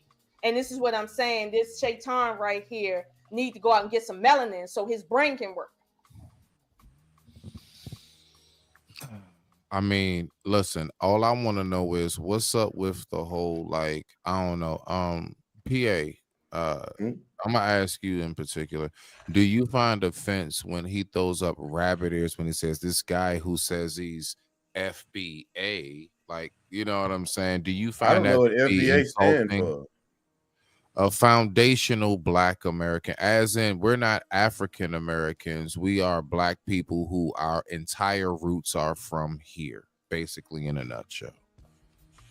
Yeah, that could I mean, nothing he can say is offensive. I mean, he's just so silly ass honky. You know what I'm saying? But I can't really take no offense to, I can't really take much offense to, him trying to relay some information that, he has a point of view and he comes from a position where he think he has power, and he's been taught that all throughout his life. And he would be like FBA, and he wouldn't even know that's offensive, but I can see where it's offensive. I take a little bit of offense to it. Most of these men, no, don't get us wrong or anything, but most of these men, they baby sort of showered. You know what I'm saying? Like they in their house with their mamas and shit. Like I don't really get any of that stuff because none of these men have a house. They don't have a home. They don't have any responsibilities. Lola, hold on. Wait. What do you mean? Hold on. First of all, who are most of these men who don't have a home? Talk like that. No one's talking like that. Like seriously, look at this dude. He got a crew cut. Like he just came out of the fucking military, and that's his baptism of fire. And it's just like, yo, bro, you ain't nothing, bro. Like, what are you talking about? You want to talk about Black people? Simon, what do you? All right. I mean, I ain't gonna knock his hair. He may have had about 60 hair transplants just to have that thing. No. I'm not gonna let him do that, man. We're trying to stay focused on something right here. Now, Simon, I know how you give it up. It's all good. Let's go ahead and get back to this. So Lolo, you pulled something up. You got to take your thing off mute, I believe, so we can hear it and start it over. No, I was saying no, it's okay. I'm just researching something while y'all talking. Oh, okay. But I got you. Let me go ahead. Boom. Now, Simon, honestly, so what do you mean by most of these dudes don't even have a house and everything? Like first of all, let's just no. Let's narrow it down. Who are you talking about in particular? Whole percent Black American men? Yeah, most Black American men, most Black English men, you get past 40 years old, you're living by yourself, bro. Like you ain't got nothing. Like you're isolated, and like you're trying to find. How are they living by themselves? So you're saying most Black men past 40 are homeless? Yeah, in between, or they're homeless or in between.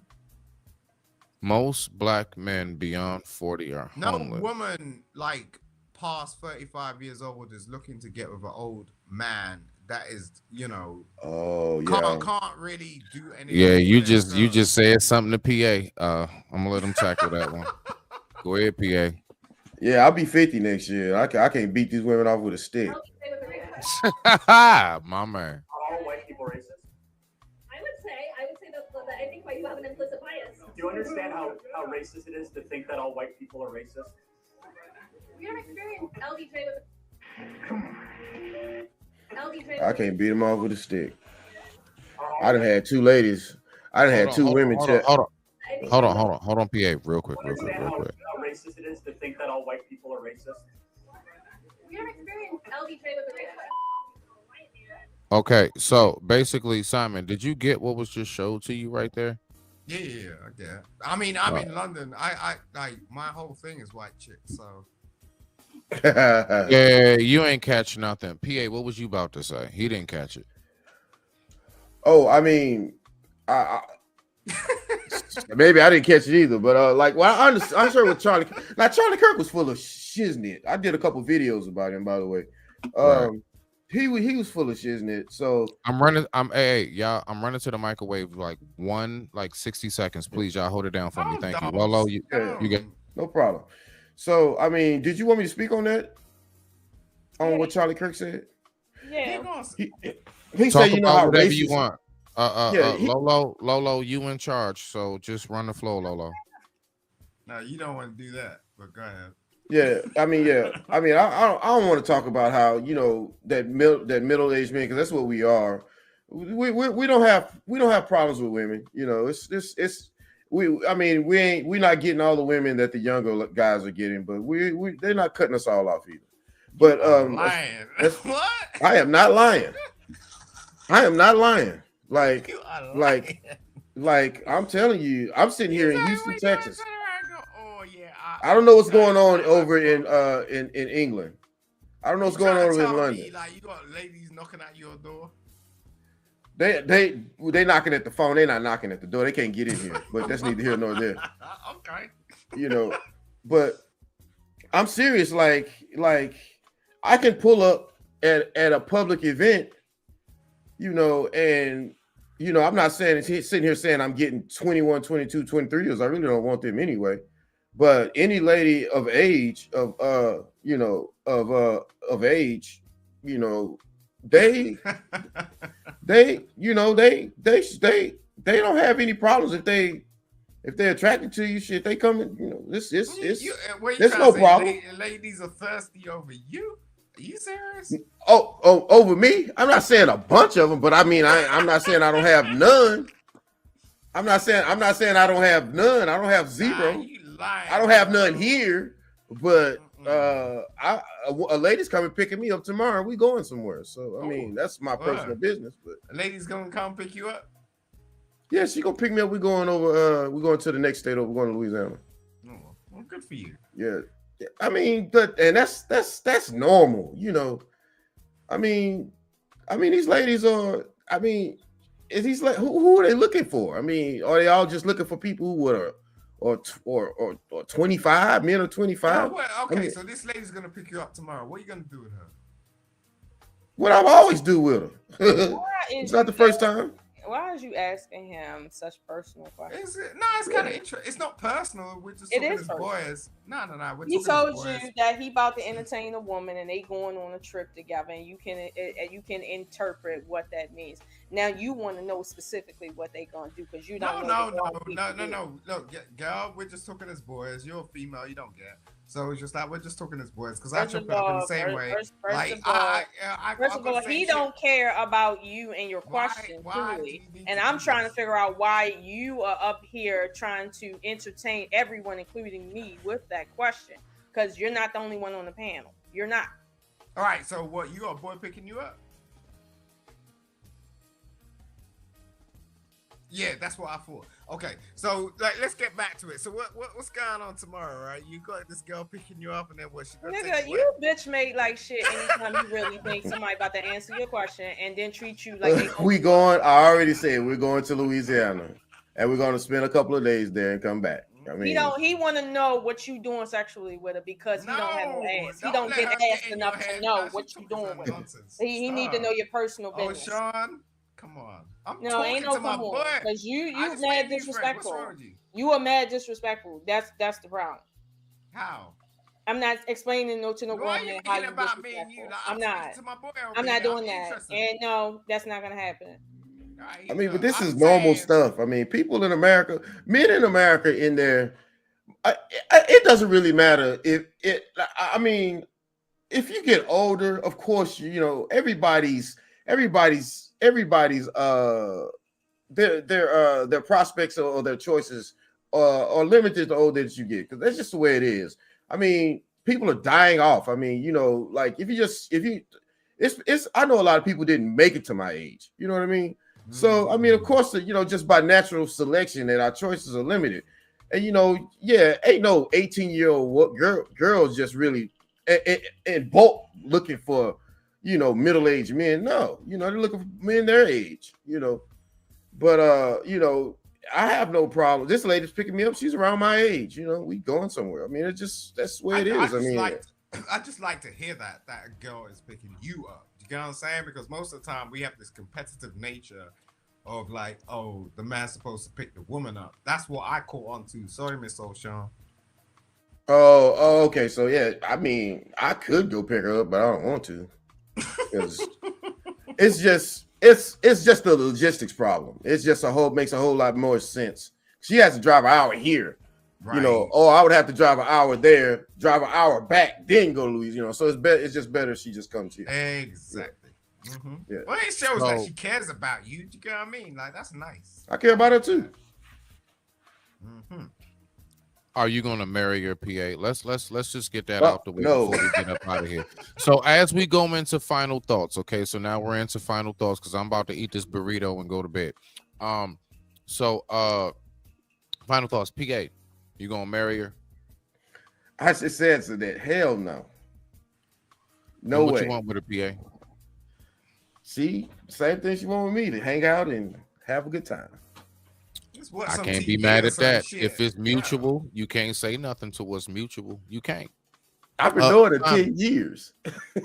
So there you go. I've been doing it a long time. Right there. That's an OG right there. So you got some in-house that's not in-house. That shit wild. You got some in-house. Now she in somebody else's house. That's another story. You know what I mean? Let me ask something. Simon, what does OG mean? Original gangster. What does it mean? It means original gangster. That's what the acronym means. What does original gangster mean? It means that you can just take care of you and yours and your family and not get involved in any of the extraordinary bullshit that comes around you. Sir, this is what I mean by cultural appropriation. Don't use our slang and you don't know shit about it, okay? Seriously, don't do that because you look stupid. They might not say nothing because they don't want to hurt your feelings, but I will, okay? Don't use our slang and you don't know what the fuck it means. Because I'm sitting here like, if you don't know him, why are you doing that? Like, come on now. Like, don't play cake like that. Yeah, and I'm not a gangster. I never been in a gang. Not that I know of. Gangster don't necessarily mean like you're on the street running shit. Like, like. Now I have been on the street running shit before. No, technically it does. Well, you cannot say you a gangster and you in the house all day. Gangster. I don't know no gangster in the house all day, Simon. You're the best father, like, just saying. In your own life. I was trying to make a point. I was trying to make a point that sometimes people who are not us. Hold on. One mic. Simon, let her finish, and then you finish with saying what you were saying. Go ahead, Lola. I asked the question to make a point because that's something that's a small aggression, microaggression, I would call it.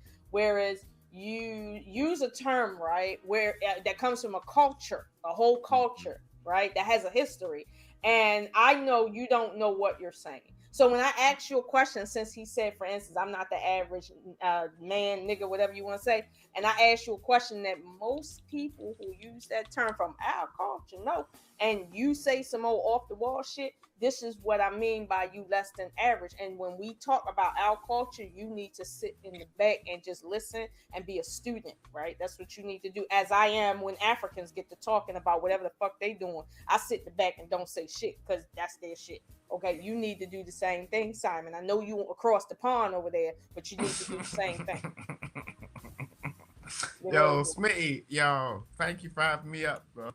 You're welcome. Do you have any final thoughts about the show before we get up out of here? Unfinished business. He ain't got no thoughts. I'm telling you right now. His thoughts are scattered. She got some unfinished business. Let him get his thoughts out, Lolo. That was what about. That's crazy. But I love you still, Lolo. And much Texas respect, dude. I've been watching you for a little minute. It's PA Texas. He called him Texas dude. Yeah, I didn't know what he was about for a minute. The average nigga for you. The average nigga though. You see how she keep coming at me? Like, girl, stop. I'm just repeating you. I ain't coming. No, I think we have unfinished. You wish I was coming at you. But anyway. Oh, you want to continue? Okay, cool. I'm just saying, like, I love you. Nope. We getting up out of here. Ain't nobody continuing nothing. It's over. It's over. It's over. Yeah, yo, Speed, thank you for having me up on the drop down. You guys have a good, have a good. When you come back up, by the way? Maybe like Thursday or so. I'm gonna be home until Thursday, and I'm leaving again Friday. I'll be gone for another like. Are you still with your check? Anything else, Simon? All right, I'll see you on Thursday. All right, man. Take it easy. PA, what you got? I mean, hey, I chimed in. I know I've been AWOL. I've been having a whole lot of stuff going on, but I'm gonna try to see if I can, if I can drop in a little bit more. Yeah, PA Texas Worldwide. I'm still trying to make videos. A lot of them suck, but if they suck, it's because They don't. You just don't do it enough, bro. And you don't like Lolo would tell you. She talks to me about it sometimes. How we promote it, how we market it, bro. The right thumbnail, the right all of that. Mhm. Nah, PA, you actually do a damn good job, and you funny as all outdoors, bro. You got that sense of humor a lot of people will love. I know I personally enjoy it. And I know I'm not the only one that thinks that way. Yeah. Like, I'm Yeah. Yeah, it's just sometimes I do the video and I just like, well, I just spent 4 hours making this bad boy. I'm gonna put it out anyway. You know what I'm saying? So and then but some of them I still don't put out. But I'm gonna try to get better and try to get Hold on. Wait. PA. I'm sorry. Hey Simon, I'm not even gonna pull this comment up. I just don't know why you typed it. Yeah. I have no clue. No clue why you typed that, bro. I'm gonna scare you. Like right now, I could do some big damage. I'm gonna spare you. Why would you type that in my chat? Let me look. Go ahead, PA. Yeah, but like everybody else, I'm just getting better every day. And I really appreciate you bringing me up, and I like the conversation. I was glad I was able to. I hope I put in. Hope I gave a little 2 cents that was productive, and I enjoyed that back and forth flow. Hey, I'm gonna be real, PA. You just one of them people. I just enjoy like just chilling with you. Like, it ain't gotta be too much or nothing, dog. Like, you just dope as shit. Like, you cool. Like, bro, like ever since, you know what I'm saying, JVJ and all that shit, we've always clicked, PA. You know what I'm saying? You've been my mans ever since then, bro. And I'm glad I met you. That's just some real shit. I appreciate that. Likewise. Absolutely, bro. Like, you know what I'm saying? Like, you don't be doing too much, bro. And that's what I rock with. And you may talk about that, but hey, no matter what your stories are, at least we got proof you actually go down south and do that. I'm like, you will. Man, I'm telling you, I see it with my own 2 eyes. You are somebody actually outside, bro. So they can say anything they want about PA. PA is real deal outside. He actually leaves the country, passport. He does that. Now, do you accept it or like it? That's on you. Yep. But PA loves himself. One quick story.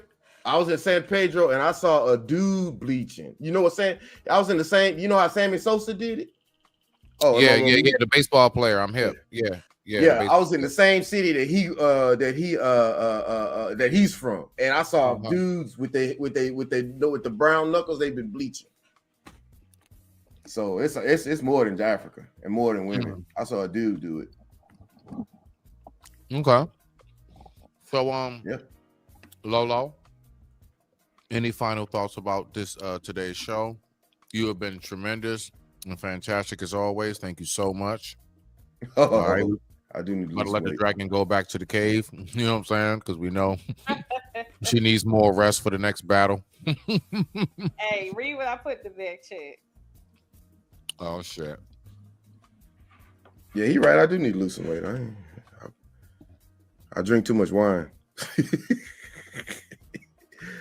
I mean, I don't know nobody that make those sorts of comments that ain't like that. Okay, in the back. I don't know nobody that's concerned with like. I just don't. Not no male. Like, but anyway. Yeah. I don't put this weight on a lot of females. Right. Most men would. Simon. Hold on, Simon. Don't disrespect PA. PA just needs to don't disrespect PA, Simon. Because if anybody was to be disrespected, would be the person who types this in somebody's chat. Pretty much. Oh wow. And the only reason why I pulled that up because you decided to be disrespectful to PA. Why would you type that in my chat? Who the fuck is a tranny up here though? I just need to know. No. I got the video. I'm the one that exposed that. That's why he said it to me. Yeah, he got a whole little video. I'll shoot it to your phone. It's still on my channel. Anyway, but with that being said, we're gonna get I on ain't the even giving my my final thought. oh yeah, my bad. That distracting shit. Yeah, that's right. Okay, so my final thought is, sometimes when people feel like they're being honest about African Americans, right? They feel like they're it makes them feel justified. Like, the white man in the corner there is essentially having a sigh of relief that somebody is saying white people aren't to blame for something, right? Because he's been growing up hearing that white people are the ones that went around the world doing this, that, and the third, raping and pillaging and stealing and so on, and white people the ones that started this system, and it started to invent new systems on top of systems of slavery and still doing it today. He's been indoctrinated with that truth, and it doesn't make him feel good in his spirit. So anybody that gives him any level of diversion from that truth, he feels he needs to over promote. So at this point, he is literally doing just that. And I'll be honest with you, the harsh truth that we need to face, we've already said to ourselves. We don't need white people to tell us our family structures need some serious help right now. We didn't need white people to tell us that before we figured that out. I can show you video from the 60s and the 50s with us talking amongst each other about that problem. Period. Like, I don't think white people didn't tell us you guys need to organize before we had organizations. Like, white people didn't have to tell us to organize. We was already organized. They kept on burning the shit down, like whole towns. Okay, like that's not it. So to tell the truth is to say things that are uncomfortable about ourselves, right? And about other people. So what it is if you're going to tell the truth about my people, understand I'm going to tell the truth about your people. And we're going to go back and forth like that, because the truth about me don't change the truth about you. The fact that African Americans and Africans have a problem don't change the truth about the white man. It just don't. Okay? It just don't. And we here to make sure that every time you mention our history and you say it wrong, we gonna say it right. That's why I love when white people get to doing shit like that, because I get to bringing up history and showing this and showing how stupid they are, even though he's sitting here saying, yeah, he schooled him. Nigga, I'm gonna take my pleasure in schooling you. Like, seriously. So I could care less about an African having a conversation about an African American about problems. At the end of the day, right? African problems ain't our problems. We can speak, you see what I'm saying? But they not our problems.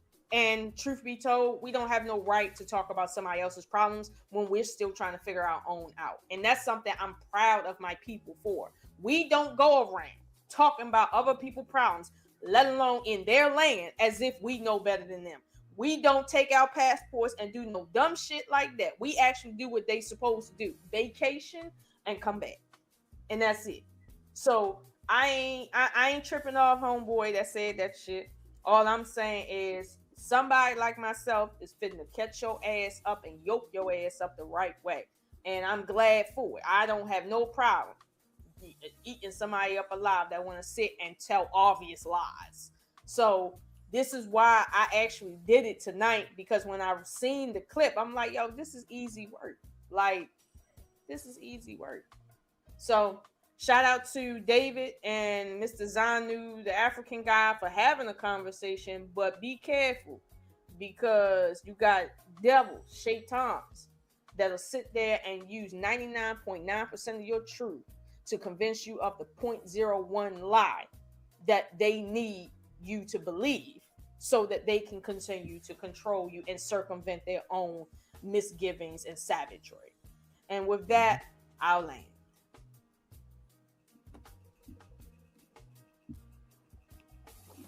And we're gonna go ahead and get on up out of here. I appreciate everybody for tuning in. Much respect to everybody who came through. All right. The time right now is 12:05 a.m. East Coast Standard Time, and I'm surprised that we even went that long, Lolo. It's definitely past my old ass bedtime. Yeah, I'm an hour behind y'all. So he was like he was like 6 in the morning over there in England. You know what I'm saying? 5 or 6. Yeah, we plus 5 or plus 6 or something like that. It's just sun should have been rising Yeah, I on him, think but it anyway.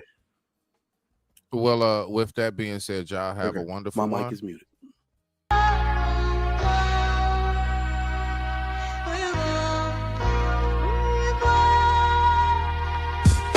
I won the rock right now. I put my whole alliance and we all Bronx fan. Took up off the Cisco with the Figaro links. Counting on the moolah and the Diamante Sphinx. Dragging on the reapers, got my soul high for weeks. I think I see five, put the mag under the seats. We living like it's dynasty with custom made juice. One chief blazes Cincy, I need to get loose. Boxes into the low underworld. Pentagon walls and naked cities under sniper's moon. The house of bamboo with China's love, acupuncture. Menage a trois, the French connection is the satin prince. My Sharia more meditate, 7-7 heaven. On cloud 9 contact, Minnesota fest. Let them dream of the satin city. When the Dewano's moonshine is fine as Hollywood. How we do. Yeah, coach with me in the Vega, bubbling. 6 figures on ice, bubbling. 8-day type business, bubbling. Diamond Crook franchise, bubbling. Coach with me in the Vega, bubbling. 6 figures on ice, bubbling. 8-day type business, bubbling. Diamond Crook franchise, bubbling. The house from Sunny Sheba, connect with the Sheba baby Sheen. The snatch golden fleece, say la vie. Midnight sun, melting ice grills, zipper face, Mr. Frost. They close with the slaves of New York. Symphony connection, position clutch extension. Conniving blade bearers, under siege tension. Cut close with toast, cherish pearl tongues. Arabian Nights, designing dreams Boy, for the out young. with the satin struthers and 8 days Hollywood on my satin dog. They whisper Dr. Feel Good in my seduction palace. On king size, Ethan Allen, come and meditate inside my nutcracker suite. First notice, Black Lotus, Lotus with friction. Currency exchange, multiple digital diction. Remote control corners, digest the sugar. Praise be the lower for the love we gon' live. Coach with me in the Vega, bubbling. 6 figures on ice, bubbling. 8-day type business, bubbling. Diamond Crook franchise, bubbling. Coach with me in the Vega, bubbling. 6 figures on ice, bubbling. 8-day type business, bubbling. Diamond Crook franchise, bubbling. New love for the cat, it's hot sugar live on the block. A flight to the Juggle Town flock. The shot of life with the jism up in the fluff. My airtight sugar flowing slick, low enough. I'm on a block bus with the Juggle game phrase. A shakedown from the main squeeze AD. Put notes on the bricks with the razor out dice. And check it out while you get out black and we live the pop life, tequila sunrise. Mode on visions, China doves cry. Reflect off the ocean, Graceland rules. Pacific height action, the fire star cool. Vanilla trench Averick, it's still underneath. The Valentine believers, 929 sweep. The Odyssey of lower, voyage to the sky. Brigante syndicate for the solar flight high. Yeah, coach with me in the Vega, bubbling. 6 figures on ice, bubbling. 8-day type business, bubbling. Diamond Crook franchise, bubbling. Coach with me in the Vega, bubbling. 6 figures on ice, bubbling. 8-day type business, bubbling. Diamond Crook franchise, bubbling. Coach with me in the Vega, bubbling. Sunny J, we drinking, I'm a bubbling.